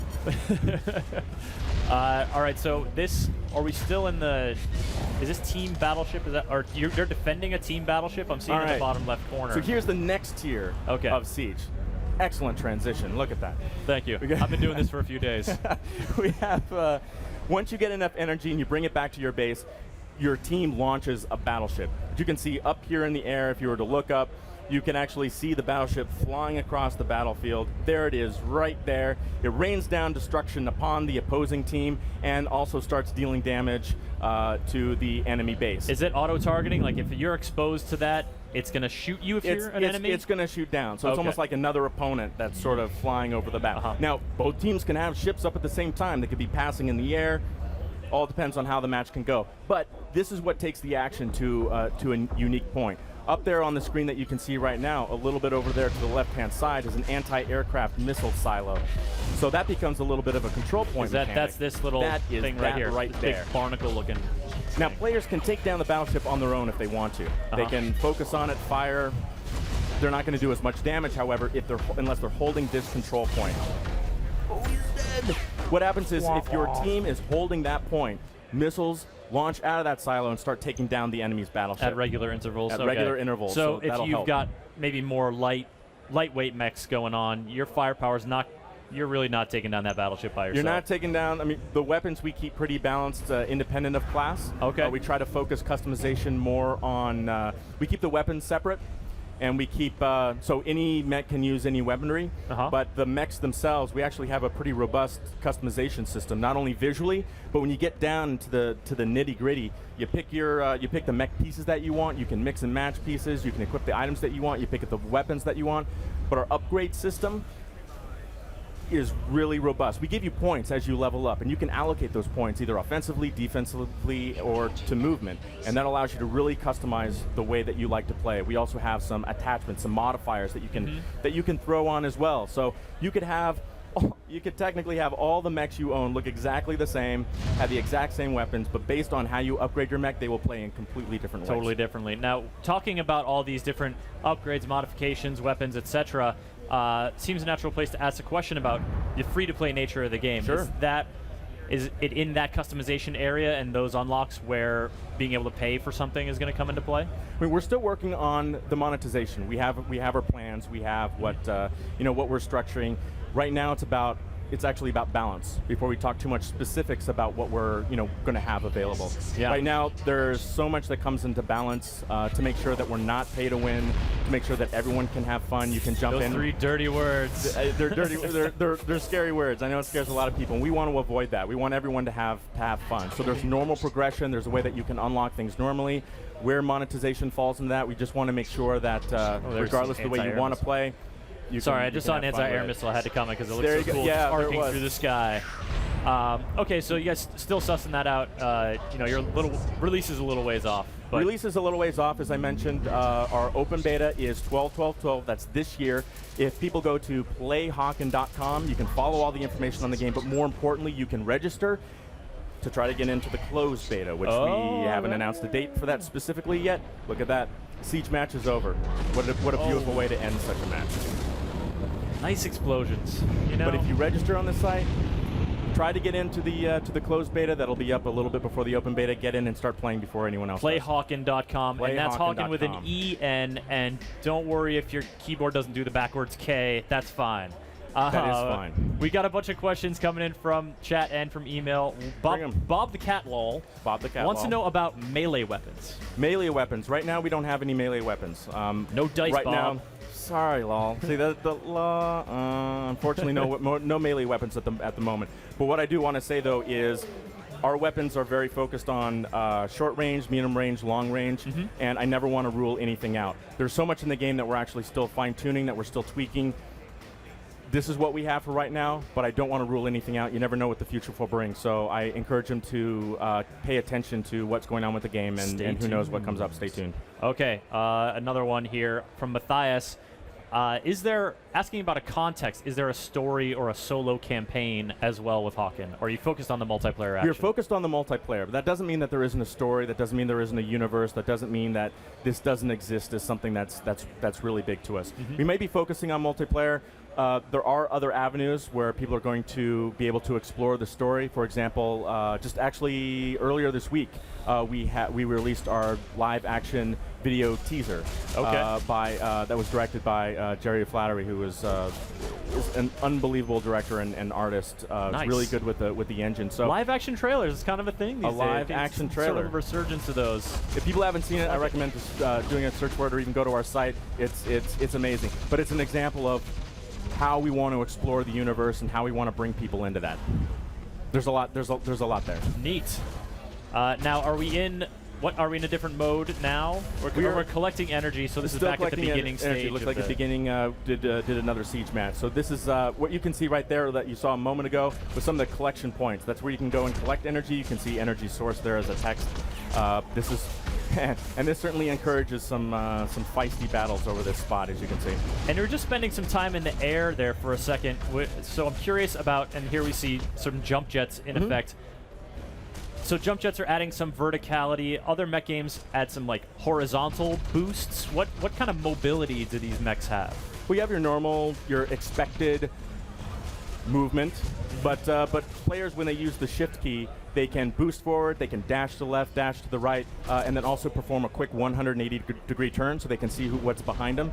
Also with the space bar, there's the jump functionality, but then also a press and hold, and you can hover in the air, you can boost in the air. So yes, the big focus is to feel like you're in a big, powerful, lumbering mech, but at the same time, we need to give people the option to get out of the way of danger pretty quickly, or perhaps get to a better advantage point.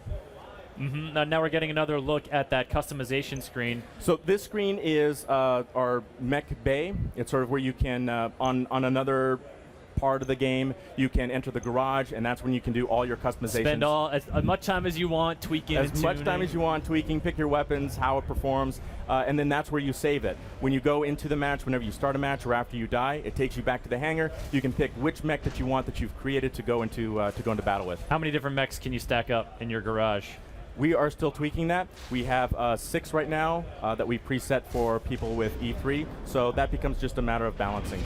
Okay, I gotta ask about this little splatter alien crap thing. Like this, you're in what appears to be an industrial area, but you've also got these stacks that seem to be almost like apartment buildings on top of it. Like, what is the whole aesthetic here in this world that you guys are going for? Well, what we have is a really big focus of the team is that Blade Runner, Ghost in the Shell, like those are big inspirations because they're not too distant future. They feel very real. They feel very gritty. It's something that people can relate to. They can see, okay, this isn't happening now, but it's not like something that I can't necessarily imagine happening. So the world that we have a variety of levels, a variety of different places that they can, or places to focus on. But it really is about industrialization it's corporations fighting over resources. So everything is very dirty. It's overdeveloped. There aren't very many resources left. There's no water anywhere that looks like the LA Wash. Actually, So there's no like anywhere. deciduous forest level that we're going to be having mech fights in. It's more about This urban combat. seeing when there's more to come, but it's more about feeling real, but giving people a very science fiction feel that really draws them in, but isn't off-putting at the same time. They can. I think players can see this. They're interested by it, but it doesn't seem something too crazy at the same time. Yeah, it definitely provides a stylish backdrop for the combat for sure. My eye keeps getting caught by little design touches in the periphery. Although front and center a second ago was like a giant bubble shield with strange magic triangles, and there it is again. What's that thing? That is a shield. That is one of the items that people can drop. As I mentioned, one of the turrets as an offensive item. The shield is an example of a defensive item. You can either drop it on the ground, run into it yourself. That'll help with decreasing and blocking incoming fire. But if you want to, you can also shoot it on a teammate, and what happens is they're able to run around the map with it around them. So it looks. It's the trade-off. You can either use it for yourself, you're stationary, or you basically give it to a teammate, and they're a little bit more. Well, that's neat. So the abilities can be a little Transfer flexible depending on how you put them into use on the battlefield. All right, one more question before we close out. Okay. Wait, it just went away. Come back. Totally missed it. Totally brain farted that one out. Oh, yes, here it is. Okay. Player count in a single match. What are you guys? Where are you at currently? What do you have different modes that are different sizes? Right now we have 5 versus 5, and that's what we felt was appropriate for E3 and what we're showing. We don't have a technical limitation for the amount of people in a match. It has nothing to do with that. It actually has to do with the pace that we want for Hawken and what the map can support for those amount of players. We tried, for example, this match. If you start throwing 6 people, 7 people in, the pacing of the match becomes out of whack. It doesn't feel right. You have less players, that's not quite right either. So that's what we're using to balance how many players are supported. So nothing. I'm not wanting to say anything final at this moment. It's in flux as we iron out and balance over the next coming months. Okay, and just quickly, who is this little robo friend? I've seen him a couple I'm glad times. we're able to bring that up. So what we have, this is our repair ability. So if you're damaged, get yourself to cover. Hide behind something, hold down the C key, a drone comes out, starts doing the repairs on you so you can get back into battle. That's neat. Of course, then if somebody spots you, you better get back into your mech and you'd better get away. You cannot repair faster than you can take damage. All right, Jason. Hawken, you guys are opening a beta in December of this year? It is. 12/12/12 is our open beta date. If you go to playhawken.com, you can register for the closed beta, which is coming up a little bit before then. And I'm really excited about everyone's response. We really want everyone to jump in and start playing as soon as possible. Well, we're super glad you could come and show it off here on the E3 stage show. It is looking really good and really fast, just fun. I think I'm going to get to that website a little later on. Thank you Thanks so much. Again, It was Jason. a pleasure. Thanks for having us. Absolutely. And now, folks, we are queuing up a demo for Dead or Alive 5. But first, Carlos Rodela has more to explore at the Turtle Beach booth.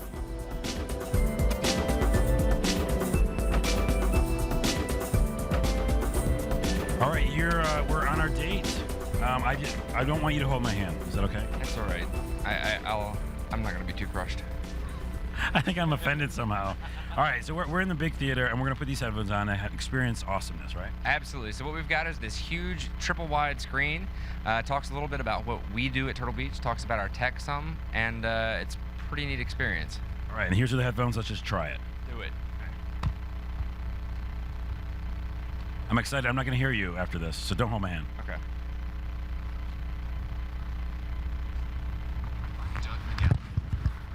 Before we begin, make sure your headset is on with the mic on the left side so you are in sync with our presentation today. Also, we ask that you turn off your phones. Making the best gaming headsets is Turtle Beach's sole focus since starting the console gaming headset category. Turtle Beach brings almost 40 years of audio engineering to the table. From the first integrated headset for Xbox, combining game audio and chat, to the first dual-band Wi-Fi based headsets. Turtle Beach continues to make video games more immersive. On screen, you'll see some key features of Turtle Beach headsets that set us apart. So why do these things matter? Isn't sound just sound? No, it's not. Premium audio is a necessity for optimal storytelling and immersion, and ultimately the best gaming experience. Turtle Beach headsets allow you to hear things you'd otherwise miss, like quiet sounds.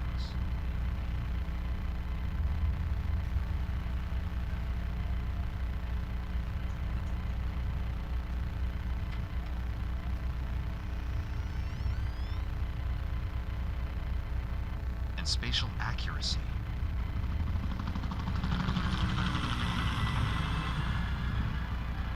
For all of us, detailed sound delivers the full story. Before we even see his expression, we know he's in bigger trouble, and we know why. The sound of the gun cocking moved the narrative forward. Had you not been able to hear it, you would have missed the moment of suspense. Now, let's kick it up a notch. For multiplayer games, missing a sound cue could mean life or death. Accurate surround sound. What's up, people? Carl Sardella here for GameSpot's coverage of E3 2012. Look what I found. A huge truck. Remember how computers went from this to this? Likewise, surround sound has gone from this to this. It used to be, in order to have surround sound, you needed a lot of equipment, taking up a lot of space, costing a lot of money. Worst of all, home theater systems still allow ambient noise to interfere with your audio experience. Let's check out the Max Payne 3 trailer to hear the power of surround sound.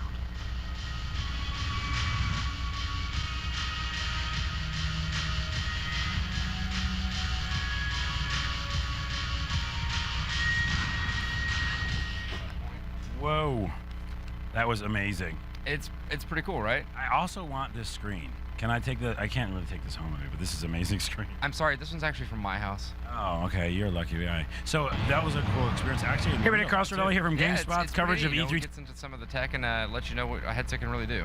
Yeah, okay, well, I am sold for Turtle Beach from now on. Awesome. I mean, just saying, I'm a convert. And thanks for showing me this amazing experience. I have reverberation in my head right now. Fantastic. It's a good reverberation. It worked. And by the way, he did hold my hand. It was weird. Bye.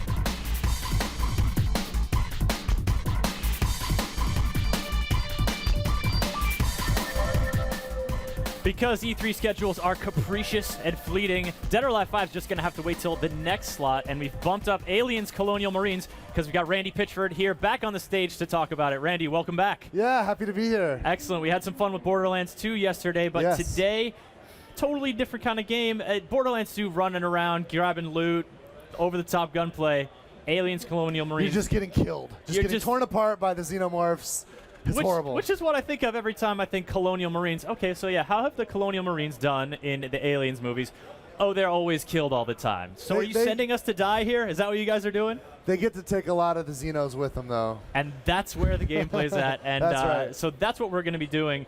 Now, you have talked at length about where this falls in the Aliens, sort of trilogy movies. Give folks who haven't heard it where it's at. That's probably the most exciting thing for us. It's why we got involved. Is there's always been this unscratched itch for us ever since we saw James Cameron's take his sequel to Ridley Scott's seminal film. The idea that the universe is much larger, that there's these things called Colonial Marines, and they have a purpose and a mission in this universe, and that the stakes are raised. And the itch that's never been scratched is to kind of play with that expanded universe. I want to become a Colonial Marine, right? And I want to deal with that stake-raising situation. Right? I want to feel that horrible terror when I realize what I'm up against. Well, these guys are badasses. They've got some of the coolest gear. I mean, all of us, so many of us creators were clearly inspired by what happened there, and we've all been stealing from it. I've been stealing from it my entire career, right? I mean, if you think about the impact that this visual design had and the concepts behind what the Colonial Colonial Marines are and how that's affected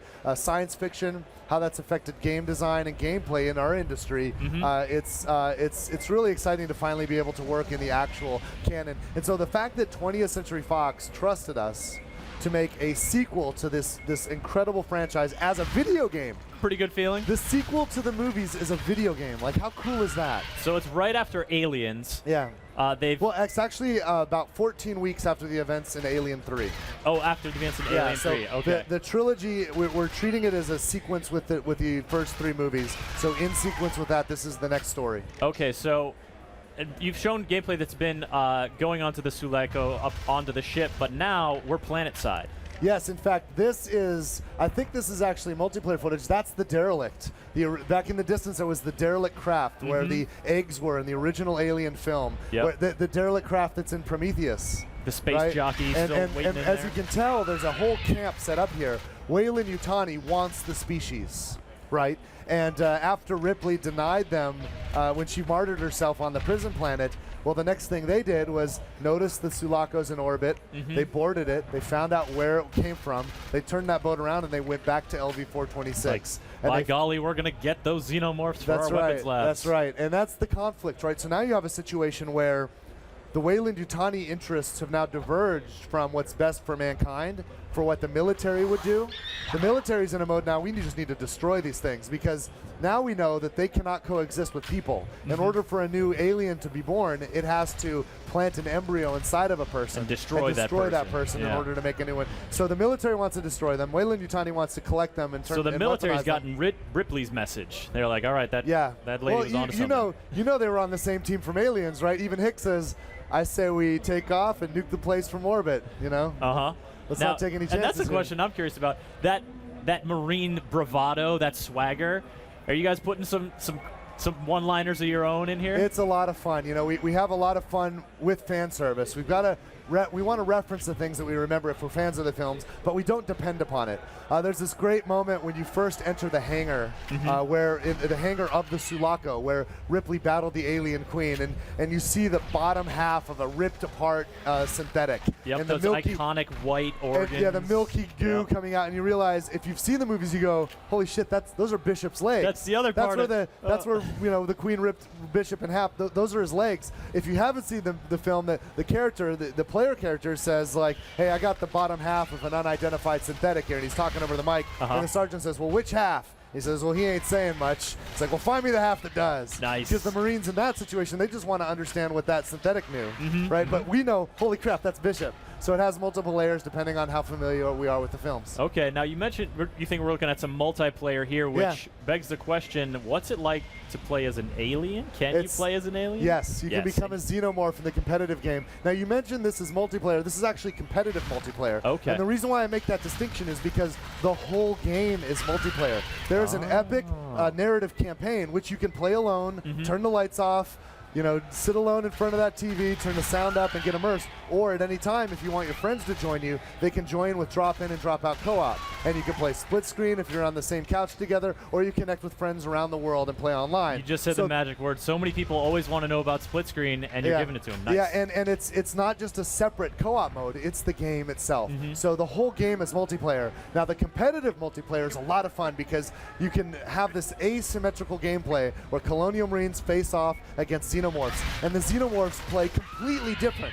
Now, we're looking from the perspective of a Colonial Marine, which from the first person lets you use the Colonial Marines' weapons like the pulse rifle, shotguns, smart guns, even things that Hudson referenced in the movies like phased plasma rifles and sonic electronic ball breakers, which we had to invent, right? You had to invent because maybe he was just making that up, but you made it happen. Well, we imagined it was Marine speak. Like we imagined, okay, there's something that's probably sonic, electronic. Maybe doesn't technically break balls, but there's something there. We can make it happen. Here was our idea. What is that thing that would be SEBB, sonic? And so we imagined maybe it's a sonic, electronic, bouncing Betty. Okay. And the Marines twist the BB part into ball breaker because they're smartasses. Yep. And if you imagine a bouncing Betty, which is what we created, it launches to about waist height. Pops up to a certain height. About waist height, kicks out that sonic blast and fragmentation everywhere, and that's gonna break your balls, man. So it's a ball breaker. And but one of the cool things about the competitive multiplayer game is you can also play as a xenomorph.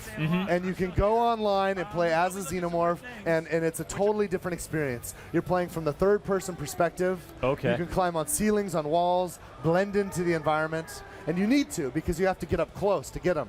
The Marines have awesome weapons from long range, but up close, a xenomorph can just tear them apart. So deadly. So it's a lot of fun. And they have a sixth sense. They can see everything.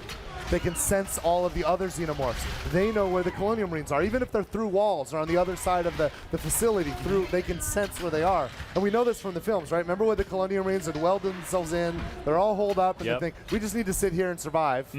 And somehow the xenomorphs knew where they were, and they went straight for them, and they got them. Now, what we see on screen now is that the Marines sort of have a sixth sense of their own with that tracker. Yes, they have tools. They use technology to get over the limits of human eyesight. So they have things like infrared eyepieces. They've got the motion tracker. They've got cameras, so they have the ability to kind of understand the situational awareness of other Marines. That motion tracker is awesome. And recently, you talked about the planned Wii U release for Aliens Colonial Marines and how that is your motion tracker. And if that isn't like what that thing is tailor-made for, I don't know what it is. When we first got briefed by Nintendo over a year ago about their bet for their new platform, we were really excited and made a big bet with Aliens Colonial Marines. Now, of course, the game is amazing on Xbox 360. It's amazing on the PlayStation 3. And, of course, we have an incredible Windows PC version. The Wii U is special because it has a screen built into the controller. So when the Wii U version comes out, you'll be able to use it to track use the motion tracker. It's got an accelerometer in there, so even though your screen's here, you can actually physically use it like a motion tracker, and it'll scan left, right, wherever you're aiming it, and it's a real motion tracker, and the sound comes from the controller. Nice. It's pretty rad. And there's other things too we can do with that. Do you know? Do you remember when Hudson used the map? When he was looking for the civilians, right? He's tracking the civilians. Like, and they're found looking at them. it, and Ripley's like, "What's this over here?" Yeah. He's like, "I don't even know what she's looking at." Yeah, but she does. But we used that map as art direction, and we have the map on the screen. So if you want to have, you can have the motion tracker. You can do a map view, and you can pan it around and be just like Hudson, scanning the facility for civvies or whatever. And there's also some other features. The Marines all have cameras on their shoulders. We remember what the view was from the from Gorman's view on the APC, where you can see like the life and health. So there's some other status things that we're playing with for the Wii U. Cool. Of course, it's awesome if you're playing the game and the wife comes home and she wants to watch Desperate Housewives or something. You can just keep playing on that screen and just keep going. You don't have to stop playing. You can stream You Colonial can play Marines the whole there. game on the screen, just as almost like a handheld experience. No kidding. Yeah. All right. We've got a bunch of questions because people are obviously big Aliens fans. Hit me. M1 Garand wants to know if players are going to have to be, careful of the xenomorph's acid blood. We've seen some up close firing and some green blood spray. Is that going to be hazardous? Okay, yes, it is very hazardous. Now, in a lot of the by the way, we're just scratching the surface. We've let you see what it looks like, and we're giving you some hints of things, but there's so many. I can't wait till the game's out. Let me just put it that way. You're clearly bursting with things to say. But about when we it, demo the game, we don't want to have our demonstrations interrupted by guys dying and getting their faces melted off by acid. So we've really kind of nerfed that a bit for the purposes of demonstration. But acid plays a huge role in the game. We've got some really awesome shader effects and material effects when the acid's hitting the environment and burning into it a bit. We've got some cool simulation. One of the things about acid, it's about pH balance, and the xenomorph blood is so extremely acidic that it's very corrosive, instantaneously corrosive. But if you counteract an acid with a base, like let's say regular bleach, okay, then the pH level will come down. The reaction will come, and now it'll it won't neutralize be as corrosive. it. So imagine if you're trying to solve this problem and you're you can get maybe an aerosol can with bleach in it. Bleach, you can feel it, but it's not going to melt through your skin. And if you have bleach mixed in with a highly corrosive acid, then it becomes a very non-corrosive acid that might just feel tingly like bleach, and it won't burn. So now you have gameplay. Imagine very quickly to react, you have to apply the base neutralizer in order to survive the attack. That seems like you guys are really having a great time extrapolating what this Marine task force might do. As you said, they're adapt dedicated to the situation. That's They've right. got some data to pull from. Yeah. They know a little bit more. Yeah, they're not just going in blind. And it's been a lot of fun to immerse ourselves. Now, granted, there's a lot of things that we're already finished with, but we still have a lot of work to do. So as we finish the game, we'll see how all these ideas manifest themselves. But we're very excited. We've been so happy to spend time in this fiction. Okay, we've got just a couple more questions before we close down. Forget who it was. Legion of the Moon wants to know. We talked about the Wii U tablet screen for the Marines. Yeah.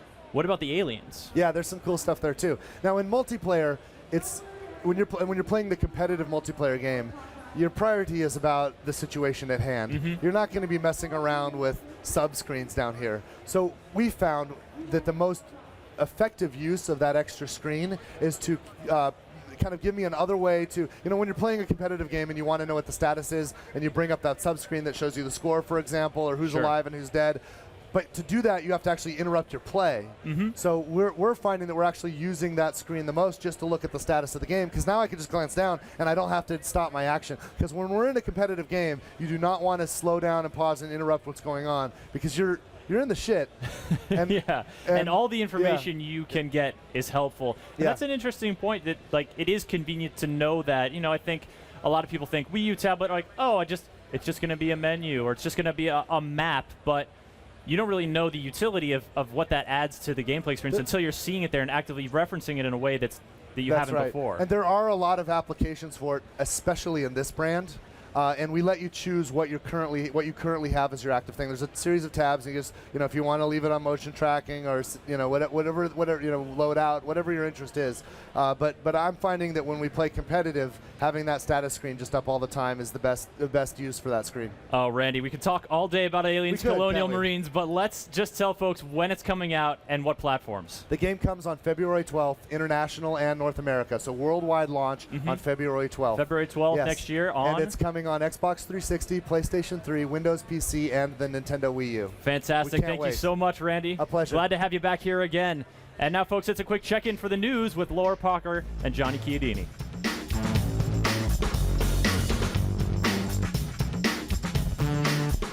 Hey, what's up? Hey, how's it going? You all right? I'm well, thank you. All right, we're going to check the news, and the first really big piece of news is apparently Activision Blizzard is considering being up for sale. Yeah. So Vivendi, which is the parent company, is apparently doing some organizational restructuring and maybe considering selling off the games business. Yeah.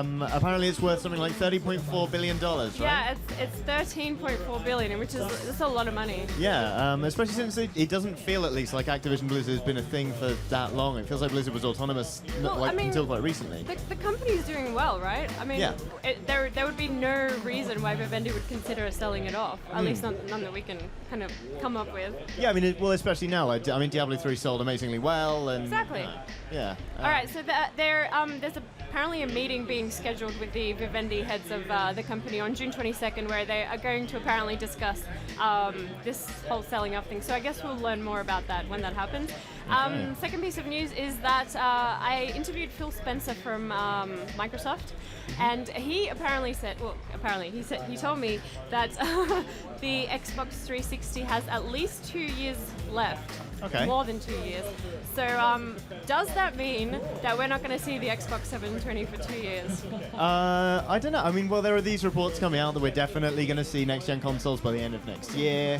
I would say that that's still quite likely. I mean, I wouldn't imagine that they would just pull the plug on the 360 when they bring out the next console, right? Exactly. So just because he said that, I guess, it has more than 2 years left, doesn't mean they're not going to come out and announce the 720. I mean, if I had to put money down, I'd say that they were going to bring in the next console and then have them overlap, say, because they're both going to be running on Kinect. And if the 360 can run Kinect as well, there's no reason to just kill it dead. So we could still see the 720 very soon. Anyway, that's it for news. Back to you, Chris.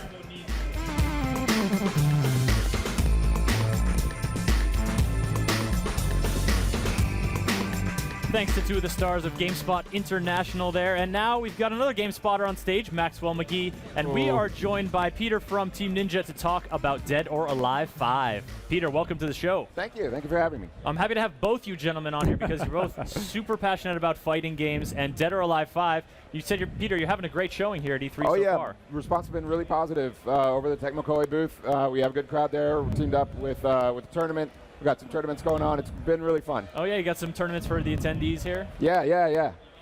Are you participating yourself? You getting in there, mixing it up? I'm not, but we actually have some of the deputy staff that might be out there later this afternoon.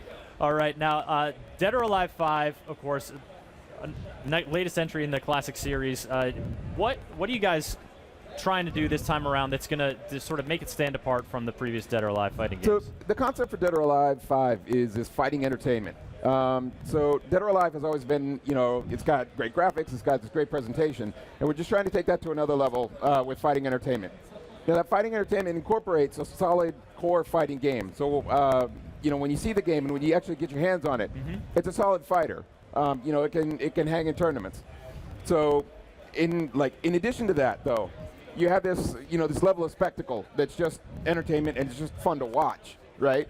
So, stages are blowing up all around you. You knock somebody into an electrical generator, it blows up, the stage goes sideways, and you're fighting on that. And it's like, you're fighting in the climax of a Hollywood blockbuster. And that's always, it just makes your move feel that much more powerful when you're breaking stuff with the other guy's body. Oh, yeah, and it's just a whole lot of fun. It's a great experience. Now, I know a lot of those stage environment-based attacks. Those are instigated by using I think you guys are calling it a power blow, and the mechanics of the power blow have changed a little bit from the when I first saw the game back in San Francisco late last year, I believe it was. But can you maybe explain how it's changed? Sure, good catch. Yeah, we have changed the power blow actually in response to a lot of fan feedback. The power blow is now. Like each character has its own command for the power blow. Yes. And so basically what the power blow is, it's a charge move that'll do a whole lot of damage. It'll take a while to charge, so you can't spam it. Yeah. But if you land it, you'll hit the character, and you get a little window to actually you can sort of direct it, like, do I want to throw him into this car? Do I want to throw him into this like electric generator? Exactly. And there are some danger zones that will only trigger during the power blow. Yes. So you have a little window to do that, and then you do a whole lot of damage and a whole lot of fun. Because it seemed like originally you could just throw out power blows at any point during the match, but now you've sort of put some restrictions on when you can actually execute it. Right. We got a lot of feedback from the fans with the alpha demo that we put out a couple of months ago, and people were saying a couple of things like you could spam it. It was too powerful. You could spam it, and the window of when you could change the camera angle was too long, and it broke the tempo of the action. So being a fighting game, you want to keep that action going, keep the tempo going, and they were like, it's too long. And so in response to that feedback, we changed it so we shortened the window where you can change the camera angle, and you can only do power blows once your life is at 50% or less. Yeah, and then there's a little visual indicator in there as well. Your health bar will start to flash red. Right.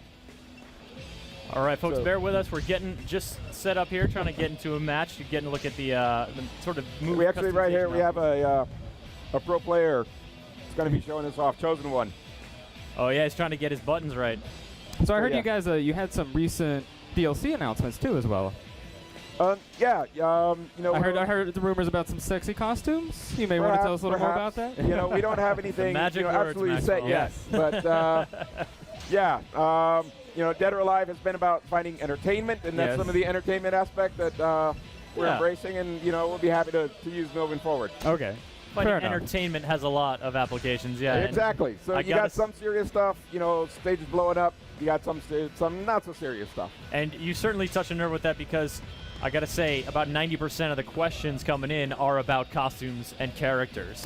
Now it looks like you guys have 12 characters here in the build today. Yeah. What are you aiming for the total roster? Over 20. The final roster isn't set yet, but we're aiming for over 20. All right. And a lot of series favorites as well, but also some crossover going on. Yes, we have 2 characters from Virtua Fighter. We've shown Akira a little while back, and here at E3 we've revealed that we also have Sarah from Virtua Fighter. So we're really happy to have those characters in Dead or Alive 5. We really, the fighting system for Dead or Alive and Virtua Fighter is actually pretty similar. And we've worked with actually the developers at Sega to make sure that their characters feel right, and play right. So Virtua Fighter fighters should feel at home when they get into here. And of course, there are some minor tweaks here and there, and we have a hold system in DOA 5. So Akira and Sarah will have holds in here that they don't have in Virtua Fighter. But most of the moves are the moves from Virtua Fighter. Virtua Fighter, and they're going to be familiar. Now, something the Virtual Fighter characters will be doing for the first time in this game is having tag battles. That's right. You know, DOA has always had tag battles, a tag mode within the main game. You know, we don't sell it separately. So, you know, this is the first time with Akira and Sarah, you can actually pair them up and have a tag match with your Virtual Fighter characters. Oh my! So we're really happy about that. And then there's also to bring it back around. When you're doing a tag battle, there's a special power blow mechanic as well, where you can team up, do a combo, and then have two characters link power blows together. Right. So in the tag mode, you know, we've incorporated all of the new stuff from the single player mode into the tag mode as well. So yeah, you can initiate a power blow in tag mode and then swap out your characters in the middle of the power blow. They'll come and do their power blow, and they'll do that much more damage. And we really think that'll be a game changer for tag matches. And then if I remember correctly, I believe both characters on your side have to be at below 50% health. Right. So in order to do the power blow. Right, the same 50% health rule applies for tag mode as well. All right, and now we see Akira and Hayate going at it on top of a building, a classic location for punching each other in the face real hard. And yeah, so this is our scramble stage. And as you see, you have cars exploding all over the place. You know, he knocked him off the top of the building exploded. They're down on the street level now. Excellent. Folks, again, we are live right now, and so if you want questions to be relayed about Dead or Alive 5 that are not costume related, ask us in the kids. Twitch They chat. love their costumes. Shoot us some emails and tweet them at us to hashtag GameSpot E3. Eric Song on Twitter wants to know about the controls. Are they pretty much similar and consistent with the Dead or Alive previous titles, the controls? Yeah, the basic controls you should feel right at home. You know, you got your strikes, your throws, your holds, that same triangle system that makes up Dead or Alive. You know, strikes overpower throws, throws overpower holds, holds overpower strikes. It's like a rock, paper, scissors kind of thing. That same mechanic is there. That's the Dead or Alive core. You know, most of the moves that you're going to be used to are there, but of course we have new moves to work into your repertoire. So yeah, definitely existing players should be able to jump right in. Nice. We've got a question from Swag Fratale. Will there be I'm sure you pronounced that right. I think I nailed it. Will there be a tag team mode? Yeah, just as we were talking about before, we definitely will have a tag team mode, just like in DOA's past. You know, we're not getting rid of it now. It's there and there. On that same topic, will there be local cooperative tag team, whereas two separate people, two separate controllers, tagging between both of them on the same? Okay. And just what about had to clarify? Yeah. Let's talk a little bit more about modes online play, and because you talked about you guys have it going in tournaments. You're really leaning into that. Of course, it's a competitive game at heart. What kind of online modes are you bringing in terms of competition? Well, I can't go a whole lot into detail for online, but you know, the concept of fighting entertainment also applies to our online mode. So there is a core fighting game, and we're definitely going to have improvements to our netcode, so it should fight online better than DOA 4. I'm sorry, did that man, he just got punched into a car that then smashed into him. That was Chris, also note that the car was going off of a sick jump while that was happening. So that's fighting entertainment right there, Maxwell. That's an example of a special danger zone. That one only triggers if you're using a power blow. Now, before we location. Before we get into the next fight, I have a request for the demo, or actually, I should say, our viewers have a request to mix up the characters and maybe show off some of the females. Hey, if we have time, sure. Would you mind going down and switching it up? Awesome, man. Thank you very much. All right. We'll see some new characters come on stage, and people want to know about story mode. Chosen. Hang on one more second. Go to circus stage. Story mode? All Story these mode, characters? yeah, absolutely. They have long-standing relationships, but in the trailer you guys released, Zach, I mean, the dude is a bit of a jokester, as we can see here from his current disco fantastic costume.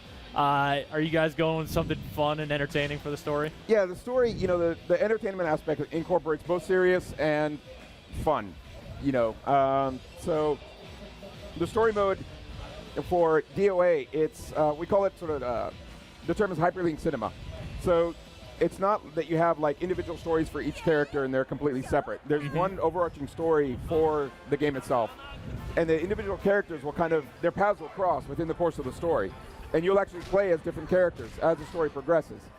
There will also be sort of tutorials laced in to the story mode. So it's a great way for new players to get a feel for the different characters that are in there, find one that works for them, as well as get used to the system of Dead or Alive itself. Nice. So, looking at all these different extravagant danger zones, will there be stages that don't have these environment effects in them, or will it be something that players can toggle on or off? Actually, players will be able to toggle them on and off, Okay. but there will also be stages that don't have any of this. Okay. So we're definitely looking for a wide variety of stages. We know that, fighting game fans and the fans that have supported DOA for a long time like that variety. And, some of the stages we definitely want to have, lots of stuff going on, like the scramble stage that we saw earlier. But some, you just want to get in there and you just want to train. I don't want, any walls, any danger zones. I don't want any crashing cars. I don't want any tigers jumping out at me. I just want to go and practice. And so there will definitely be stages that are like that for them as well. Okay. That don't feature distracting jugglers in the background and beach balls coming through. The circus stage, I like it.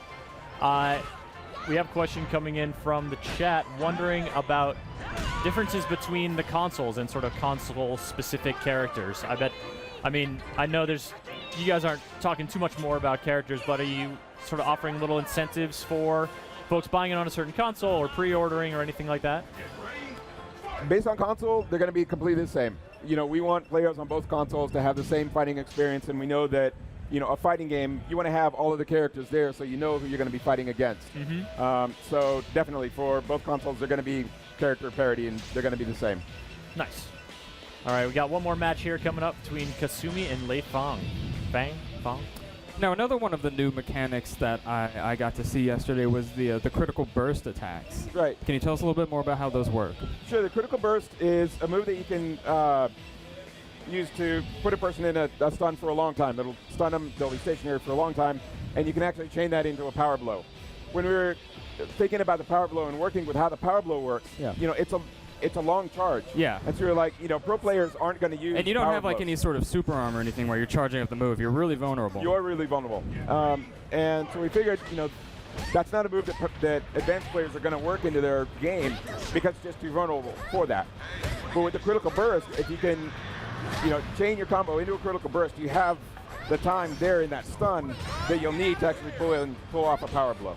So it's sort of a way to for more advanced players to help them lead them into a power blow. It's a really good setup for the power attack. Right. Now, is there a system in place that limits how often you can perform a critical burst? Because when I saw it in the demonstration, it looked like you could lead into a combo, hit them with the critical burst, and then the other person is completely helpless. They're pretty much in a crumple state. And it seems like from there, you could go into another combo, lead into another critical burst, and it would just go on and on. Yeah, for the critical burst, there's no limit like a 50% health for the power blow. Okay. You can just do it when you can do it.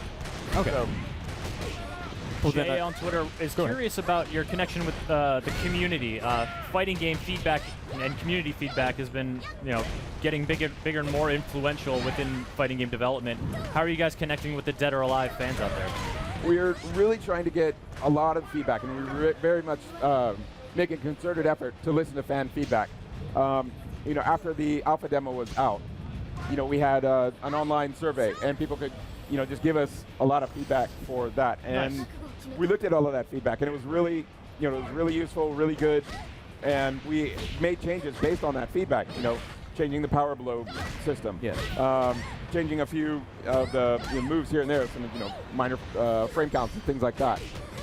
I know I work with the director right there in the same office, and I know he's reading forums in English. Probably. He's taking in feedback from wherever he can. Yeah. So, we're definitely making a concerted effort to get the community feedback and bring them in, because we know that's where fighting games live. Yep. And, fighting games, it's not, AI is practice, but it's really against the other person. Mm-hmm. That's where fighting games live. And that's, it's a kind of communication. It's a kind of, it is a community. So, yeah, we definitely want them to be a part of Dead or Alive. Excellent. Now, Maxwell, you've got until the end of this match to ask any more questions you've got. Is there button configuration on the character select screen? On the character select screen? Yes.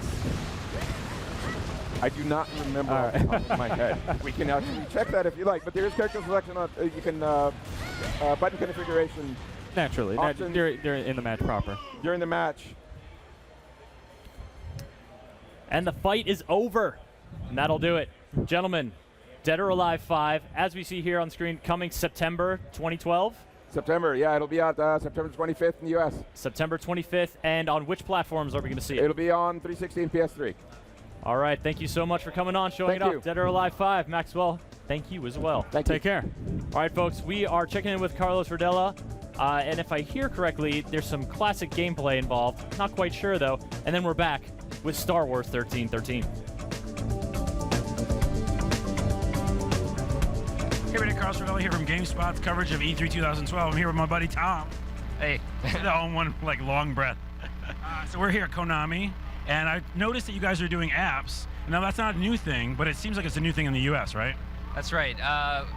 Our social stuff has been a big hit in Japan, and this is something that you're gonna be seeing a lot more of from us in the U.S. now in the near future. So. Oh, and I was actually drawn over here because of this cool pinball cabinets.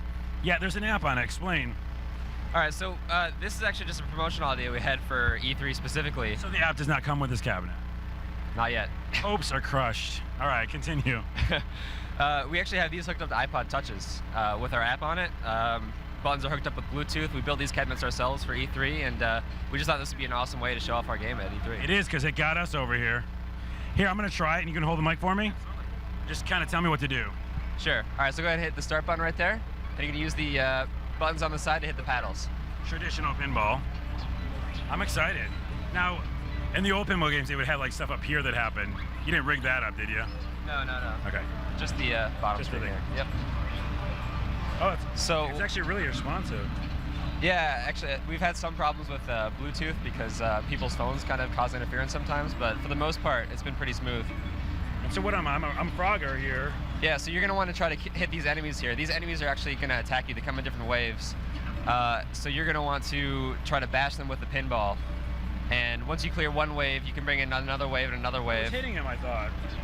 I had to hit him like from the bottom. Yeah, from the bottom. You got to hit him with enough force to knock him out. What's really interesting is that this is Frogger, and normally Frogger is afraid of cars, and now I'm trying to hit them.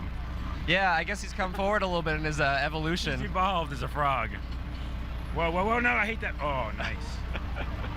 Yeah, I gotta say this is really, really responsive as a pinball game for an app. Yeah, people have really enjoyed our cabinets so far. We've actually had a few people come by and ask if they could buy these.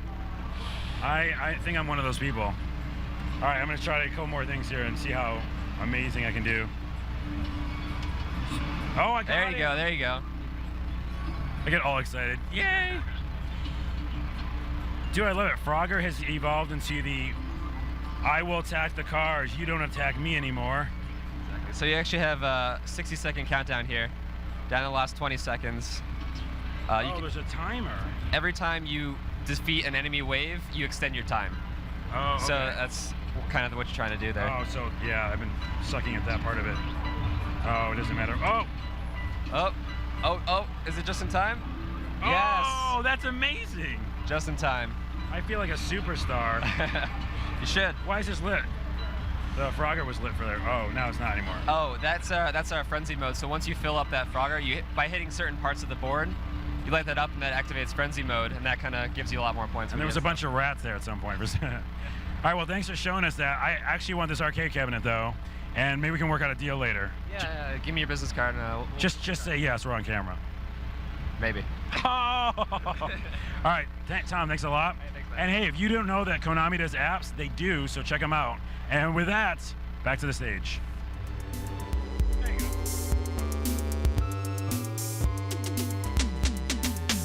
And here we are, one of the most anticipated games of E3, and we just learned about it recently. It's Star Wars 1313. Did I say that right? 1313 is so way easier. Peter, Dominic from LucasArts, and Sean McInnes joining us as well on the stage. Gentlemen, welcome to the show. Thanks for having us. We're very excited to see you and to try to get as much as we can out about Star Wars 1313 from you. We know it's not a lot because you guys have just revealed the game. Only have a little bit to show off here, but we'll take anything we can get. Right. So 1313 for the three people who are watching who maybe are like, what's that number all about? I don't get it. Why didn't it say Luke Skywalker in it? What's the game about? So 1313 actually refers to the number of the level that you're on within Coruscant. So some people might not be aware, but Coruscant is actually made up of thousands and thousands of levels. and over 5,000 actually. It's not a planet in the sense that like it's got a mantle and a crust. No. It's got just thousands of levels It's of grown buildings. over time, yeah. And okay, it's grown outward over time. Yes. It's one of the hubs of galactic politics. Right. And so when you go down deeper, 1,000 levels down, things get pretty seedy. They do. So 1313 is where the Star Wars criminal underworld really thrives, and therefore so do bounty hunters, who are a big part of that makeup as well. Mm-hmm. So bounty hunter, that's the key word here, and that's who you're playing as. Yes. Of course, the most iconic bounty hunter in Star Wars canon is Boba Fett. Right. But you're no Boba Fett. Chris, I thought you were going to say Dog the Bounty Hunter, and I'm glad you didn't. Because Only that was slightly my less joke. well I known. wanted to say Ig-88, but you know he's Okay. just not as charismatic Yeah. as Boba is. Yeah, no. So we're not ready to talk about who you're actually going to be playing just yet. Oh. Yeah, you're getting a little mic tweak. Try How's to that? act like he's not there. Can you hear me now? Yes. Brilliant. I can at least. Oh, fantastic. So yeah, we're not quite ready to talk about exactly who you're Who gonna be you are, playing. what your situation is. Okay. But yeah, we talk a lot about bounty hunters that are out there, and we think the reason they're so compelling is because of all the amazing gear and gadgets and weapons that they have, and getting to play with that in the game is a really important part of the gameplay and the moment-to-moment gameplay. Mm-hmm. Because anytime you see a Star Wars bounty hunter in action, there's always something new. Like there's strange things poking off. There's always some panel shifting or Right. some new gadget popping out. So what have been some of your favorites in Star Wars history, gadget-wise? Like what kind of inspired you guys? Big fan of the flamethrowers. Yep. The Yeah. wrist-mounted flamethrower. Who doesn't love that? Yeah. I mean, there's so many wrist rockets, wrist darts, jetpacks. All I know kinds of Sean's a things, yeah. grappling hook man. I like Yeah. a good grappling hook. That's true. Now we're taking a look at one of the quick clips you guys have shown, and we're getting a glimpse of the action from a third-person perspective. About to duck behind this crate and start taking some shots at some dudes who are trying to kill him, or Yeah, mercenaries. or even more sinisterly trying to rob him. Yeah, they're actually trying to take something away that you've captured in a previous mission. And you've got the capabilities to not let him grabbing the guy and throwing him over cover there. So in addition to obviously gunplay, there's melee mechanics as well. Right. It's much more kind of up close and personal kind of combat experience. There was just a little bit of a burst effect a second ago there. That's one of your special gadgets, yeah. It's a shockwave concussion weapon. And you know, we when we're sitting there trying to think of which gadgets to kind of bring in and play with, we often try and think of ones that can play around with the core mechanics a little bit, so they let you kind of push the limits of what you can normally do in a cover-based shooter. Of course, the concussion mechanic, or the concussion grenade, looks a little bit like you might see a force effect come into play, Right. but there are no force effects coming into play. Yeah, there's no Jedi, no Force down here. And speaking of down here, just a note, you're going to get an idea of just how deep they're going in Right. this cutscene. But Dominic, let's confirm for folks once more, the Jedi are doing their thing elsewhere. Right. They have no business on 1313. No, this is a much more grounded and relatable look at Star Wars, and you know, it's the first ever time we've put something more mature for Star Wars out there, and the people down here are much more relatable, and you know, they're kind of dealing with things that you can understand a bit more easily than the demigods that we've seen from the Jedi in previous games. Nice. I feel like we should address the issue that this game looks obscenely good. What can you tell us about the technology running this game? Because I mean, wow. I think largely the result of the look that we've achieved is in part of our partnership with the rest of the Lucas companies.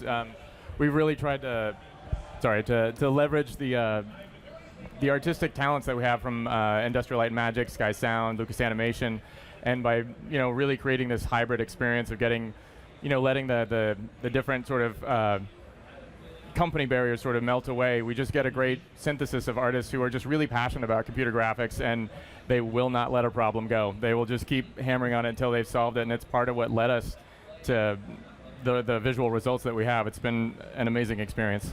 Our powers combined, it's kind of the Captain Planet of video games. Yeah, it's been, the call goes out, the light goes up, and it's been a great time.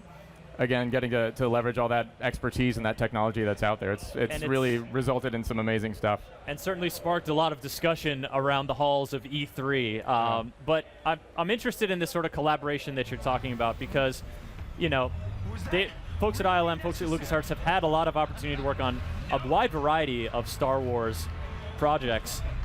What was the response when you guys came out and said, you know, we don't want Jedi? We don't want to go for the Force powers. We want to make that more mature experience. Well, I think we have been asked that a lot. And this idea that it's the first time we're getting out there, it doesn't mean that it wasn't there in the first place. This has always been part of Star Wars, and you've seen this part of the world alluded to before.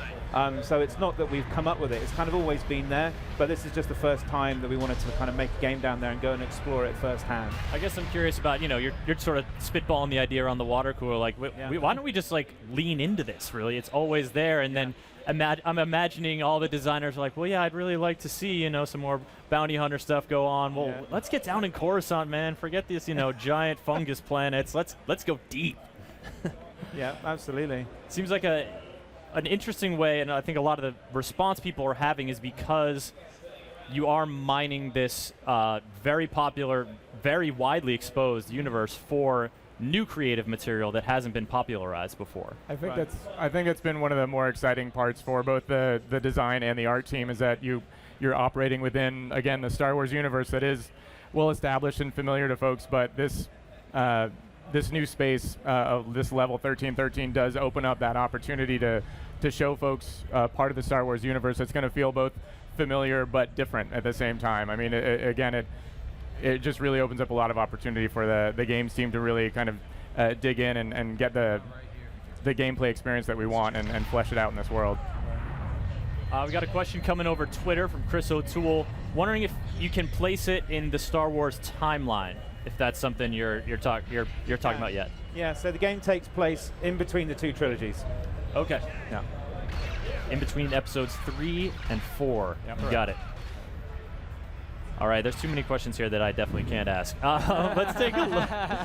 Let's take a look. Again, here we're seeing the combat and blasters, of course. We talked about sort of bounty hunter gadgets, but bounty hunters love guns also. And so we see a little hand blaster here. Is it safe to say the arsenal is going to be expanding?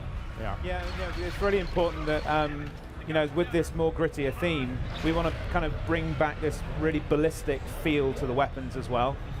So you kind of feel that threat and pressure and danger from just the normal weapons in the game.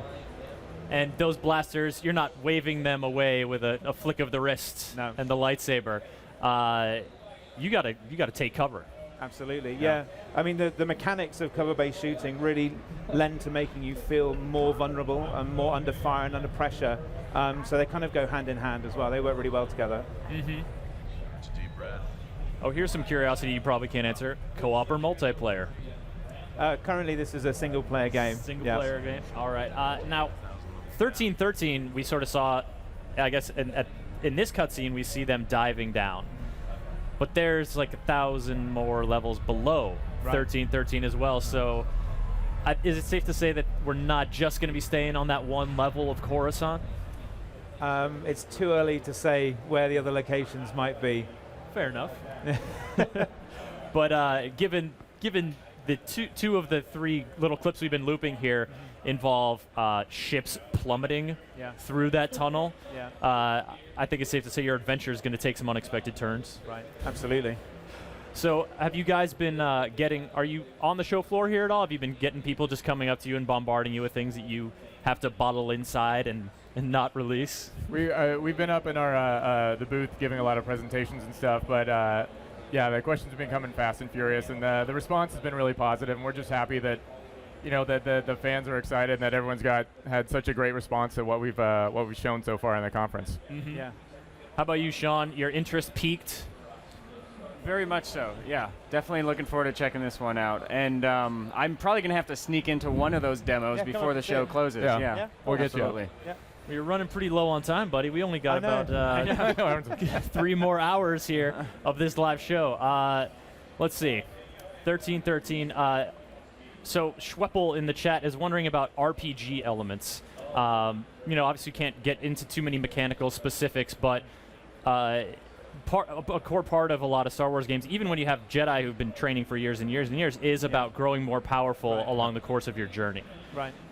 So it's not so much an RPG focus, it's more this train of extra gadgets that you will get and extra weapons that will change the way the game plays, but it's all tied into the progression of the story.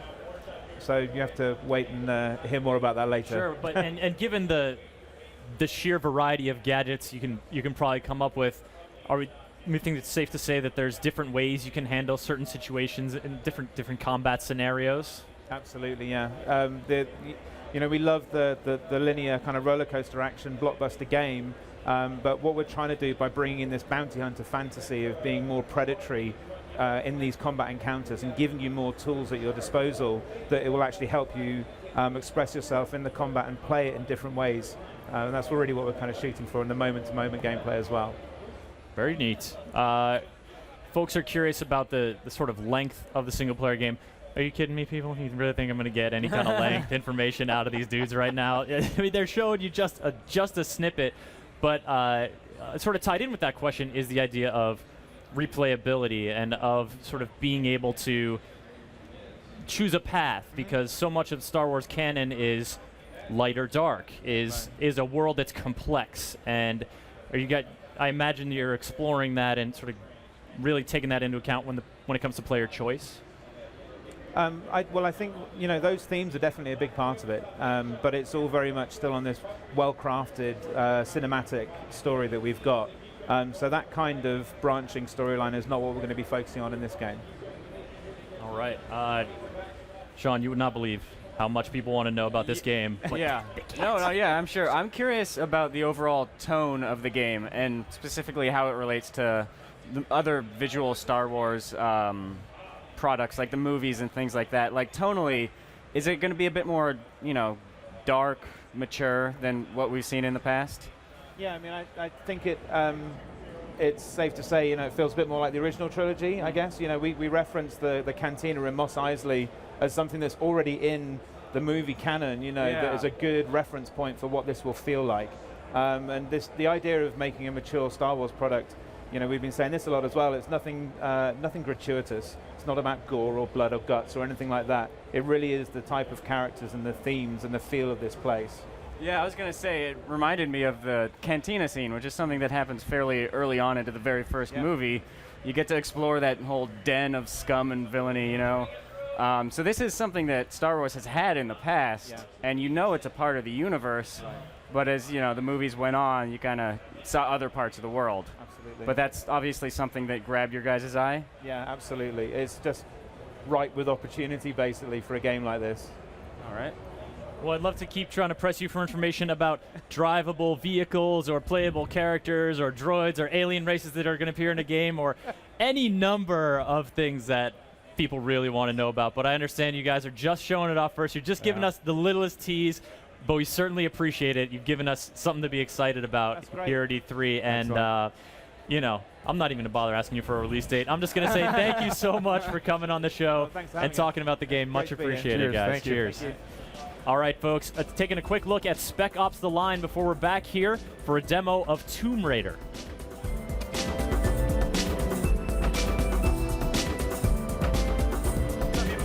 for GameSpot's coverage of E3 2012. Look what I found. A huge truck in the middle of E3. Let's go inside. Why not? I thought there was smoke earlier. Whoa, it's a real deal, dude. There's a lot of baggage in here, and I'm thinking that I'm wondering what's inside. I'm hoping not explosives, although there was smoke earlier. And this is a legit van. A lot of people, you see this on afar and you think like, oh, it's just a prop. No, this is like, well, that chair isn't. But these are some blown out seats. I feel like I'm in the middle of a war-torn bus for reals. And there's some bright lights. Whoa, okay. So this game is Spec Ops The Line. You've probably already seen it on this stage show. It's a third-person shooter set in Dubai. The demo's actually out now, and I feel like I should sit down in one of these seats. We'll just do this. Oh, it's very comfortable. Suspension is pretty good, and I imagine that if I was in the middle of a war-torn area, I get on pretty well in these seats. It's not that bad. Although I probably get shot at, because you should see there's no windows. They've been blown out. What I'm trying to say, people, is this is the experience you're going to have. There you go. There's the smoke. This is the experience you're going to have when you play Spec Ops: The Line. You're going to feel like you're in war-torn Dubai. I feel it. Although, you know what? It'd be cool if I played the game in this truck. That would be immersive. On the truck? Did I say in it? Oh, they are playing on. Actually, people are playing it right now, currently on this truck. Not in the seat that I have, which is quite nice. All right, well, you've probably seen the demo by now. You should check out this game. The demo is available right now. For some reason, this war-torn truck has a bunch of free t-shirts in the front, and I'm not sure what that's about. All right, well, I think I'm gonna leave this truck because I see some blood over here. And I'm thinking that might be recent. And I'm thinking that means we gotta go.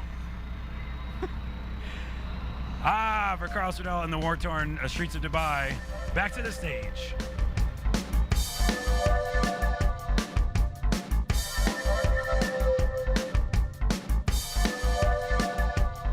Folks, it is Friday afternoon at E3, and we are just now getting a look at Tomb Raider.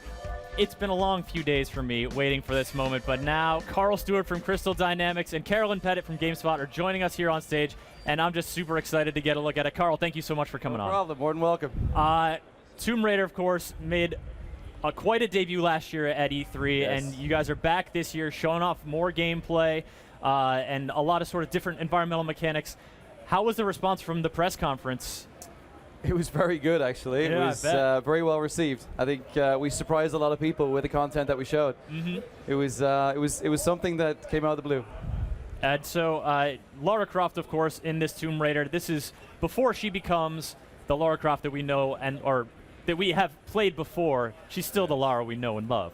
Exactly, exactly. This is about a young girl, 21 years of age, first adventure.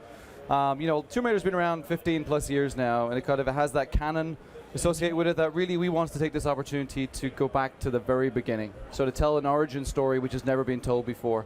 One of the most iconic characters in video game history. And exactly. So I'm going to be checking the chat here, folks. I'm live on Twitch in the chat room or getting emails through GameSpot chat or over Twitter to hashtag GameSpotE3. We're getting the gameplay ready for you in just a second, but we're really excited to have you here. Lara Croft, how did she get into this situation that she's in?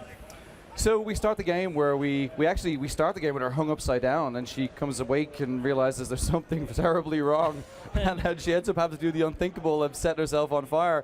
But sort of as you learn throughout the game, you realize that she was actually wanting to go on an adventure for the first time. This is her very first time going out, and she meets up with a guy called Conrad Roth, who's a family friend, a bit of a mentor. She hasn't seen him in a while, and he has this harebrained idea to go looking for mysteries in the Dragon's Triangle. So you know the Crofts have some weird friends, yeah, man. so for her first adventure, she goes out all ambitious, and then within a few days, unfortunately, things go terribly wrong. And the Endurance is hit with a massive storm off the east coast of Japan, and she finds herself in this terrible position.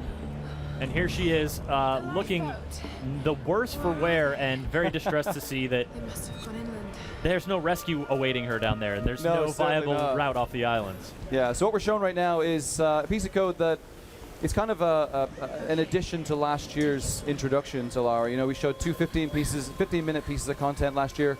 The first part was all about the den. It was all about her kind of coming around, realizing that she's in trouble, has to break free. We taught you about the building blocks of the world, physics, burnable objects, and eventually she manages to escape this up onto this cliff top, this vista looking out over all this sort of mystery and wonder. And then now she's in a vertigo-inducing. Is that log rolling slightly? Yeah. Oh man. You got to be careful. And now she starts making her way inland. You know, she's realized there's something wrong. She sees a life raft, and she thinks that some of her friends might be somewhere inside. So off she goes. And I love these vistas that give you a glimpse that this is a place that people have been to before, and it has not gone well. Yes, exactly. We're setting up the mystery. So right now, as Lara kind of leaps and pulls herself up onto ledges, as she's always done in past Tomb Raider games, she doesn't do that with quite the natural grace and agility that we've seen her do it in the past. Is that something like, are those physical aspects of how she moves handles herself going to evolve over the course of the game? Yeah, certainly in this case, obviously she's just managed to break free from a situation where she's had a rebar stuck in her side and had to pull it out. So she's a little bit uncomfortable. That'll do it, you know? It's a little more difficult. Exactly. So the other side to it as well is that we want the player to almost feel like it's a real human character. So there's those attributes of her struggling to do things, falling, hurting herself. We want to make the player feel grounded in the world. Okay. You know, so as she moves around, she trips over objects, and you really have a sense of her being there. And she almost gets clobbered by a collapsing plane wing. Yes. This is the life of Lara Croft, and I really think folks appreciate what you do here with the camera angles, adding sort of a sense of drama, but also a little bit of disorientation. Like, she's walking along that cliff, and you got that slight wobble back and forth. Yeah. Yeah, we built an entire new dynamic camera system whereby we can now break the camera off for a particular situation. So in that case, you know, we break the camera off, we put it a little bit further over your shoulder, you get to see the cliffside, the vertigo, you start to feel like you're in that situation with her. And you remember last year's demonstration, we had her in that tunnel, a real claustrophobic tunnel. And again, same thing with the camera, we broke it off, we put it right up intimately over her shoulder, and you really got a sense of her gasping for air. You know, yeah, so that's really our goal, is to make the player feel like when she goes through these situations, you're almost there with her and you're experiencing them. Excellent. All right, we have some questions coming in about experience, EXP, sort of that kind of mechanic. Yes, so we presented our base camp system, and inside the base camp system is survival skills, survival gear are two of the core things. And survival skills is all taken back to the XP, so your experience on the island in things like having to hunt for the first time, having to overcome some adversity for the first time. We reward the player with XP points, which then can be traded in for skill points to upgrade some of the elements that will help you see the arc of Lara as she grows. So she starts as a young, naive girl, and ultimately want to get her to an action-adventure hero. So we have to see that progress, and that progress is rewarded to you by actually participating and doing it in-game. And so now she's come upon sort of fire pit. Is she happy because it's sort of the remains of No, this is civilization, or- in this scene alone, you can see her shivering. You see the cold breath coming out of her mouth. We really want to make her feel like, you know, she has no idea where she is. She's no idea whether her friends are alive. She's found this radio, this two-way radio, and it's probably the only lifeline she thinks she has. And she knows she needs to set fire. She needs to get warm. So she needs to get warm, but this in the scene rain, again is one of those tough to scenes do. that brings you closer to the character, gives her a personality, which, you know, in past games you've never really had that closeness to Lara Croft.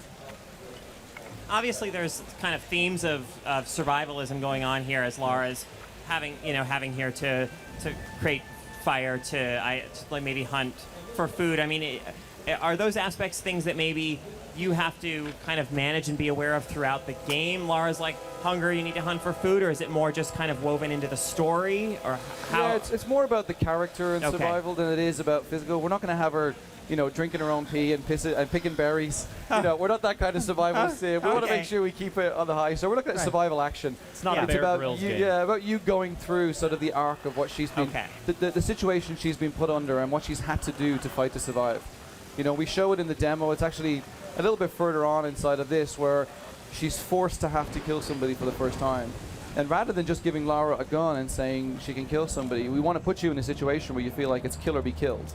You know, you've been forced to survive, and, you know, it's something which is a little bit uncomfortable when people watch it for the first time, but you really believe that, you know, you're seeing her grow. You're seeing the sort of turning point and the breaking point in our character. Now, a lot of what we're seeing so far, I mean, this is obviously very still early in the game. Seems like Lara's kind of going along, you know, a set path here in these early stages. During the press conference demo, I think I heard the term like dynamic exploration mentioned. Yeah, so So this is actually one of those first areas where it is early in the game. We're still teaching the player about the building blocks. You know, she comes into this space now and she sees a bow hung on a corpse. She's going to pull the bow down, and then we give the player an opportunity to explore. Okay. We have these, you know, these things that we're not an open world game.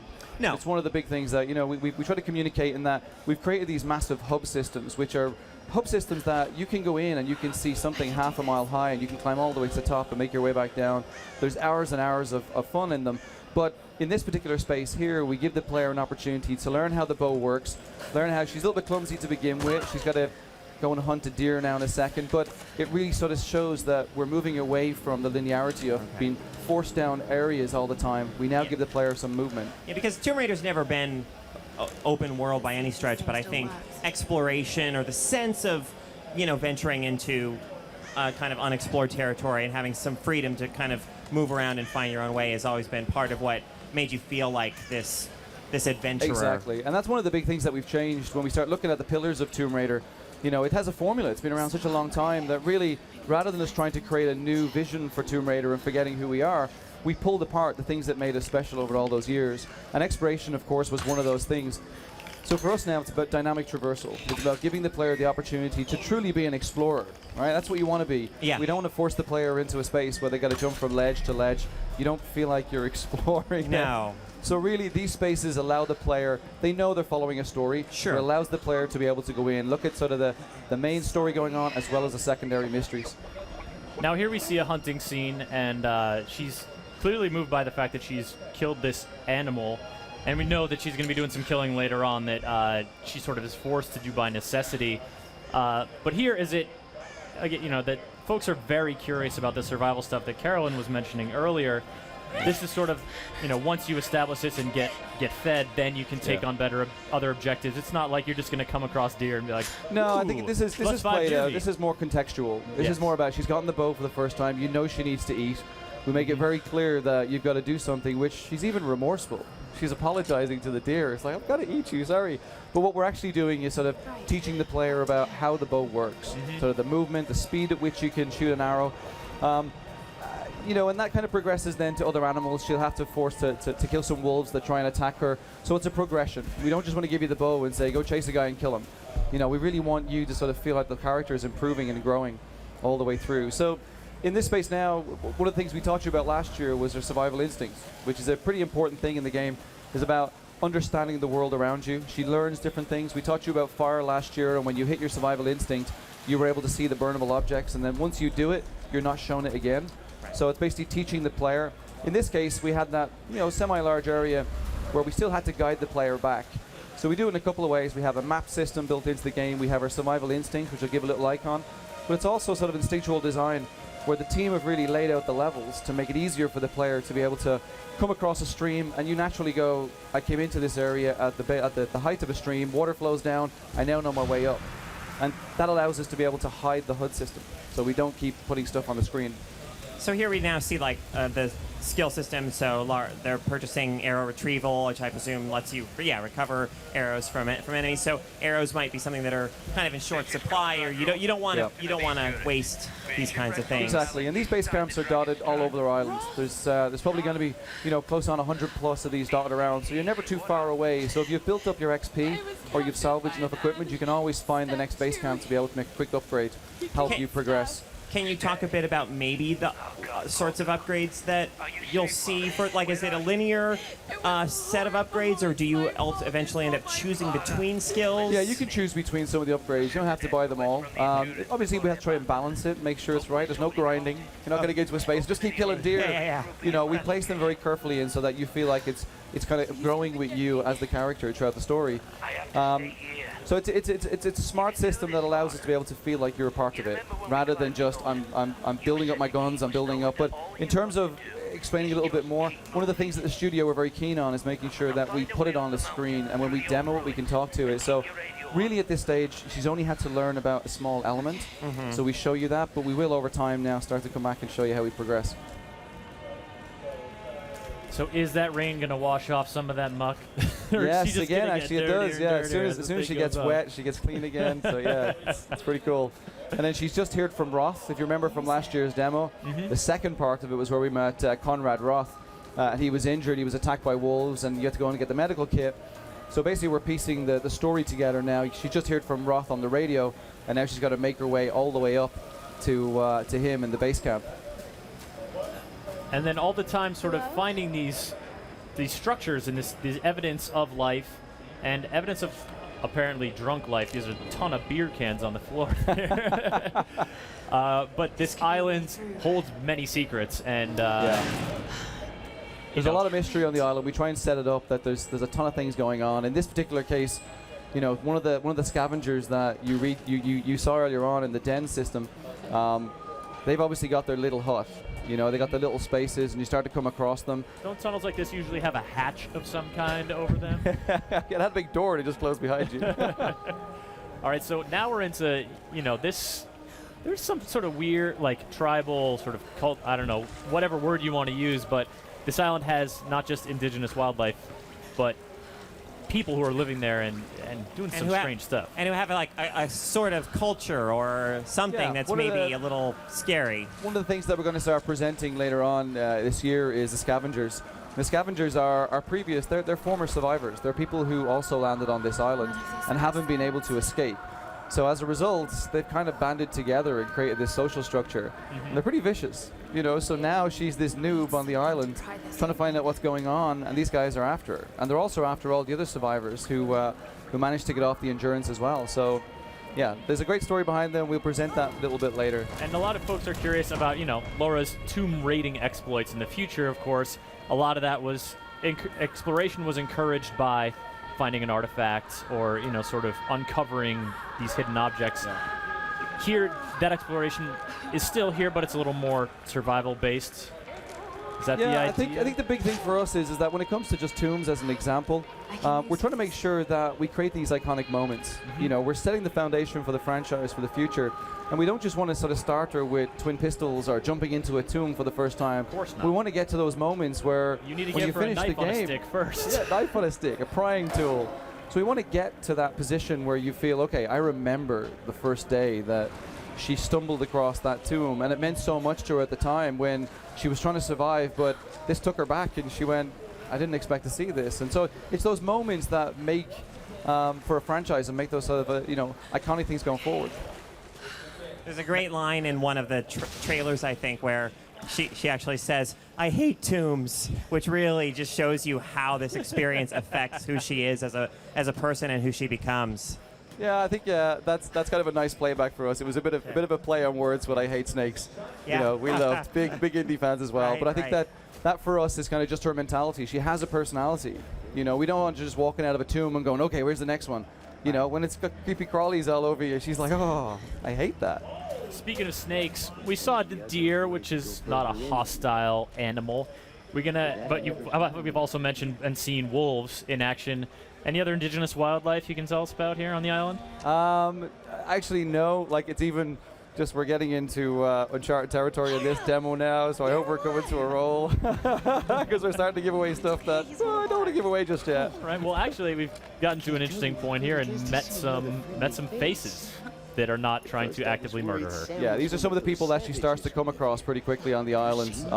This is a guy, Matthias, who we set the story up as he's a teacher. He's been on the island for a while. And this is Sam, one of our close friends who managed to survive the Endurance, and she's just found out that she's still alive. And meta-friendly face in Matthias, so not every member of not every person on the island is hostile or someone she was traveling with. He looks very trustworthy, Chris. Extremely friendly. Trustworthy with a knife in one hand. Look at the handshake. And I'm sure look he at that needs guy. that crutch. I would not feel scared to be hanging out with that guy at all. I got to your den by crawling through a submerged tunnel marked with human skulls and candles and strange markings. Wow, am I glad I'm here. Yeah, you got to see the rest of it. It all plays out. All right, Carl, Tomb Raider looking wonderful again at E3 this year. We, of course, want to know the release date. We're not going to be watching this at E3 next year. We're going to be able to play it by that time? March 5th, 2013 is the date that we're going to hit release on 360, PlayStation 3, and PC. See, PC, Xbox, PlayStation 3. There we go. I've said it in different orders so many times, I'm confusing myself. As long as you cover your bases, we're good. Exactly. Carl, thank you so much. Thank you very much for the opportunity. Folks, Appreciate that's it. Tomb Raider coming out next March. We'll definitely have more on it as soon as we can get more out of Carl. We're going to head over to Square Enix booth, fittingly enough, with Carlos Verdella.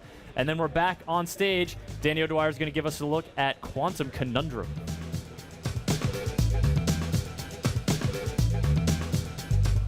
Hey everybody, Crossplay here for GameSpot's coverage of E3 2012. You might have heard me say that before. I say it a lot. I'm still here. We thought we'd look at some weird things, which are some toys. So Square Enix were at their booth, and they have a bunch of toys, so why not look at them? Because you probably haven't seen them yet. There's some glasses that I want. I mean, come on. How do you not want a Chocobo? That seems awesome. What's really interesting is they have the prices on these, so you could actually know how much that's going to cost. The Chocobo tumbler is $10. And there's a big old plush Meow Wow which is really cool. Over here, got a little Halo action. 55 bones for that combo. So that's not too bad if you're into Halo. Come on now. Metal Gear Solid, this guy's looking slick. Cyborg Ninja is in the house. By the way though, his arm, we've got some missing arms down here. I know why that's happening. All right, we got Batman over here with Harley Quinn. Is it wrong for me to be attracted to a toy? It isn't? Because if you come over here and look at Harley, I'm not gonna lie, even though she has a puppet covered in blood, and I shouldn't like her, I do. I'm sorry, I do. All right, what's over here? Oh, this is good, Tomb Raider. Although for some reason, Tomb Raider has no skin. This is a cyborg Tomb Raider. Lara Croft has become gray. Lara Croft in the new adventure, gray. And look at, I love how they have extra hands. It's nice that. Nice touch. I'm actually probably getting that wrong. That's probably like a very in the model community. I just screwed myself for the model community. Oh well. Oh well, here is a, the typical model gray of Hitman Absolution. What we can do with this level now is take it, give it a typo. Got Uncharted 3 over here. With some extra hands and guns. You know what? You're doing a lot of shooting. Your hands are gonna get tired. You need some extra hands. So that's why that happens. Got some more stuff over here. Ooh, these are nice. This is Street Fighter Arcade Edition. Cammy might want to check out. Her outfit's a little too revealing, people. This is a PG show. And of course we have Ryu. These are expensive. 55 bucks. Werner, would you pay 55 bucks for this toy? I never know. Is that supposed to be I don't know? I don't think that looks like that at home. Dude, I feel really, really out of shape. That's all I'm saying. And he's a toy. Ah, and Akuma, of course. These are sweet. I still wouldn't pay 55 bones for them, but they're pretty sweet. All right, and lastly, we have one more thing over here. Well, of course, we have more Street Fighter. But we should end on what everybody's excited about at E3 2012, Kratos. Now, I don't know if this is the young Kratos. I think this is the mature Kratos. But you know what? Joke time. I can't tell the difference because God of War Ascension looks just like the regular God of War. Oh, I'm hitting on it. It does. He's supposed to be a young boy. He looks like that. Anyways, that's gonna do it for toys. Wait, we just saw toys. We thought you might want to see them because you're not here. And until then, doesn't make any sense. I'm running out of steam. Bye.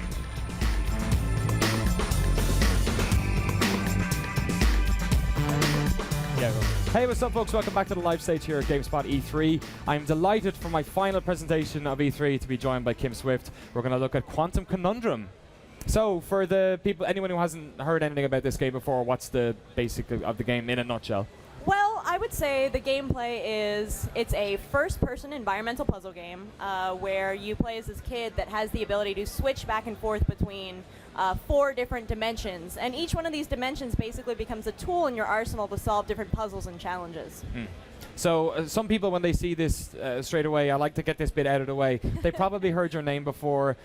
Quite possibly. Mechanically, this looks like another sort of game. Could you just tell us quickly how you managed to end up being at Airtight and your sort of history as a developer? Yeah, so my first game coming straight out of college was Portal, actually. And I worked at Valve for about 5 years on Portal, on Left 4 Dead 1 and Left 4 Dead 2, and kind of wanted to have a change of pace and got offered the opportunity to come to Airtight Games and run a team making kind of whatever games we felt like making, and Quantum Conundrum came to the top, and this is what we we're ending up shipping in a couple of weeks. Perfect. So that's all in the past now. This is the future. This so is the future. We're looking at the gameplay here. Can you just give us a sort of an idea of what's going on here? Because mechanically, there's quite a lot to sort of take in. Sure. Yeah, this is actually one of the puzzles that we're showing here at E3 that we haven't shown before.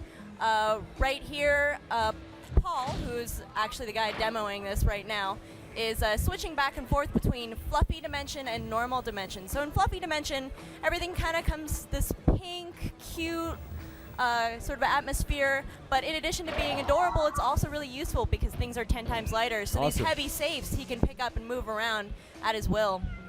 That right there is a collectible that we have in our games. We have 2 types of collectibles. This is called an awkward noise generator. Okay. It generates that noise. Yes, it generates some very awkward noises. Each one has a unique noise. There's about 20 of them in the game. And Such every as? Can you give us a demo of an awkward noise? well, let's see. Actually, one of our awkward noises is one of our programmers, Mark, makes this weird grunting noise. and one of the noises he makes is actually this grunt. I've played this myself at the MCM Expo in London, and this guy, he's what's the story in the game? He's your uncle, basically, this sort of. So this particular portrait right here is actually Professor Quadrangle's dad. So Okay. Professor the paintings in the game display different family members, a little bit of a backstory and history about the different characters in the game. So your uncle is actually Professor Fitzquadrangle, and he is a brilliant is that scientist. an Irish name? Fitzquadrangle? Kind of. Sure. Well, actually, the etymology of it is he wrangles quads. Okay. And his family comes from a long line of inventors, and him being one of them. And he's invented the device that actually allows you to switch back and forth between different dimensions here. That little guy right there that's floating, looking really cute and creepy, is Ike, which stands for Interdimensional Kinetic Entity, and that is Professor Quadrangle's lab assistant / pet. Cool. There's a lot to take in here. I want to early say that if you have any questions at all for Kim about the game, please tweet us, hashtag GameSpot E3. If you're watching the video on GameSpot.com, check the form underneath the video. And if you're on Twitch, you can, of course, send your lovely not safe for work comments to me directly here on the laptop. You're going to read them out loud? Oh, yeah, all the time. Nice, Well, it's my last show now, so whatever. I'm going back to London in 2 days. I can't do anything. So these are 2 of the dimensions you're looking at here. Is there 4 in total, or is there more than that? So yeah, by the end of the game, as you can see on the HUD here, there's buttons where the different dimensions will end up being bound. So by the end of the game, you'll have a dimension bound to each one of those triggers. So right now, this is a level towards the very beginning of the game where you learn how to utilize fluffy dimension and switch back and forth between fluffy and normal. Then later on, you'll get access to heavy dimension, and the game will kind of take the course of teaching you how different dimensions interact with each other. And then next will be slow motion dimension, and then finally you'll get reverse gravity dimension. Awesome. Just looking at the gameplay that's here, clearly the buttons on the side are for gamepad, but Yes. this game is coming out on For PC as PC well. too, yeah. So if you were playing on PC, rather than seeing those trigger buttons, you'd actually see keys on the keyboard. Quite soon, in fact. Yes, yeah. We actually are taking pre-orders on Steam right now. We're going to have our launch date for Steam be June 21st. And we haven't yet announced our console dates just yet, but it should be pretty soon this summer. One thing I have to say about the pre-orders, though, is Steam is running a really amazing special for players right now, where first you get 10% off. Second, you get 3 TF2 items. There are a couple of members on our team that absolutely love TF2, so they were giddy when they got the opportunity to make these TF items. Do we know what those are yet, those items? Yeah, they've been announced. I think my favorite one is these little beakers of what we call science juice that are grenades. They're pretty cool. Awesome. And also, one of my favorite parts about the pre-order is that people that pre-order get entered into a sweepstakes to actually win their portrait painted by the concept artists of Quantum Conundrum, and they'll get their portrait actually in the game. So once we've won the sweepstakes and we've done the portrait, we'll actually patch the game on Steam. So slip it that in way, there. yeah, so that way they can see their face in the game. That's awesome. I'm just going to check out some of the questions that have been sent in. Justin from the UK. Justin from the UK, man, it's like midnight over there. Go to bed. I mean, don't go to bed. Since you've helped on working with Portal, would you say Quantum Conundrum is harder or easier than that game? Because I want a challenge. I think, I mean, it's really hard to say because it is a different game. I know it's in the same genre, but it's truly a different game. And there are definitely some puzzles in Quantum Conundrum that our lead designer, Greg, came up with that definitely stumped me sometimes. So yeah, it definitely, as the game progresses, it goes from pretty easy to pretty damn hard by the end. Do you have a cousin called Mike? Do I have a what? A cousin called Mike? Because if you do, he just said hey. Oh, wow, I do actually have a cousin named Mike. That's random. There you go. Go to bed, Mike.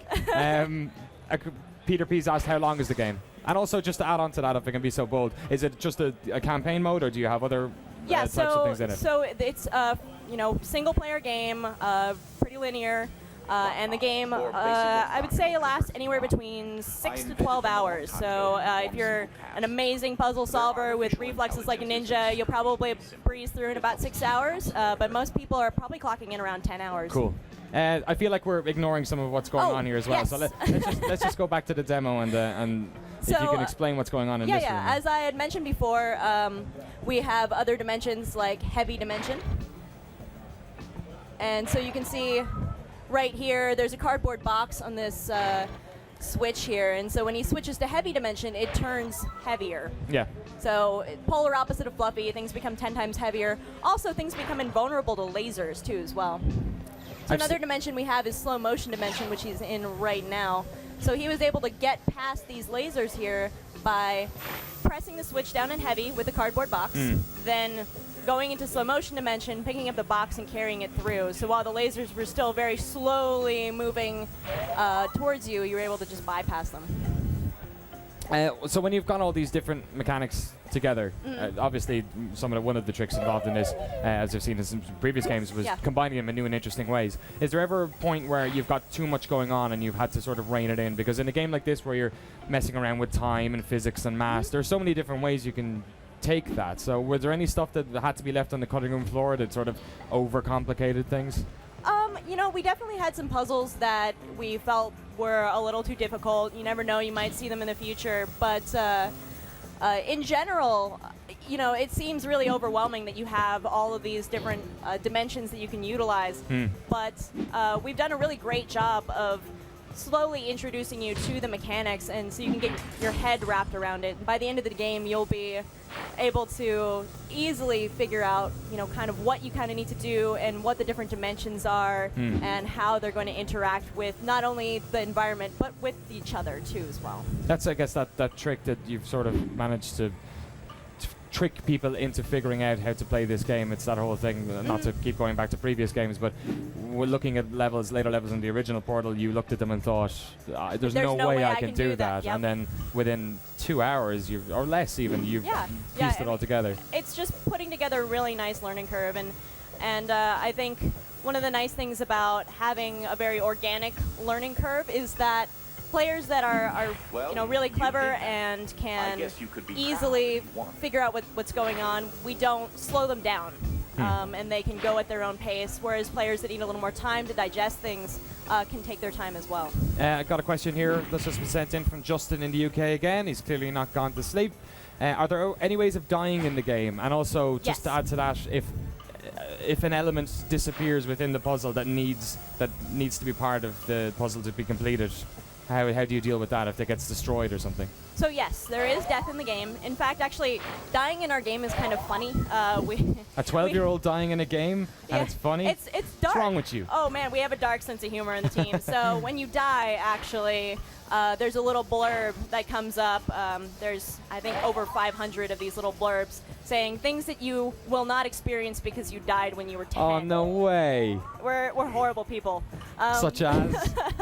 Let's see. Your first kiss? Yeah, it's like, I think my favorite. Okay, so Paul right here has died. So here we go. Thing number 73 you will never experience. Accidentally hitting reply all. So Excellent. basically, we did a big email thread in the team and just came up with a whole bunch of these. Each one special and dark in its own lovely way. And then to address your question about the game making sure to provide you with the items that you need in case you destroyed one, we actually are really deliberate about making sure that you don't get stuck in that kind of fashion. So one of the ways we've solved this is with something called Dolly. You can see there's at one end of the map there was a robot head. It was like a that's sort of half sphere. spherical head. That's So that's Dolly, which stands for Dynamic Object Linear Ligation Interface. How many? Is your acronym buffer full now? Is it? Oh no, I can keep going. But she basically will provide you with objects that you need. So if you ended up destroying that cardboard box, you can easily get another one by either pressing a button or she'll automatically provide the items that you need for you. And then also as a failsafe, we do have a reset puzzle, as well as we checkpoint our game pretty thoroughly anytime you've done anything significant. Adam has asked, does Quantum Conundrum have a storyline? My 7-year-old loves them in this type of game. Well, we know it does, but is there any way you can elaborate on how that affects gameplay or has set up? Sure. I mean, the basic premise of the game is that you're this kid who's been dropped off on your uncle's doorstep, and your uncle just so happens to be Professor Quadrangle. And at the very beginning of the game, a catastrophe happens, and you are placed in the situation where you kind of need to be the adult here because your uncle's gone missing, and the entire house gets put into lockdown. So it's your job to go through and lift the lockdown on the house by activating different generators. Awesome. Question here from Skingle. Do you have any DLC plans? So post-release, will you be adding support to the game? Or Right now, we have no announcements for DLC just yet, but stay tuned. And in the similar sort of vein, somebody else asked, would it be a sandbox mode to create your own levels at any stage in the future? So, we're always interested in new things with Quantum Conundrum. We've definitely had that question asked a few times, and we're definitely open to it, but we have no plans slated right now. Mr. McBlockhead. I love when people don't have real names. It just makes it so much more interesting and hard to say. Do you get anything for collecting all of the collectibles? Okay, so there's two types of collectibles. There's the awkward noise generators, and you will get an achievement if you get all of those. Also, every time you pick up one of those awkward noise generators, they'll actually reappear in the hub map of the game. So you can actually play with them. Those little guys are actually based on... Do you remember those Moo tubes when you were a kid where you would flip them over and they would make a noise? Oh, yeah. Yeah. So they're actually based on those. So if you throw them around the level, they'll make really fun noises. And our second type of collectible are blueprints. And what we have also in the hub map of the game is our R&D lab, which in this case is actually a physics room. So each blueprint you collect, you get access to a dimension as well as a different set of gameplay objects, so you can just kind of screw around and have a good time in this room. There's no puzzles or anything, it's just play around. Awesome. Question here from Anonymous in London. Can you ask what type of games... paraphrase, it's late. It's the third day of E3. It's fine. What games influenced you, basically? And also, this whole concept of using science in these games, is this something that is personally interests you? I mean, I'm a science fiction nerd. I mean, I love playing with science fiction cliches. I think it's a lot of fun to be able to, pick a cliche that everyone knows about and kind of turn it on its head and make that a core focus of the game. And then as far as influences, I mean, Miyamoto is a huge influence, I think, for pretty much every designer out there. Have you met him at E3 this year? No, I haven't. He's been wandering around. I've never met him ever. I would die. One of these years, there's guys going around trying to get the street pass, just like hounding him, trying to get the... What are we looking at here then at this stage in the game? There's quite a lot of diversity in the actual environment. Oh, yeah, totally. So basically we're showing kind of a level from the beginning, a level from the middle, and a level from the end here. So this is kind of towards the end of the game. This is the pro stuff. Yeah, this is pro stuff. So this level is supposed to show you how to safe surf here. So using reverse gravity dimension and normal dimension, you can actually float objects over to you if they have some sort of forward momentum, which in this case is being provided by Dolly. And it looks like, as you can see there, just toggling back and forth between reverse gravity and normal, you can kind of float objects across to each other. And now that Paul has a large amount of safes. He's going to get one to the end of this level here, so that way he can press down on a switch at the end. Okay. Awesome. So now that he has one over there that he can put on a switch, he now needs to get himself and another safe over there. So he's going to do a technique called safe surfing. So by using Fluffy Dimension, gives himself some forward momentum there, switch to slow motion dimension, and basically jumps on top, uses reverse gravity and normal to kind of suspend the safe in the air, moving forward, and gets himself over there. I was going to ask actually if there was lots of platforming elements in this. Yeah. I guess there's that whole thing of it's almost like two games are working. One is the mind game, and the other one is the dexterity game of physically being able to actually control it. Yeah. How do you guys sort of measure and find that sweet spot? Because oftentimes some people are quite good at one and not as good as the other. Oh, and he's died. At least we get to see one. Yep. Ah. Paul! I mean, you know, a lot of it is just playtesting, just making... Oh, here we go. 881, you will never experience becoming nostalgic about things that were only mediocre at best. Wonderful. So, I mean, it's one of those things that we just play tested the game a lot. We had all sorts of different types of people. We had our coworkers' kids come into play. We've had people's girlfriends come into play. We've had hardcore first-person shooters come into play, and just watching them to see, you know, if there's a commonality between them, you know, of things that they don't like or things that people can't do, and then figuring out how we as designers can address that. Make sure you look closer on that far side. So yeah, we're at the end of our demo, so Paul's just gonna screw around. No worries. Can I ask you if just about your time at Valve as well? What was the sort of the main thing you took from that whole experience? That must have been incredibly strict because you guys worked on Narbacular Drop and then you essentially got hired on the spot from an interview. Taking that sort of risk of going in on your own direction again, what was the one thing that you can take from your time at Valve?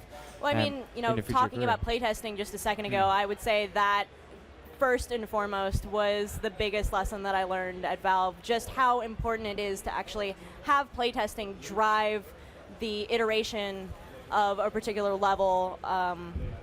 You know, just sitting down and watching somebody play the game is way more valuable than someone telling you what they liked and didn't like. So, for instance, let's say we want players to look right as soon as they come into a level, and we notice that no one's looking right. We're like, okay, well, there's something wrong that we're doing. And so if enough people are making the same, I guess, mistakes, even though it's really our mistake, not theirs, we go in and immediately do what we think we can to fix the problem. So if people aren't looking right, we can change the lighting, we can change the geometry, and then we'll test it again with a few people and see if they're still not turning right, which means we still haven't done our job. How much of that process is mathematical and sort of mechanical, and you can write it down and you can see the trends, and how much of it is sitting down and watching people physically interact with the controller and play the game? I mean, I think a lot of it is physically seeing it. I mean, we can hypothesize what we think people will do, but you never really know until someone does it. And also, too, as well, is trying to find the fun, too. If we personally think something's fun, you know, that might just be us. We don't really know until we have someone that is completely objective about the situation actually play, because we all have emotional attachments to our work, and so it's really important to be able to extract emotion out of the equation by testing. Speaking of emotional attachments to your work, what's it like stepping away from previous franchises you've worked with, knowing that there will probably be future iterations of those? I'm really happy. I mean, one of my best friends is still at Valve, and he worked on Portal 2, and I'm really, really, really happy for him. That's good. I've got a question here from, oh man, don't put numbers in your name, Link9N17. Are there any levels that have multiple ways to complete them? So I guess mechanically, is there a one solution to each, or is there different ways?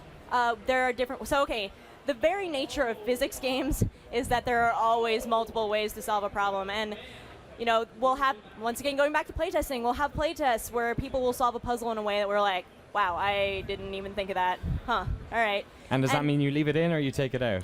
The only time we take it out is if we're trying to teach a particular technique. Yeah. And so if they don't learn that earlier on in the game, it's going to cause them a lot of trouble later on. Then we make sure to kind of prevent players from doing that. But you know, if it's just a puzzle where they're not learning anything in particular, we're happy to leave it in. I think that's really great. Actually, one of the levels that we had Paul play through, has multiple solutions. So yeah, like some are deliberate, some are not deliberate on our part, but yeah, a lot of levels have multiple ways to solve them. Is that presumably the reason why it's an indoor game, why it's enclosed? Because if you were to do these in outdoor environments, it might be more difficult to pen in the world. I would say, I mean, one of the reasons why we chose an indoor environment is actually more for technical reasons than anything else, because we're switching back and forth dynamically between 4 different dimensions. It means in memory we actually have to keep 4 different sets of art in memory at all times. Yeah. And so if it was a giant outdoor space, it would basically play like a stop motion video. So yeah, I mean, keeping our environments kind of constrained makes the gameplay better. What was the mindset behind the decision for the protagonist being a young child? Was that for mechanical reasons again, or was it to enable the story? I think one of the reasons why we really wanted the player to be, at least in my case, wanted the player to be a kid was I wanted players to come into the situation feeling overwhelmed. I know you don't see your player character, but your eye level is actually sitting at about, I want to say, like 5 feet or so. And you notice it when you walk up to things like chairs. Chairs, buttons that normally would be about chest height are above your head, and in most first-person shooters, your height is, I think the average is about like 6'5". Oh, really? Yeah. It's higher than the average person? Yeah, it is. But one of the reasons why we changed the view height was because we wanted players to feel overwhelmed in this house that's kind of gone crazy. And at the same time have that juxtaposition of getting this interdimensional shift device and feeling empowered, because even though you are small in this huge place, you have a lot of power over your environment as a whole. So this game's coming out on consoles and on PC, only via Steam? Yeah, so right now we only have plans to do Steam for PC. I don't know if that might change. I'm really not the one to say one way or the other.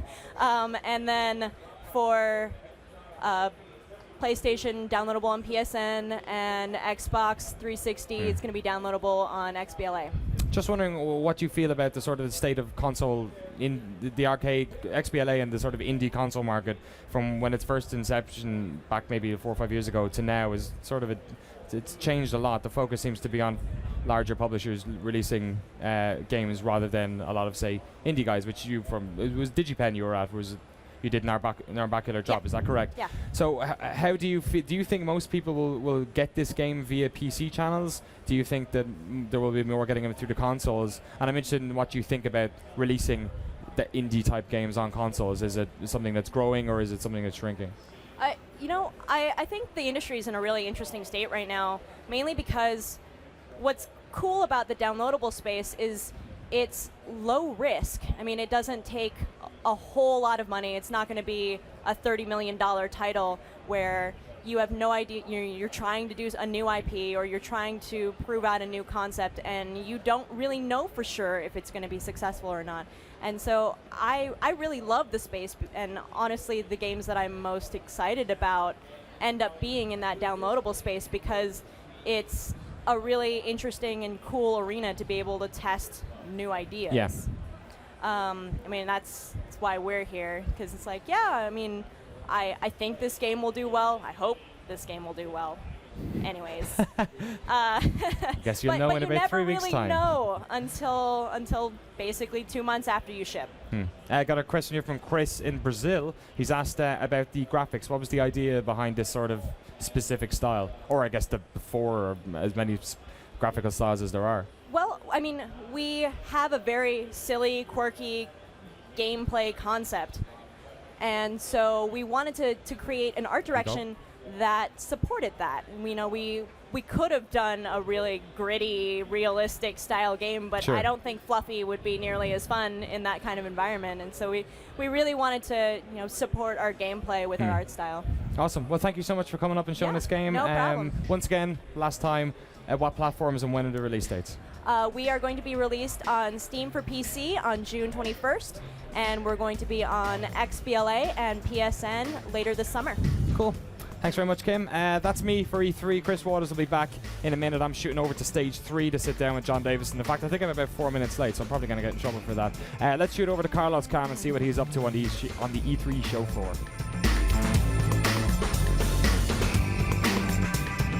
Carlos Rodella here for GameSpot's coverage of E3 2012. I'm here with my buddy Tom. Hello. Well, you're not just a normal Tom, are you? No. You're Tom with 2 M's. That's correct. And what I'm thinking is, it kind of you settle into your name. It's like Tom. That's right. You pronounced it correctly. The first M is silent. Nice.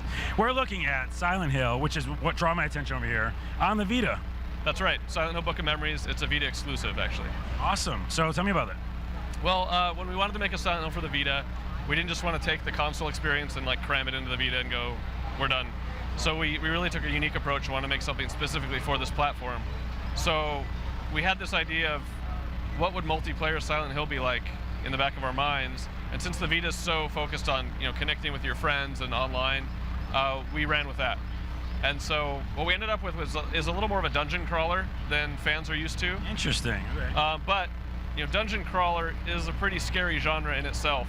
You're in a dungeon. You're low on health. You're not sure you want to keep exploring, but there might be treasure behind that door, and you got to open it. That's an interesting combo. Yeah. Pretty nerve-wracking. So I don't think it's that different, even though it looks different. Are there scares in the dungeon? There are definitely scares. Okay.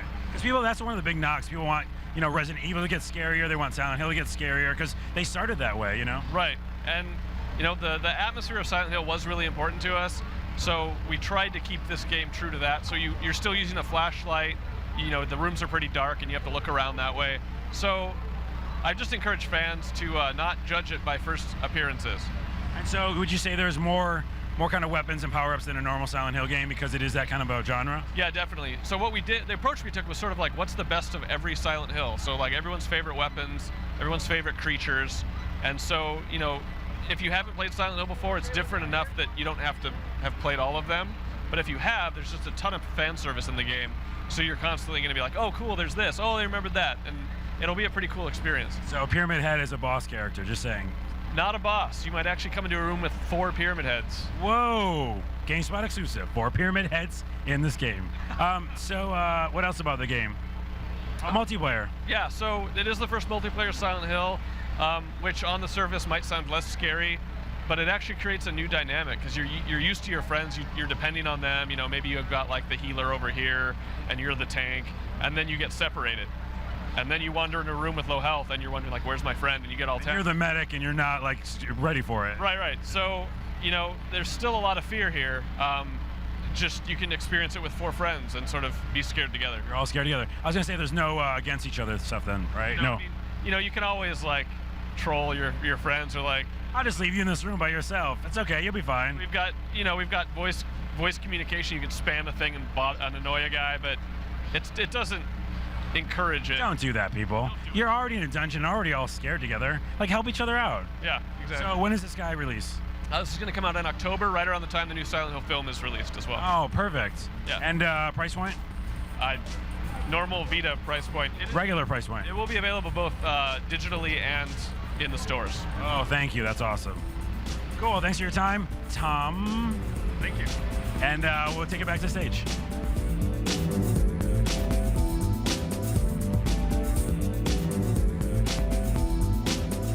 And I'm back. Thanks to Danny O'Dwyer for Quantum Conundruming, and apparently I sit a little bit more up in my chair than that delightful Irishman. Now, you might be expecting Persona 5 Arena, but Persona 4 Arena, sorry.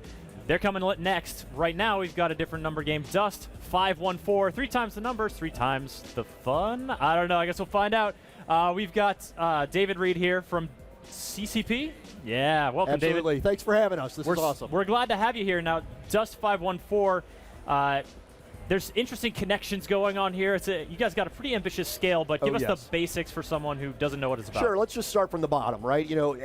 At its essence, Dust 514 is a AAA first-person shooter launching free-to-play exclusively on PlayStation 3 this year in 2012. Mm-hmm. We are already in closed beta. We've been up since December, and we're adding more people all the time. So part of our E3 announcements are that we've got now 10,000 invites that we gave out, or we are in the process of giving out to people who are logging into our Dust 514 space on PlayStation Home. Okay. So we got a lot of new people coming into the beta, getting their hands on the game, and we're up in the Sony booth here at E3 as well as our own meeting space. And Dust 514, we're going to jump into the action here right now, is going to feel very familiar from a moment-to-moment gameplay experience to people who've been playing Battlefield and Call of Duty and things like that on the console, right? The like handful of people out there who play those games. We've seen a few, and you know, part of what was interesting to us about going into this genre with something that millions of gamers know how to play is it's a way to get into this really mysterious, notorious EVE Online universe that's been running for 9 years now. We're the only MMO that's grown every single year of its existence. And part of the reason why that happens is that unlike other MMOs, EVE is a single sharded universe. Everyone playing EVE in the world is playing with everybody else all the time. You're not getting onto a different server. You're not. Everyone is there. You and I meet in a bar and we play MMOX, and we realize we'll never find each other in the game because we're on different servers, or we're different factions, or we're different level bands, and we can't hang out.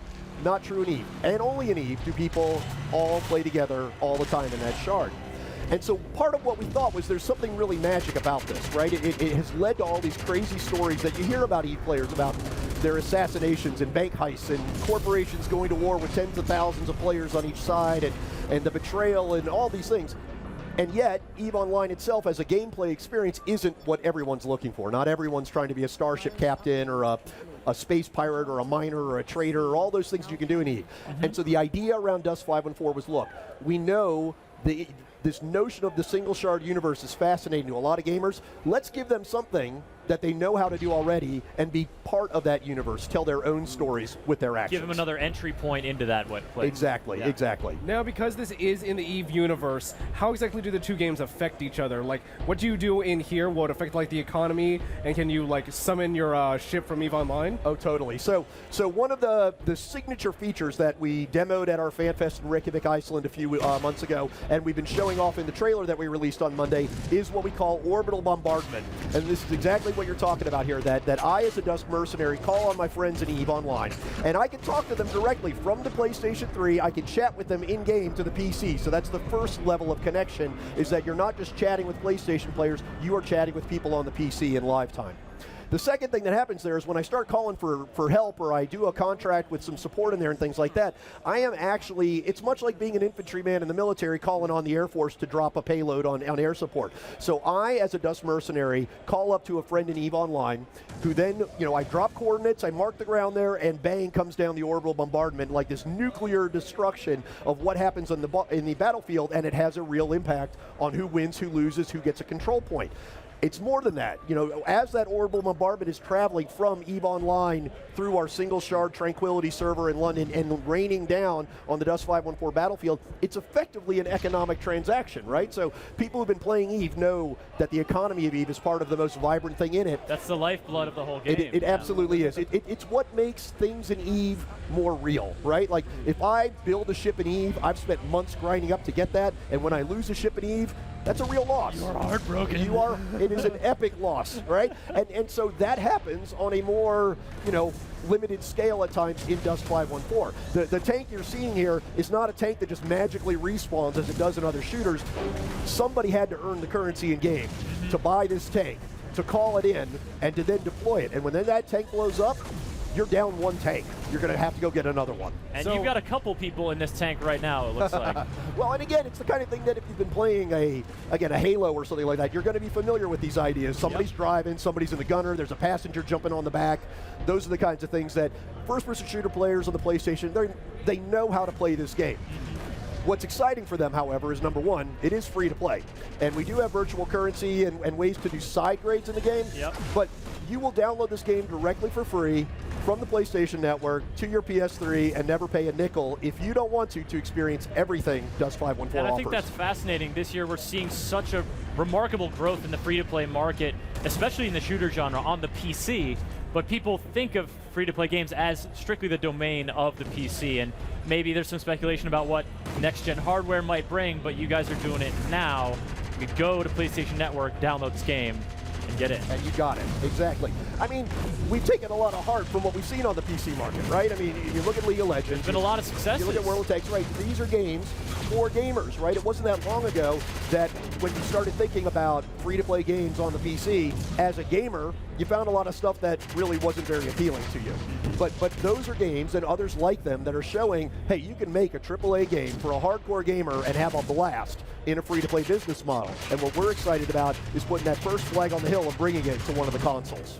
So is Dust designed more for established EVE players, or is it to bring new people into like the EVE universe and almost convince them to go play the PC online game? Well, you know, really what it is, in the end, you start playing Dust 514 because you're looking for a great first-person shooter on the PlayStation 3, and you don't have to know anything about EVE Online. You don't have to have ever heard of CCP. There's nothing there that is any knowledge barrier to getting in, picking up a gun, shooting some guys in the head, and driving a tank, right? It's the same from 1-on-1 to 24-on-24 battles that you're used to. The multiplayer experience is there, and there are single-player experiences, things akin to survival or horde mode and other FPSs.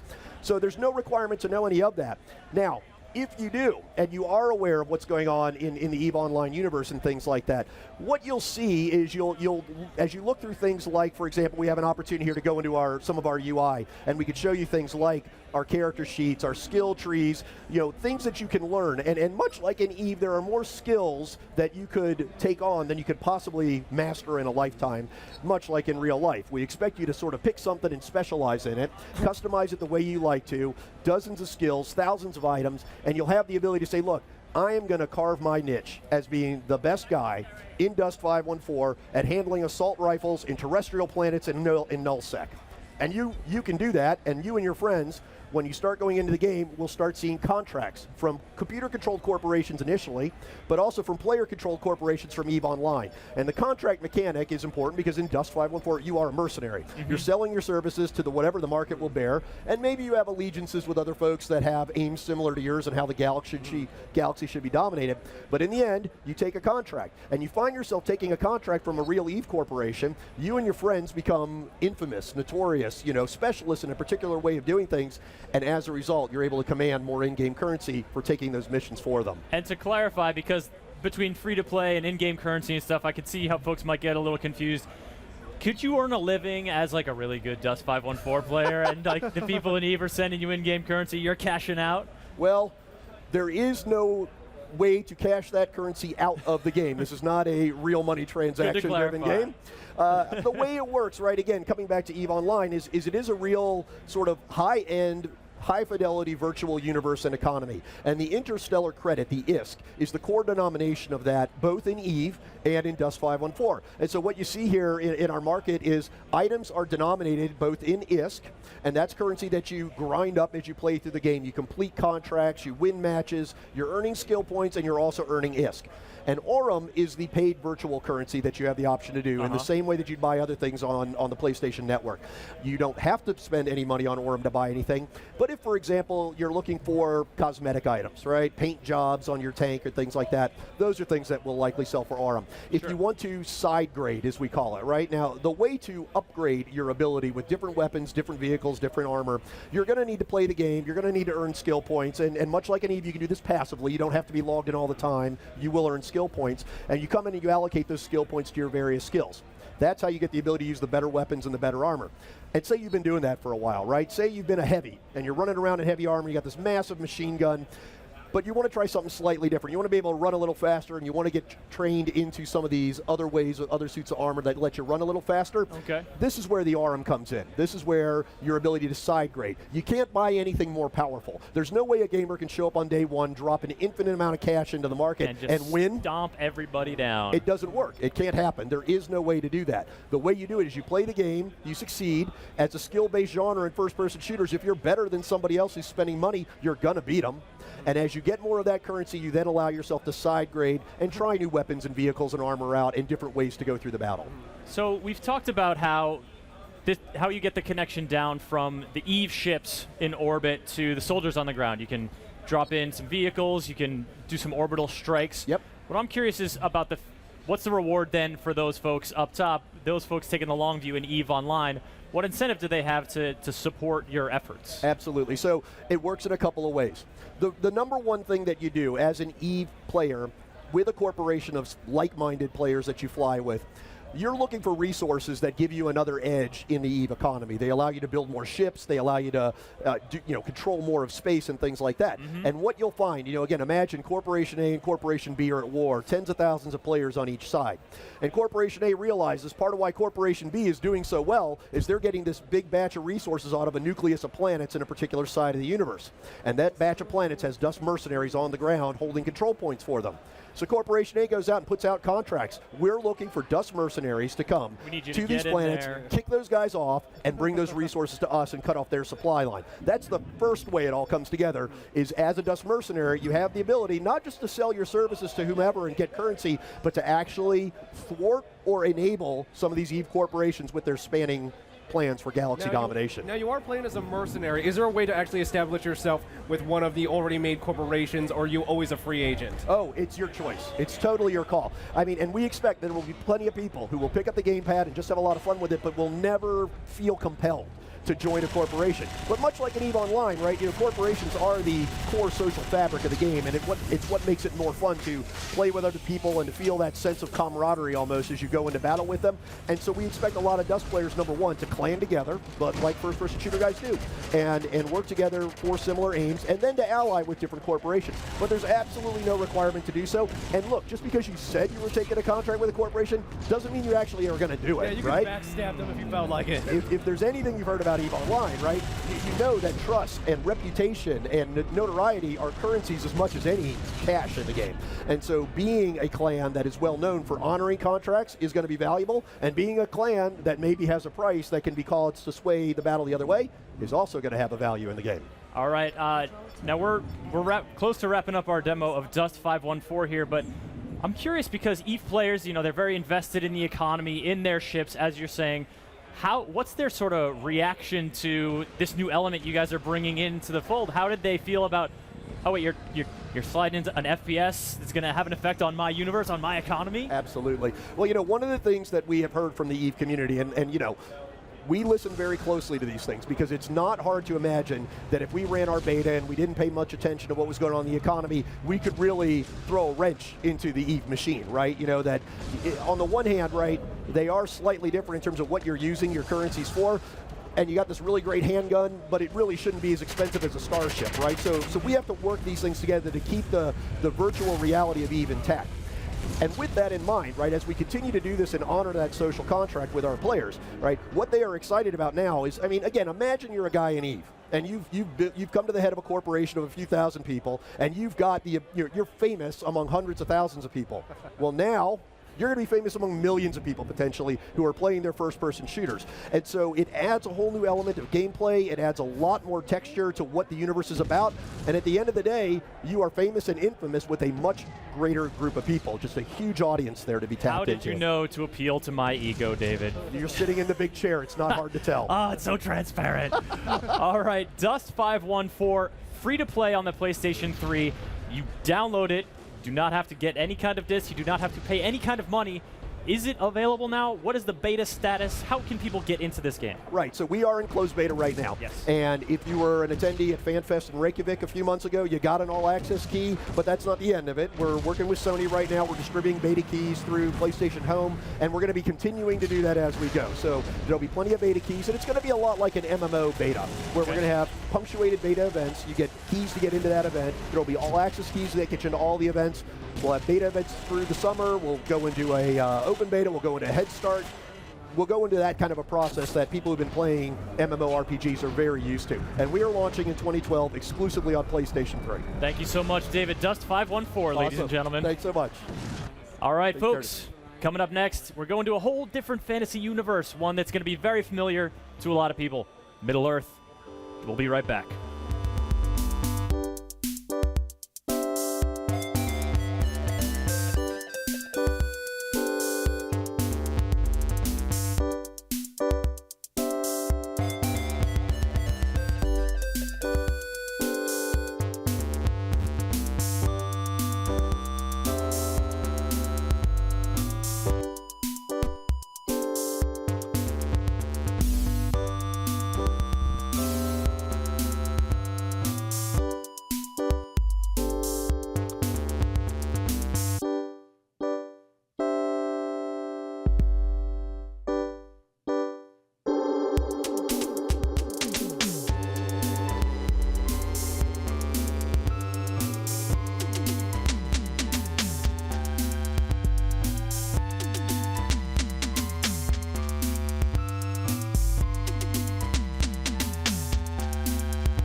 Am I live? Sounds like I'm live. Hey folks, Chris Waters here on the live on the E3 stage with Lego Lord of the Rings. Joining me is Nick Ross and Rix. I read it wrong. Sorry, Nick. It's all right, Chris. I'll forgive you. Excited to have you here from Telltale Games to talk about one of my favorite works of fantasy, one worlds, The Lord of the Rings. Welcome. Thanks very much. It's great to be here. Thank you. Exciting recent reveal for you guys, Lego Lord of the Rings, and been showing it off at E3 here. It has. It's gone down really well. You know, we're always immensely excited to show off our latest games, especially at such a high and prestigious event as this. We've been absolutely stoked by the reception it's got. Everyone's been really enjoying it. And do you know what? Personally, when we've been working with a dev team who always slave away, make these incredible games, it's really nice to come to these kind of events because you see the fans and you see how animated and how excited they are about getting these games. Because when you work in development, you just got a problem and a problem and a problem, and it's always in your face. This way you get a chance to step back, objectively look at what you're doing, and you really see that people absolutely love these games, and that's really, really thrilling. And that's, I'm really excited to see the game in action. And now we're jumping right into Moria here. But before we do, Nick, I owe you an apology. I believe I just referred to you guys as Telltale Games. Yeah, that's right. You are totally Traveler's Tales. It's Traveler's Tales. I'm from TT Games. Traveler's Tales develop the console games, and TT Fusion also make the handheld version. So, yeah, we're one big happy family. Excellent. And now we're descending into the mines of Moria here. Of course, an iconic area. And we've got Gandalf at the lead, Gimli, Legolas, the whole crew. Of course. How is it rendering these guys into adorable minifig format? Well, I mean, it's always a collaborative effort because we obviously work very closely with Lego Company. I mean, they've created these amazing toy ranges, and kids are absolutely massive fans of these. And so to be able to take them, animate them, bring them to life in a game is fantastic. Equally, Zayant, who are the licensors for the Tolkien estate, they've been fantastic to work with. They really get what it is to make a Lego game. So they're really cool with us kind of adapting, twisting the storyline, putting it kind of the irreverent spin that is so associated with Lego games on it, and they're just loving it. Yeah, and right here we have the irreverent spin in action. Of course, Pippin's fatal mistake of dropping the stone down the well has turned into a pratfall, and just his colleagues looking at him like, Hobbit, are you serious? Well, no, well, that's it. Well, everyone needs a Hobbit. Everyone else has to have a Hobbit. All right, now, this game looks like it plays out similar to the many games in the Lego series. So we've got one player playing currently, but you can play up to two because we've got the Connect controller prompt in the upper right-hand corner. Yeah, no, sure, absolutely. No, the idea of kids, young gamers playing together, playing well, is absolutely inherent in all our games. I mean, it's what really drives us to make them. So throughout all our games, we've got the dynamic split-screen co-op, and you'll see that that's always trying to maintain the maximum amount of real estate for the two players. So as you move around through the landscape, so it's there constantly balancing and making sure that your experience on the one screen is as good as it can be. And so we see now a quiet moment in Moria. Of course, we're expecting a horde of orcs anytime soon. But again, these little prompts on screen, we're doing some building, some constructing of environments, of course, and some puzzle solving. Yeah, no, definitely. I mean, it's at its heart, the game is like all the Lego games. It's a action adventure puzzler game. But what we always try to do is, whenever we create a new game, is try to understand what the new license brings to it. So what's different about a Lord of the Rings experience, say a Harry Potter experience or a Batman experience? And once we've distilled that, that's what we make the game from. So in Lord of the Rings, we always think it's the kernel of the idea is that it's a quest, it's a journey, but not just a physical journey. It's an emotional one as well. The characters develop. So how do we take these two aspects and make a game out of them? So the physical journey was, at least conceptually, relatively straightforward. Technically, it's been proven to be an enormous challenge because we took inspiration from Tolkien's maps. You all know the maps of Middle Earth that you've seen in the books, and Peter Jackson put them in the films. We thought they're great. Right, let's build all of Middle Earth. Right. That's pretty ambitious. All of Middle Earth? All of Middle Earth. So it's not quite scale, but of course we have a new streaming technology which allows us to recreate a whole new Lego Middle Earth. So the players will begin in Hobbiton. Hobbiton's going to be populated with all the Hobbit holes, and obviously they'll be full of Lego. And they'll physically walk through Farmer Maggot's field, down towards Bree, across the Misty Mountains to Rivendell, And all the time, this land is just rendering it, expanding in front of them. But all the time, you've got the burning clouds of Moria standing probably driving you forward. So that's that kind of idea of creating a physical So you've world. got the physical quest there, Yep. yes. Now, you mentioned sort of in your timeline there, where you were saying you're drawing from the books and from the movies. Yeah. Given, this is a personal question now, given the sort of whimsical and good sense of humor of the Lego games, don't you think this is the perfect time to bring Tom Bombadil out of the books and into the game? Well, as an enormous Lord of the Rings fan, I love Tom Bombadil. There are some people who don't, but yeah, I couldn't possibly comment now. But what we know was really successful with Lego Harry Potter is that we were able to touch into the broader fiction, into the broader written fiction, hint at these things. We know the fans really liked it, and yeah, what certainly motivates me is the ability to take these stories, these amazing places, incredible locations, and introduce them in a way that's suitable for a younger audience. So, who knows, perhaps kids haven't read Lord of the Rings, they might not have seen all the films, but through Lego Lord of the Rings, they're going to be introduced to these characters and these storylines in a way that's, entirely family appropriate. Excellent. Now we've seen some combat now, hacking and slashing our way through some nasty-looking orcs. Yeah, that's right. Well, so what we were talking about the physical journey and then the emotional journey, how that develops. So what we've introduced is we're going to have a system of characters equipping and even manufacturing new items out of Lego. So if you find Lego mithril blocks, you can take them to the Elven Smiths and they make you new Lego mithril armor, new mithril weapons. But so we can see here we've got an orc who had a helmet and he's lost the helmet. You get orcs with shields and base plates because we've now got characters and enemies that take more than one hit and more than one damage. We need to have a physical representation that this sword is not as good as this sword. So, we didn't want to have health bars or anything like that. So by actually having the helmet fly off and then the shield drop, we have that physical representation of that. But younger kids can still just press the button, they can still hack away and they get it. They can smack their way through and create a grisly pile of adorable, colorful Lego parts. That's right, absolutely. And now we've got the encounter against the big troll. Here's the troll in Moria, yeah. So, Legolas can jump higher than other characters. Is that because you want him to get on the back and get to stabbing? Yeah, no. Well, so what we realised is it's the first time we've ever made an adaptation of an Academy Award-winning film. So that was an interesting challenge. Right, how do we rise to that? So what we looked at... The visual inspiration is very evident. Oh, yeah, absolutely. And hopefully you'll see through the rest of the demo that this comes through time and time again. So we've got, Peter Jackson did a phenomenally good job of bringing Tolkien's work to life on the big screen. And there were so many times that, we just think we can't top this. We're just going to have it in the game. And so here, when we've created this troll encounter, it's the same kind of effect as you've had in the past. And all the cutscenes you'll see later on when we've got the collapsing stair or the fight with the Balrog as they plunge down into Moria. We've taken those scene for scene, shot for shot and put them in the game. But it did introduce quite an interesting dilemma. Because we had these characters, the Lego characters, doing their normal chatting, like ba ba ba ba ba, and all this kind of stuff. And yeah, that was the reaction. Everyone loved it. Everyone laughed. We're going, that's good. But does that really tie into this idea of creating a new, really cinematic experience?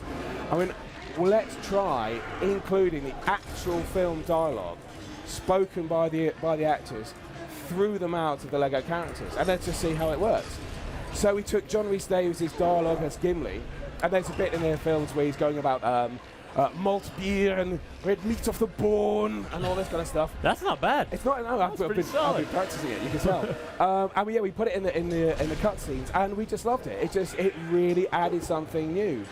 So there were so many benefits to doing this. It helped enhance that new cinematic kind of feel to Lego Lord of the Rings. It creates something new that people haven't seen before. And critically as well, it allows us to tell the story in a way that's easier for younger gamers to understand. Because we were going to have the dilemma of thinking, okay, we've got Smeagol and we've got Gollum, and they need to have a monologue with each other in mind. Right, okay, that's going to be it. No, I don't doubt the animation team would have done a fantastic job. There's always a way. Yep, there is always a way. But the humorous juxtaposition of hearing the voice come out of the minifig. It just sort of adds to that whole appeal of the Lego games. That's right. And also, again, as with all our games, we're very conscious that we're dealing with sometimes material which is perhaps aimed at an audience slightly older than the audience that may be playing the game. And so having these really kind of serious lines delivered by Gandalf or whoever, and having it spoken by a Lego minifigure helps lighten the tone. So when you've got Ian McKellen delivering the line to the Bridge of Khazad-dûm, but it's coming out of a Lego figure, it just lifts that tone. It's irrelevant, it's silly, and it just makes the whole thing kind of more family friendly. Delightful. All right, we got some questions coming in. Urban Maple wants to know about co-op. Of course, we have local co-op. Yep. Is there online co-op? No, we're not going to. We do concentrate on making the co-op experience for kids playing together. Like I said, the idea of kids playing well, bringing kids together, playing with their siblings, playing with their family is really important to us. However, we will be having Wi-Fi co-op for the handheld version. So the DS, the 3DS, and the PlayStation Vita, you will be able to connect together and play through that journey with your friends. Excellent. Good news. Now, we've got a question from Justin, wanting to know about characters that are playable. Of course, you have the iconic Fellowship characters, and they will presumably all be playable at appropriate points in the story. But in previous games, Star Wars, Batman, you guys have really sort of broadened the roster of unlockable and playable characters like that. How are you treating it in this game? Well, it's exactly as you expect. There's going to be over 80 playable characters within the game for you to find and collect, and that's just not the Fellowship and the good guys. You see the Lego Uruk-hai, see the Lego Nazgul, you know, the Lego Witch King. Yeah, all these guys, you're going to be able to fight them. If you beat them and overcome them, they're going to be there. They're going to be milling around Mordor. They're going to be milling around Minas Morgul, and you're going to be finding them. And if you can defeat them and unlock them for purchase and have enough studs, you'll be able to play with them as well. That's right. So, of course, purchasing things with studs and collectibles are a big appeal for the replayability of Lego games. Peter P wants to know a little bit more about the collectibles and like what kind of tidbits you'll be able to find throughout the environments. Okay, well, because we have this seamlessly streaming landscape, we're going to be able to weave the story events, the levels, into Middle-earth itself. So it's not going to be like previous games where you play through a film and you come out to a harbour, then you select the film and go in. Everything is this continuous and unraveling story. So along the way, including with the story events, you're going to have like mini quests, characters to interact with as well. So that way, there's going to be lots more opportunities for you to collect these items. In particular, your backpack will have quest items, so things like the File of Galadriel, Elven Rope, stuff like that, which allows you to get to new areas. We're also going to have treasure Galadriel items. hair. Oh yes, the lockets, 3 strands of her hair. We're going to have, treasure items. So these are going to be, you're going to be able to carry these with you. And you're going to be making choices about how many of these you can take with you. So you might find a sapphire key or something like that. You need to find the sapphire chest. Now they're not going to be in the same locations. You're going to have to carry these things with you. Keep this backpack on you and constantly keep searching around, looking around. We're also going to be having Lego Mithril, so there'll be Mithril blocks that you can find. And then when you have sufficient, you'll be able to go to the Elven Blacksmith and then start forging new Lego Mithril items for your characters to equip. So it speaks to that RPG lightness of the experience. I mean, that whole item focus on creating new items, picking them up, and improving your character that way is a little bit more RPG-y than these games have been in the past. Yes, absolutely. I mean, it still very much sits in the pantheon of Lego games. You know, it's there, it's familiar, it's what people kind of expect. But yeah, every Lego game has to have its own identity. Now we just spent some time taking down that big troll. Of course, you had mentioned the Bridge of Khazad-dûm earlier. One of the commenters was thinking that the iconic "You shall not pass" moment would be followed up by building like a quick little Lego brick wall. I think that's one of the great things about this game is it inspires people to sort of imagine their own humorous takes on the action. So we have folks are, I think, want a little more clarification about the voice actors coming in there. You had said you took their voice acting from the movie and you're using those lines, so they're not coming in to record extra dialogue for the game. There's no John Rhys-Davies, delivering new Gimli one-liners. That would be cool, wouldn't it? But I'm afraid we don't have that. I mean, you could stand in for him. You got a pretty good impression. Multifaceted. But what we are conscious of that it is a game. It's a game principally for young gamers, and so they're not going to be expecting to sit down and watch a film. They want a game. They want a pithy, staccato kind of experience. So the dialogue that is going to be included is just all those classic lines. You know, one simply does not walk into Mordor. You shall not pass. They have a cave troll. Fly, you fools. These are the things that kind of ram home. You could just go down the line all day, couldn't you? You could do.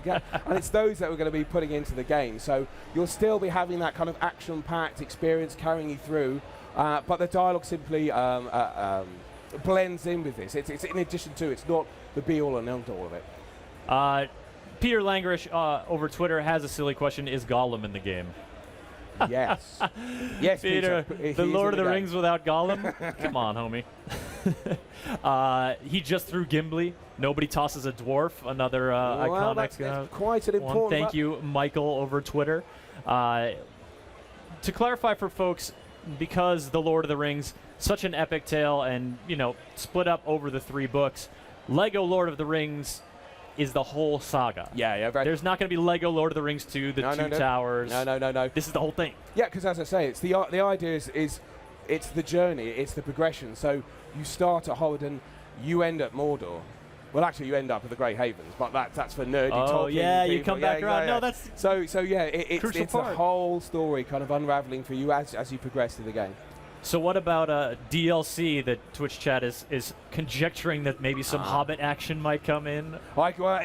It's a remarkable coincidence, isn't it, that we're making the game at the same time as Hobbit movie comes out. But I'm afraid there's Imagine that. Yeah, I'm afraid there's nothing I can say about that at the moment. Fair enough. Now in past Lego games, there's been some areas where, like we caught a glimpse of before the orcs came onto the scene, where you can sort of explore the area a little bit. Obviously, that tiny area of Moria is not very explorable, but Hobbiton, Rivendell, Minas Tirith, these areas that are larger and are these sort of respites for the adventurers. Is there going to be sort of a town you can explore, like interact with some other characters around there? Yeah, no, absolutely. So each, there are a series of locations that you've just touched on here. So Hobbiton, Minas Tirith, gosh, where else we could talk about? There are quite a few of them. Rohan? There's, I was just trying to remember the name, but sadly the name's slipped my memory. Each of these locations is going to have, you're going to have places where you can customize a character, you're going to have the Elven Smiths, but they'll also be populated with, hobbits. Hobbiton's going to be full of hobbits. Delightful. Rivendell will be filled with elves. And the characters that you've encountered in the cutscenes, they'll all be there milling around for you to offer you other little mini quests, or simply available for you to purchase if you've played the game well, you've got your true adventurer, you've collected your studs, and you've got sufficient currency to buy them. Personally, I'm looking forward to seeing some Lego Ents. Nick, Lego The Lord of the Rings, we already mentioned a few of the platforms it's coming out on, because you said that there's going to be handheld wireless co-op. So we got DS, 3DS, and Vita. That's right, yeah. And then round out the list for me. Oh, well, as always, we know our fans like enjoying our games on all the platforms. It actually starts getting easy to say what it's not on, but I won't. So it will be on Xbox 360, PlayStation 3, Wii, the original Wii, PC, and DS, 3DS, and PlayStation Vita. And you said original Wii, so I got to ask, Wii U's coming out later this year? I wish I could say that, but nothing to say now. Well, I really appreciate you coming on. The game looks, as always, just like a delightful Lego experience, a great take on the classic franchise. So thank you again. No, thanks, Chris. Great to be here. Absolutely. All right, folks, it's time for our last news check-in of E3 2012. Let's get the updates.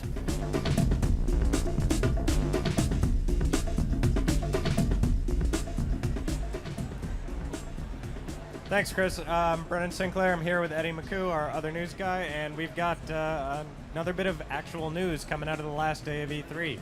Peter Molyneux's studio, 22 Cans, has announced its very first game. They just were formed a few weeks ago, but they're already starting with this thing. It's called Curiosity, and it's almost like a really high-concept, massively multiplayer game. What they're doing is they're giving you a box, and everyone is going to click on it to chip away layers of the box. But there's one thing at the very, very middle of the box, but only one person, the one that makes the last chip away on it, is going to get to see.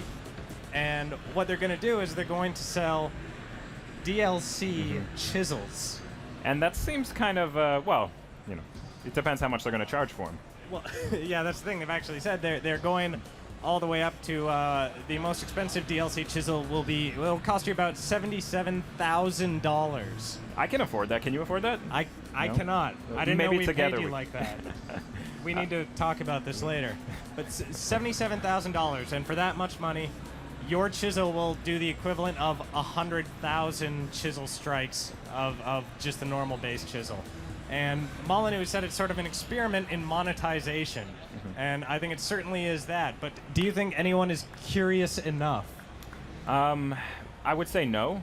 I'd have to take out a loan for that. I'd have to take out multiple loans, and it just does, it doesn't seem worth it. It's ridiculous. That might be the most absurd news of E3, but there is some news that's possibly even crazier than that. A little publisher named Activision Blizzard, the guys I've who heard make of the guys who make Call of Duty, Guitar Hero, well, formerly Guitar Hero, and World of Warcraft are actually up for sale, according to a new Bloomberg report. $13.4 billion is what they're estimated at by the market value.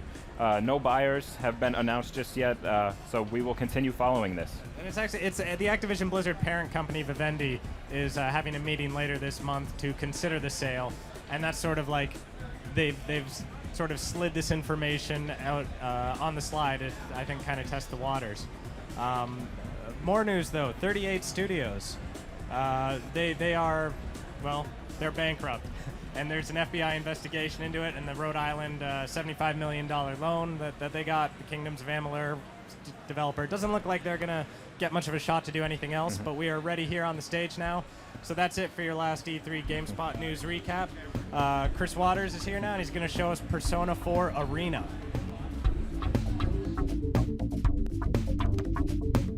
Thanks to Brendan and Eddie and Laura and Kevin and Johnny, all those people who stood in and delivered all that news throughout E3. You guys did a great job. And now I'm joined by GameSpot's Maxwell McGee and Aram Jabari. We're here to talk about Persona 4 Arena. That's right. Aram, welcome to the stage. Thank you very much. We are coming to the end of day 3 here, so you've been Persona 4ing for like a lot of hours. I Persona 4'd my voice. I'm going to break like a 12-year-old going through puberty through this. Is that a challenge? I apologize to the viewers. Okay. It happens to the best of us. Persona 4 Arena, give us the overlay. Give folks an entry point to the series who maybe don't have one. Well, about 4 years ago, we published an RPG called Persona 4. It's part of our Shin Megami Tensei universe of RPGs. It's this dichotomy of school kids by day, hanging out with their friends, socializing, and then by night they're solving a murder mystery by entering another world in a TV. The game was huge for us, 90 on Metacritic, tremendous success, and the IP has grown in Japan to the point that they're doing a stage play. What? So, Whoa. couple Like live action? Live action Nice. Persona 4. And apparently there's some sort of porno out too, but I probably shouldn't mention that. Oh my. It's not officially endorsed by That Atlas. is the sound of 1,000 Google searches you just launched. Click. Our parent company had wanted to work with Arc System Works, masters of the 2D style anime style 2D fighter, and they actually collaborated a little while ago with them, and now the marriage of our characters and our universe and their game design savvy and their netcode is this beautiful baby, this genetic prodigy, this wunderkind of a 2D anime style fighter, Persona 4 Arena. Eloquently put, Aram. Now, can you give us just a real quick breakdown of the control layout for Persona 4? I understand it's a four-button fighter. I can, Maxwell. So, Max. Yes. 4-button layout. There is a weak and a strong character attack. Okay. So basically, your character, your protagonist that you choose, your fighter, they have a weak and a strong attack, and there's a weak and a strong attack for your persona. So there is a roster of 13 fighters. A lot of people say, hey, that's a pretty small number relative to a lot of other fighter games we've played. The reality is that each of your fighters has a persona. In the Persona RPGs, in the Persona universe, the characters have this inner psyche, this inner power they're able to summon, and that becomes their outward strength. That's the source of their special abilities. So in the fighting game, those persona buttons map to being able to summon and use your personas for attacks. And you can't necessarily spam your persona. You'll notice at the top of the screen as you're watching, there's actually persona cards that throughout the course of a round will become, you'll spend them, the bar will deplete, and then it'll have to refill. But the controls are basic. It's a simple game to get into from a control standpoint, but that wrinkle in that you oftentimes are using the persona buttons to execute combos or special attacks with your character in a Chrono Trigger style dual attack kind of thing. They have to work very much in harmony together. Tandem. Yes, absolutely. Now, of course, those summons, a pretty iconic way that they summon those up. Stand up, spectral gun to the head. In Persona 3, they absolutely did. I actually don't know if they pull the Seas Evoker out in this one.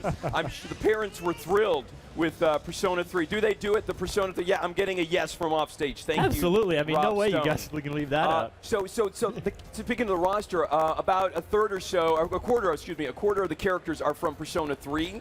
Most of them are from Persona 4, so fans of Persona 3 have something to like too. And as a fan of Arc System Works and the Guilty Gear games, I noticed a lot of their fighting game mechanics are also present here. Like you have the burst attacks to knock the other person away. You've even got instant kill moves. Are there any others that I'm missing? No, you have instant kill moves, you have the burst, and you have the SP meter at the bottom, of course. One of the things that's, I think you could say, inherent or indicative of a Arc System Works fighter is how uniquely balanced each of the characters are, and I think this is no exception. You have characters, for Aegis, for example, from Persona 3. She actually has an ammunition counter, an icon that none of the other characters do at the bottom. I noticed that she also had like some special heat gauge. Right, as well. her Orgia. She has kind of an Orgia mode she can go into. It sounds a little, yeah. And the Orgia mode actually, once you execute attacks. Thank you. The kids are watching. So Orgia mode is something where when you execute, you actually have a meter that depletes once you do those Orgia ability. But it's kind of, it's a way to enhance your Add a little more abilities. depth, a little more complexity. Right. Okay. So we're seeing just standard versus right now. What can you tell us about training modes, story modes? What other types of modes can we expect? Well asked. There is a tutorial mode, which is the let us hold your hand and introduce you to this game. I definitely appreciate that. Yes, there is a score attack mode that actually kind of challenges you to kind of best your score at the time. I mean, the game actually keeps track of your score in fights. There is a challenge mode that tasks you with completing special combos with each of the characters. Okay. There's the arcade mode and the versus mode, of course. There's the training mode, which is requisite in a fighting game. It lets hardcore fighters get in like a practice mode and try out all of the combos and see what they can sustain. And there's the story mode, which is really probably the biggest, most significant addition to the console version of the game. Hours and hours of gameplay. But for anyone who's played BlazBlue, Arc System Works loves to put story in their fighters. And this game was a lot of story in their fighters. It was one of our most expensive voice localizations. We all kind of scratched our heads because it's a fighting game. But there you have it. And of course online, which is built on Arc System Works netcode. Wonderful, wonderful. So are there any sort of incentives, unlocks, maybe cosmetic or in some other form for completing like the challenges and the challenge mode? Right, so there is a gallery, and there's also a kind of a theater in which you can watch. So basically, as you play the game, you'll be able to go back and revisit a lot of the artwork and a lot of the cutscenes from the story mode. And yeah, I'd say that's pretty cool incentive. And in story mode as well, I think you have to, Rob, you can double check that you have to unlock the characters in story mode, right? They're not all available. In versus mode, you've got all 13. In story mode, you got to put a little bit of time in before you can play so you do keep the entire roster unlocked if people just want to jump into like the straight competitive versus mode. Okay. But through story mode, you unlock them by, is there any classroom scenes? Classrooms. Well, the plot of the game. Is there any dating sim element in story there is no dating sim element. I know you've got a thing for Aegis, though. I just want to tell you, Maxwell, it won't work. You caught me. With the machine. I've got some fan art you might be interested in afterwards. Here live on stage at Batteries not included. So the story is basically that all of these characters have been sucked into the TV, the Midnight Channel, the TV world again, and they're kind of fighting at the whim of Teddy. That's as much as they know. That's who they think it is. They think it's Teddy who sucked them in, and kind of the mystery unfolds from there. Why the heck are we on a set on a TV fighting each other? Now this is the first time it's been playable here in the States. Absolutely, this is the first time. We actually we made it a point to make E3 the first time we let anyone touch it. And has there been any sort of unexpected feedback or reactions from the fans? Anything jump out at you? Well, you know, I think what people usually associate with an Arc System Works fighter is that it's very deep and sometimes intimidating. And I think the feedback we've gotten a lot is that This is a game that beyond its flashiness, I mean, visually it's appealing, but it's a little more accessible. It's a little more intuitive. 4 buttons makes it easy.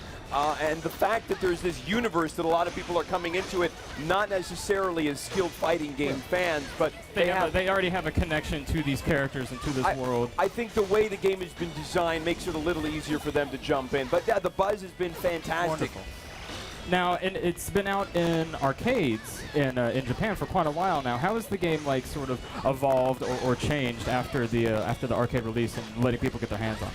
Well, in addition to the additional modes for console, there have been that it's invaluable for a fighter, particularly one that potentially has tournament ambitions, to get play testing and get balanced. And there's a lot of people playing this game in Japan. That feedback, the feedback on the message boards, feedbacks at tournaments there in the arcades, has ultimately made its way back to the developers. So the console version includes all of the balances and tweaks that the arcade version ultimately received. Good to hear. Well, ever since the orgy crack, Chad has pretty much gone off the rails. Questions are, I just solicited some, they'll be coming on soon. We've got a lot of people expressing their love for different characters within the game. Obviously, people have formed attachments to them. But maybe you could go into a little bit the interface on screen that we're seeing. Sort of, you got your bars and meters at the bottom. What gameplay mechanics do those represent? What is going on, right? I don't know. The numbers are the numbers. Well, what do they mean? I think the number in the middle is how much time we have left. So obviously you've got your health up top. You've got the persona cards, and those indicate how many persona summons, when you do your special persona attacks.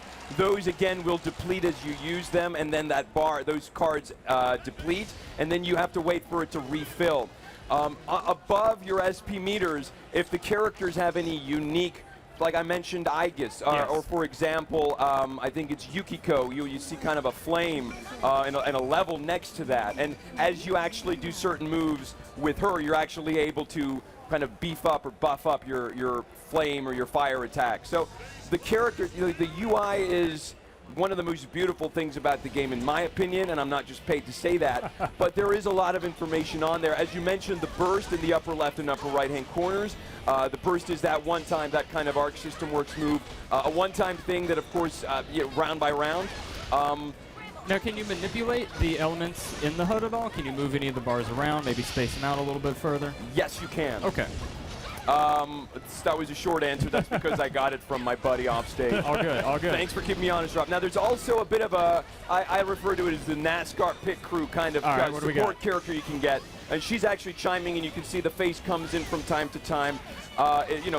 Offering some moral words of support. A lot of times, so there are status effects or status ailments. You could think of it as a bit of a nod. I kept getting, one character kept confusing me, and it would reverse my control. Left becomes right, right becomes left. You can be poisoned, you can be stunned, or muted, so you can't summon your persona. So that's a bit of a nod to the RPG. Yeah, and I saw your little helper there commenting on that, saying you're stunned, you're gonna have to wait a sec, sort of keeping you updated if in the visual madness of these beautiful colored sprites you happen to lose track of something, which I don't understand how you would even do. Now, another quick nuts and bolts question: can you button configure off of the character select screen?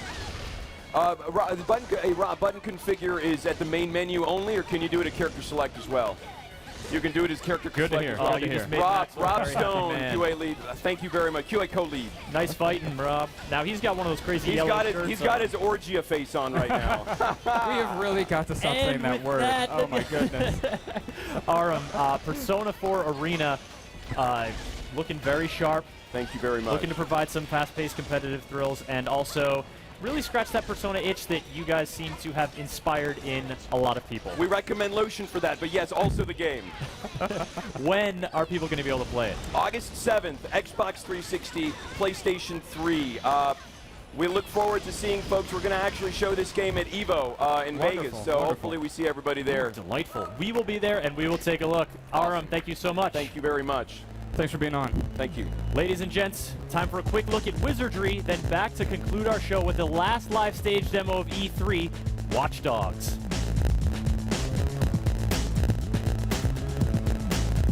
Carlos Villa here from GameSpot's coverage of E3 2012. I'm here with my buddy Daniel Scorpad. I'm so glad you said the last name. Yeah. You know, I try. It's rather long, so a lot of people have issues with it. But yeah. I wanted to make sure we got over here to talk about Wizardry Online before we left, before the show's over, because Wizardry, I grew up with Wizardry, that and Ultima, and I'm so excited that it's an MMO. Tell me more. Okay, so Wizardry Online, what we tried to do is we tried to continue basically the feel of the original Wizardry series. When people think of Wizardry, they think of a really difficult and challenging game. So you made it really hard then. Yeah. So that was our goal, is to basically just kind of piss off our players. It's actually a lot more fun than that, but it's really quite a fun game.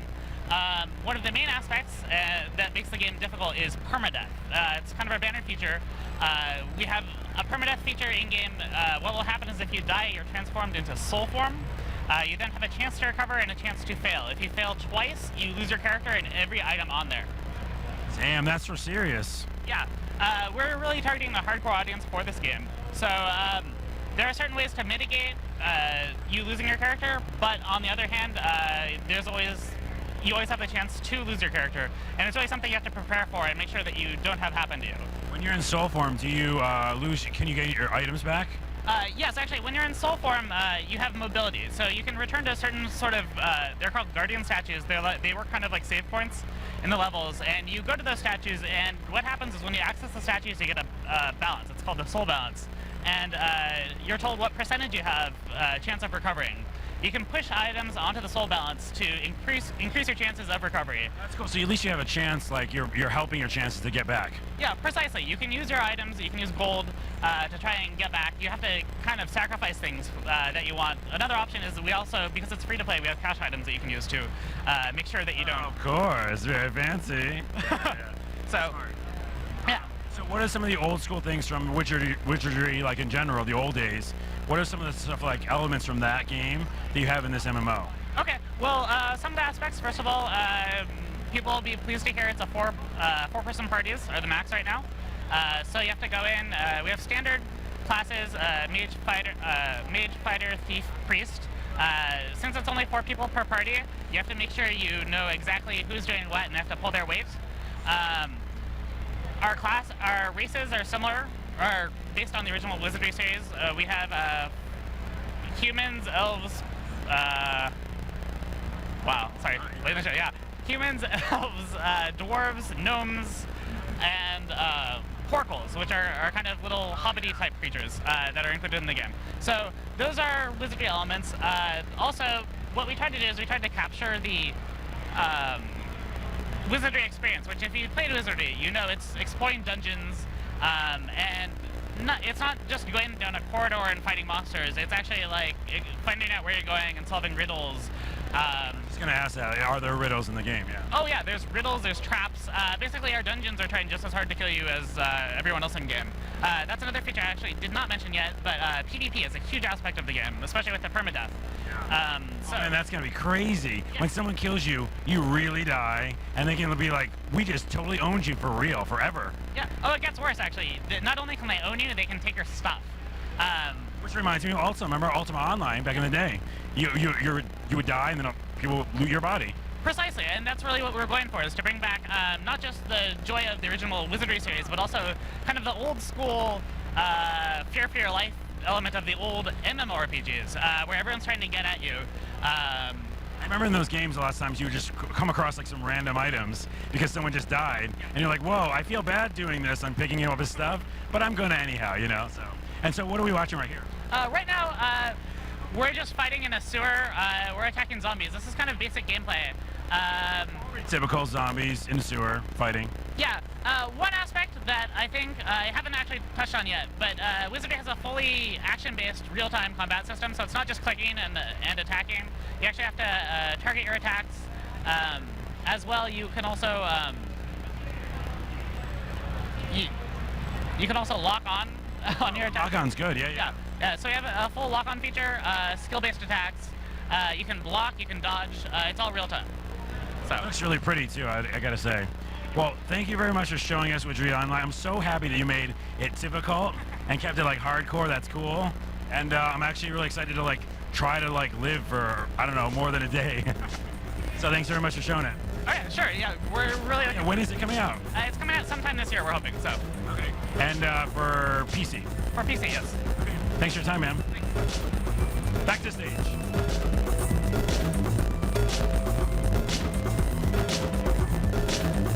And we are back to GameSpot's live stage show here at E3 2010 for the last live demo of the day. Now, if you guys are familiar with E3's past and GameSpot's coverage, you know we always save the last slot of the show for something big. What better way to do it than with the game that made such a splash at the press conferences on Monday, Watch Dogs. I got with me Dominic and Jonathan from Ubisoft Montreal.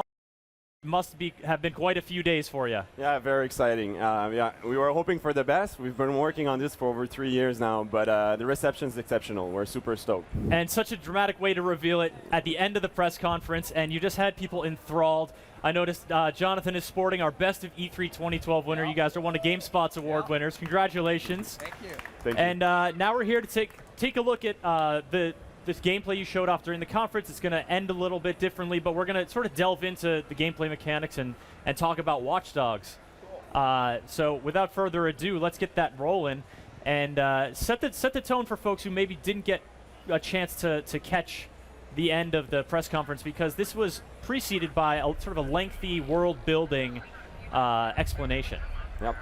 What's the world like? Well, basically, like Watch Dogs is a game that focuses a lot on hyperconnectivity, right? So we're playing Aiden Pierce, and what's interesting through his eyes is that he looks at his surrounding in a different way. Like, he's able to tap into what we call the CTOS, which is basically an OS that drives all of Chicago's system. So he's able to look at everybody through their digital shadow. Like, if there's someone walking around on the street, if there's a target anywhere, he can use the camera, the security camera, to actually look at that, get into their lives. So we go a bit beyond this concept of citizen like walking in front of sideways, and we get more like on sidewalks, sorry, and we get more into their heads. So it's more about exploring space and the people around it. And getting information about people around you that you really shouldn't have. Yeah. Yeah, exactly. But that allows you to move through your world in a different way and interact with it in a different way. Exactly. Yeah, it's basically invasion of privacy on a grand scale, and what can you do with all that power, with all that information? What kind of power does that give you? What can you do in 2017 when this is your reality? Well, I mean, for us, it's happening today. Most of my personal life's on my smartphone. I don't know for you, and my money's on a virtual bank account, and I'm living in a city where the traffic system, electricity, surveillance, all of that is run by computers. So in the hands of Aiden, he's basically able to tap into all of it and control it. And so here we see him approaching. He's trying to find out information about a target, or is he trying to surveil him, or trying to do something a little more active? Well, basically, Aiden Pierce is trying to enter the Dot Connection exhibit, which is an interactive art exhibit driven and financed by DeMarco, Joseph DeMarco. So he needs to get inside to attract DeMarco into the event, get attention from people, so that when he shows up and think that he's going to surprise Aiden Pierce, it's pretty much the opposite. He's going to caught him and his guys off guard to have a little surprise for him. And I'm guessing he's not the kind of guy who waits in a line to get into a place he wants to go. No, he doesn't. Like, he could have took the guns or anything in his power to actually be really violent about it, but I think it's just smarter, like for that demo, to just show that you can sneak in pretty relaxed, not get anybody to panic, but at the same time get the proper persons to notice your presence. Yeah, you just set a mild panic among people as their smartphones stop working, as would happen on the show floor. Yeah, and the important thing to note here is you can use that anywhere. It's not like a key to open a door. It's something that you can use anywhere, and it's going to change the behavior of people who depend on connection. So you can experiment it in the city and see different ways you can use it. And so here we are inside of the club, and there's a bunch of different prompts popping up. We see a hack prompt on the security camera and these little icons above people. What information is that communicating to the player? Well, basically, like any devices that is active can be hacked. So if someone is using a phone, a laptop, or anything like that, he can just press a simple button to tap into the system and get more information out of it. So that's one of the ways the player can consult what's going on into an area, learn more about his enemies, or simply be curious about what people are talking about in Chicago. Now, we're seeing crop up in the chat a bunch of speculation about PC, Xbox 360, this generation, that generation. I think that what that speaks to is this game, the sort of visual fidelity and the look you guys have here is stunning a lot of people. Oh, thank you. Thank you. That was definitely one of our goals. Yeah, clearly, and you've achieved it. you guys are definitely going for a realistic look, but you're also, this is Chicago, iconically Chicago, but you're sort of giving it that futuristic feel. Well, I mean, we're trying to be as close to Chicago as we can to serve the game. So here he's going into an exhibit that's kind of edgy, so that's why you get that feeling, right? There's other districts of our Chicagos that are not as edgy as Brick this one. buildings, sub yeah, joints, exactly. yeah. So you can expect a pretty realistic Chicago. We want you to feel like you're really in a real city. You're immersed in a real city. That reacts to your action like you'd expect. And now we're talking to one of your contacts here, so he's sort of, was the mission to find this guy, or did you just kind of come across this guy and you're like, oh, hey, interesting. You set a meeting with him to basically meet him at this place. Like the one thing that you notice in that part of the demo is we're trying to make sure that when you meet someone, there was gameplay to get there. It's not like you go to a place, you have a cinematic, then you go to another place, and then there's a mission. So you need challenges to get to the people you talk to. So it's more like the other way around. So you have a better flow, like at the story mixed with gameplay objective. So we have a question coming in from RK31, and I think this sort of plays into what you're talking about, you know, ways to, in between sort of mission points, yeah, there's gameplay, there's freedom to sort of go different ways. How much freedom do you have in terms of completion of the mission? Like, do all missions, you know, this mission to find out about DeMarco, is this going to be completed one way as Mary Blass, you know, she's the only one you can, she's the assistant, so you talk to her, but in terms of entering the club, there were other ways to go about that. Absolutely. I think we're really focusing on expression for the players here. I mean, the player already have like vehicles, guns, like navigations to go through, and he can combine all of his technology and his access to the city and the control he have on the city as well. So there's many ways to do things around, and that's part of the DNA of what Watch Dogs is all about. So we're really careful to make sure that not only your objective feels different and feels new, but the way to approach them are very broad. And speaking of the sort of breadth, Hans Gruber Jr. wants to know how big a version of Chicago have you guys created for Watch Dogs? We haven't logged the numbers. To be honest, we're still building the city, so we don't want to give a number. We're still tweaking it. But one thing that we're committed to is our vehicles are going very fast. I mean, they can go up to 180 miles an hour. So it's going to require a certain size of city to support. So yes. you know, that's what I can If you see. want to drive recklessly, you need room to do it. Yeah, so it's going to be large enough. No worries there. And of course, weather effects coming in here. This rain looking gorgeous. Oh man, it looks really good. Talon Taylor is wondering about stealth aspect, and so obviously you've been pretty stealthy. Like no one's been in your face like, hey, you don't belong here. So I guess to interpret that question, what is there a non-stealth aspect? I mean, this is loud certainly, but you're also not drawing attention to yourself yet.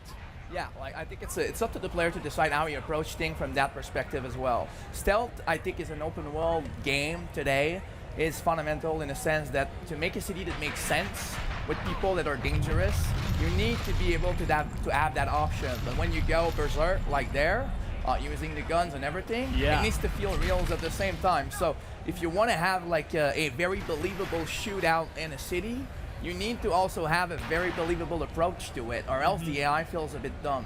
So stealth is there to make sure that we're elegantly going from non-action to action. And if the players are good at stealth and want to do it, they're going to make easier situations for themselves. If they like to have hard situation, they can provoke them easily. And I think that it's clear you put a lot of work into the gunplay, because the percussive gunshot there is just something that seemed to be really lovingly crafted and almost an incentive to get loud. It's in itself. Yeah, we're trying to make it as visceral as we possibly can. We've been a bit obsessed with making just shooting a bullet at nothing fun. That's kind of the idea. So we just stand in front of a wall and we shoot a bullet. It needs to feel good. It needs to be fun just doing that. Load up a version of the game and take pot shots at the L going by. Question about, again, sort of people wondering about the stealth and flexibility. This situation got gun shooty. Could you play through, is there a way to accomplish this goal in full stealth or without getting this violent? I think full stealth would be interestingly difficult, but I mean, there's plenty of ways to do it. Like here's an example using tools that we've already talked about in a demo. Imagine that you open a drawbridge, and then it just caused the people to wait there, including the Marco. And you're further away, and when you're doing it, you do it through a camera, security camera to do that. Then you use a sniper rifle with a silencer, and you kill everybody, and you're done.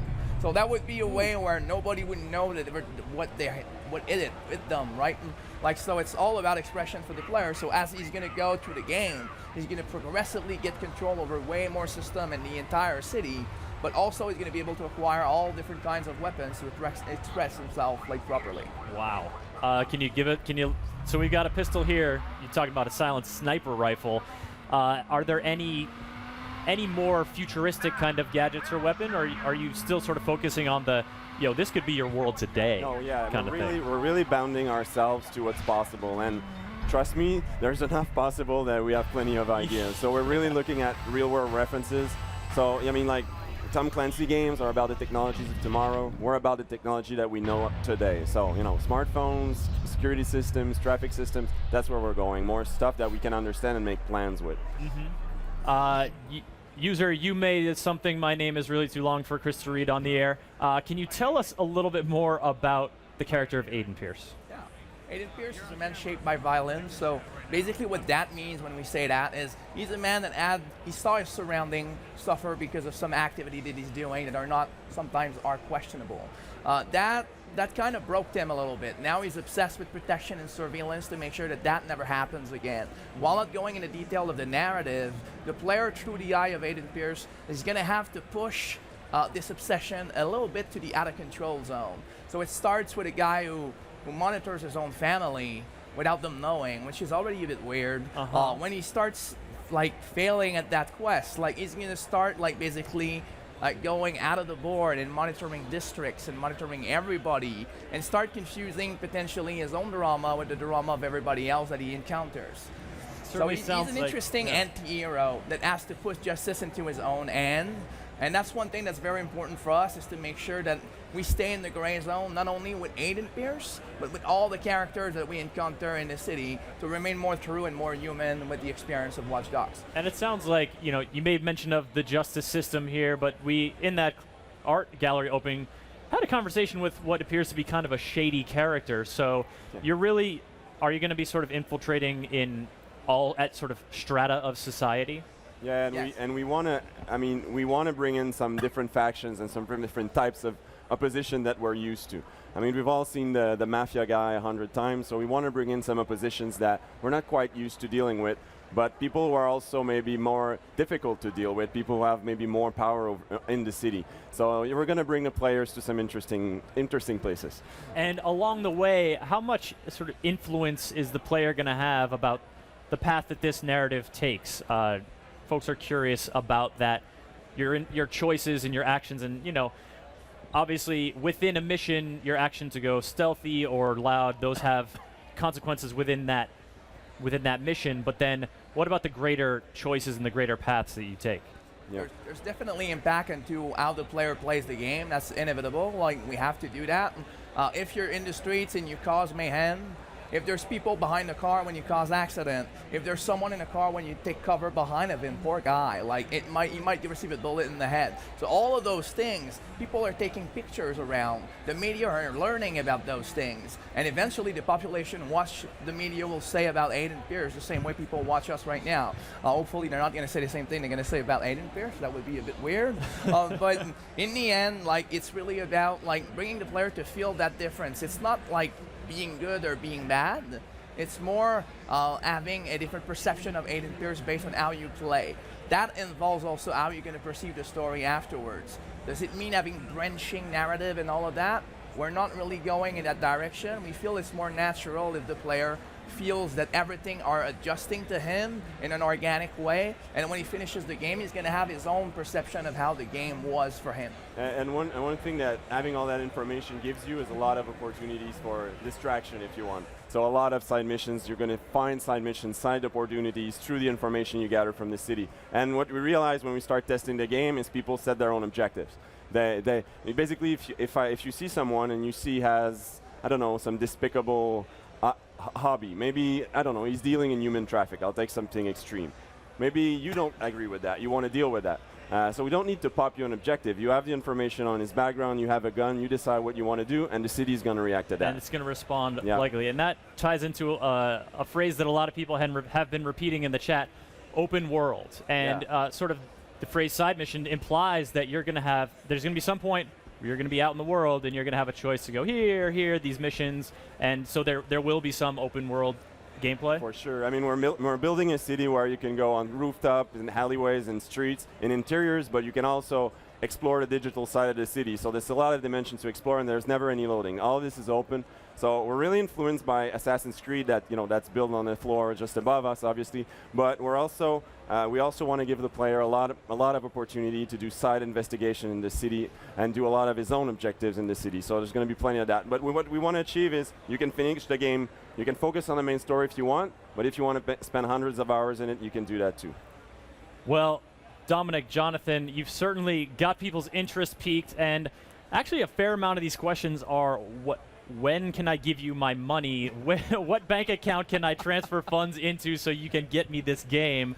I'm sure you guys have a wide release window at this point, but tell us what it is. Yeah, we're not shipping this year, that's for sure, and we're shipping when it's done. And I'll be honest, that's fantastic when your publisher gives you that luxury, because we want to polish this so it's perfect when we ship it. It's a new IP, it requires time, and we have time, so we're happy. Absolutely. And as impatient as we can be, I think gamers really appreciate when developers have time to make the game they want to make and get it to a place that they want to get it to. Because that just ends up being better for all involved. Exactly. Yep. Yeah. All right, wonderful. Watch Dogs, great showing here at E3, and the perfect way to close out GameSpot's stage show, E3 2012. Dominic, Jonathan, thank you so much for coming on. Thank you very much. Thank you. Much appreciated. All right, folks, that'll do it for live game demos, but our show is not quite over yet. We're going to take a quick tour around the GameSpot booth, just in case you've only seen this wonderful desk and these tire swing chairs today. And then we'll be back for a quick wrap-up with some of the GameSpot staffers who have been holding it down here at E3 2012. Well, how you doing? Good, this is Carlos. He's our Hi, how you doing? roving guy. You're on camera. We're doing the show right now. How's the show going? Now, this is a live show that's almost within a live show. We're very meta right now. It's awesome. Yeah. So what have you been doing all day? Well, this. You've been sitting here and talking to people. Yeah. Talking to important people like you, Mr. You. So, he's giving you... by this. Bothered by this moment? They hire you and they say, look, you need to be on, you need to be fast with your fucking brain. He goes, what have you been doing all day? I've been doing this, and you miss it. It goes right over your fucking head. You don't make a dick joke. What's the matter, son? See, he pays me. He kind of helps pay my bills. That gives you an edge, my friend. Well, I am right now. I'm shocking. We're gonna go live right in a minute. So why don't you sit there, and then you can kind of fuck off from here. Or I could just go and do another You're segment. wearing a cape. It's very you. I think we're actually going to do the whole booth tour right now. So You're gonna do the I whole just booth say tour? hi. Okay, Yeah, well that's yeah. good. And then you and I, we're gonna close out on the main stage at the later. end of the day. Yeah. All right. Nice meeting you. Sorry for bombarding you. Hey, let's talk to.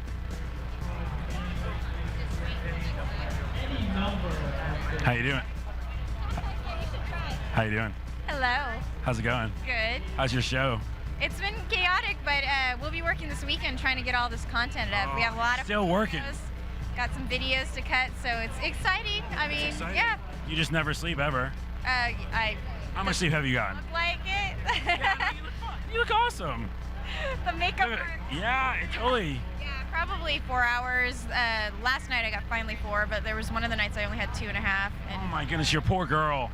yeah. We need to get you. What do you want? I can bring you something. I'm Superman. I have some booze, so I'm just looking forward to that in the next That's right. few It's later hours. tonight. Yeah. So. All right. Well, just checking out the booth and good luck.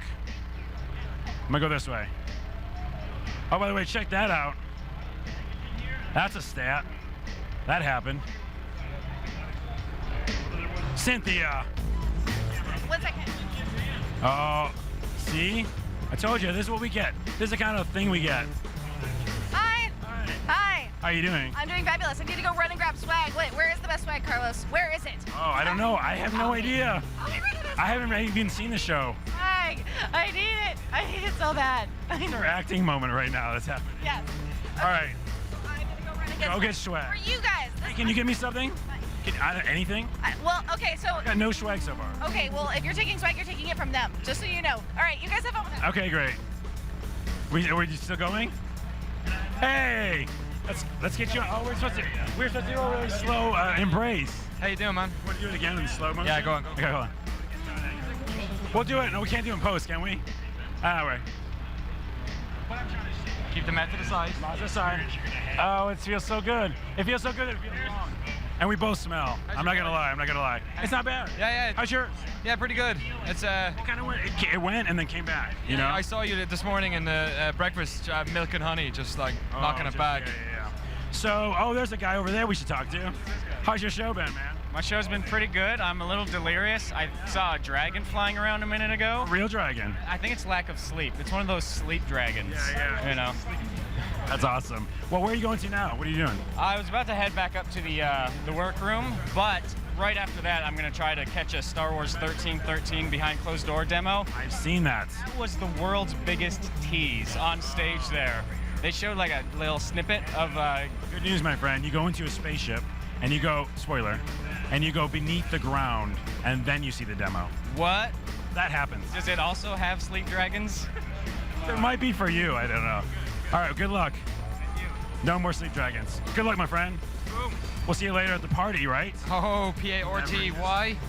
Yes. You finished that. Okay. Rotated Friday afternoon. We're almost done here. Look at this. Just so you know, you haven't seen it. Oh, it's Brad Muir. What are you doing? I'm talking on the microphone. Where is this going? Is this going to the internet? We're going to go there in a little while. Oh my god. At some point. That's terrifying. It's Brad Muir, Double Fine. Hey. Good friend.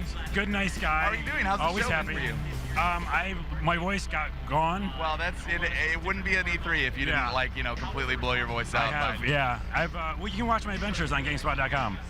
Craziness. Yeah, I tried to fly. You're looking pretty good. And I fell hard. You seem to be holding up pretty well, though. I guess I am. Time. I don't know. It's just like caffeine. So what are you doing here? What did you see so far? Oh, I've been taking some meetings, doing some pitching my new game. Behind closed doors. Well, yeah. I mean, it's just a pitch right now, but I'm pretty. You'll tell us right now on camera. Yeah, I'll tell you all about it. I'll give you all the details. Okay. It's about cats in space. You heard it here. GameSpot exclusive. Lasers. Wait, that's been done. Laser cats. Come on. It totally has. I'm sorry. I love how you just did your own edit. That's awesome. Yeah. Hopefully you don't have to bleep that out or anything. No, you didn't say. But yeah, no, today. Say the word.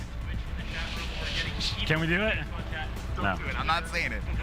But Mr. Schaefer took off, so today I'm just kind of running around. Having some fun. Yeah, it's cool.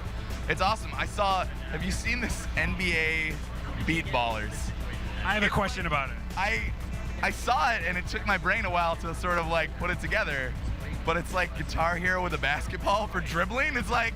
So part of me says that's awesome. The other part of me says, where am I gonna play this? Yeah, sure, for sure. If you have downstairs neighbors, they'll kill you. I don't think you can play that game. I think they will just murder you, and that will lead to your own. I ask somebody and they go, well, you just bring them back up and play with you. I was like, you don't know my neighbors. I think someone would come in and be like, sure, and then stab you. I know. And they take your basketball, and it would be the worst. Free basketball is gone. All right, we're gonna try to walk around a little more. Brad Muir. Hey, go to Double Fine and just like them, because they're awesome. I would like that. I like you. I like you too. I like you. Now it's getting awkward. We gotta go. Okay. All right, bye. All right, let's do this one more thing. We're gonna show this. We're gonna show the floor. Show the show. So just so you know, this is what's been going on when you haven't been watching me. It's this, the stage. My craziness is too crazy. This is actually like more like regular. You know, you might learn something.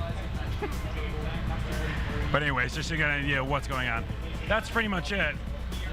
I'm gonna go somewhere a little quieter and say a couple goodbyes, but until then, we'll go back to that stage right there.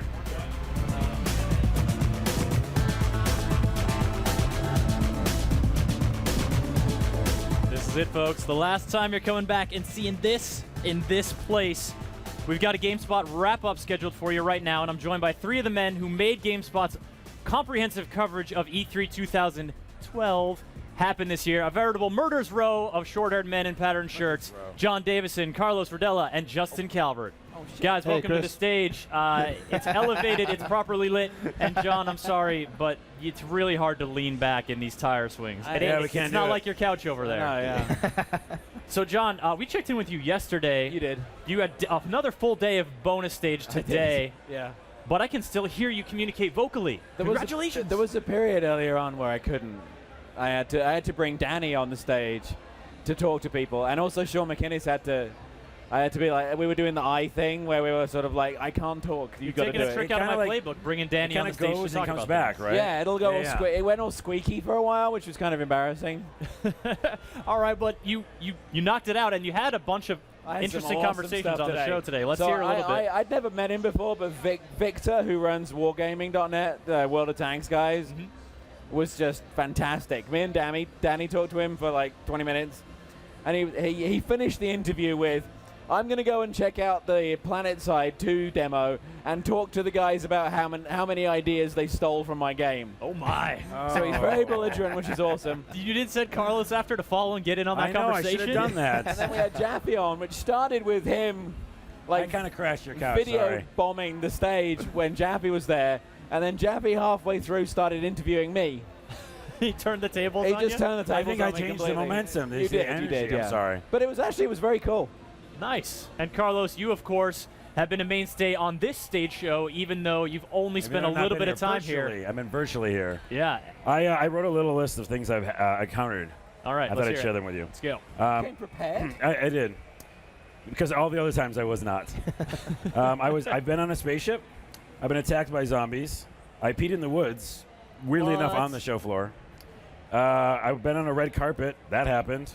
And I sat inside a smoking bus. And I interviewed Adam West and Snoop Dogg. Those are some things. A normal week then. It was just normal. And you got yourself a new nickname. And I'm now Los. L-O$. Yeah, I guess that happened. Nice work, man. Thanks. I can't believe I'm actually talking out loud. It's happening. It's crazy. Justin, what were some highlights for you today?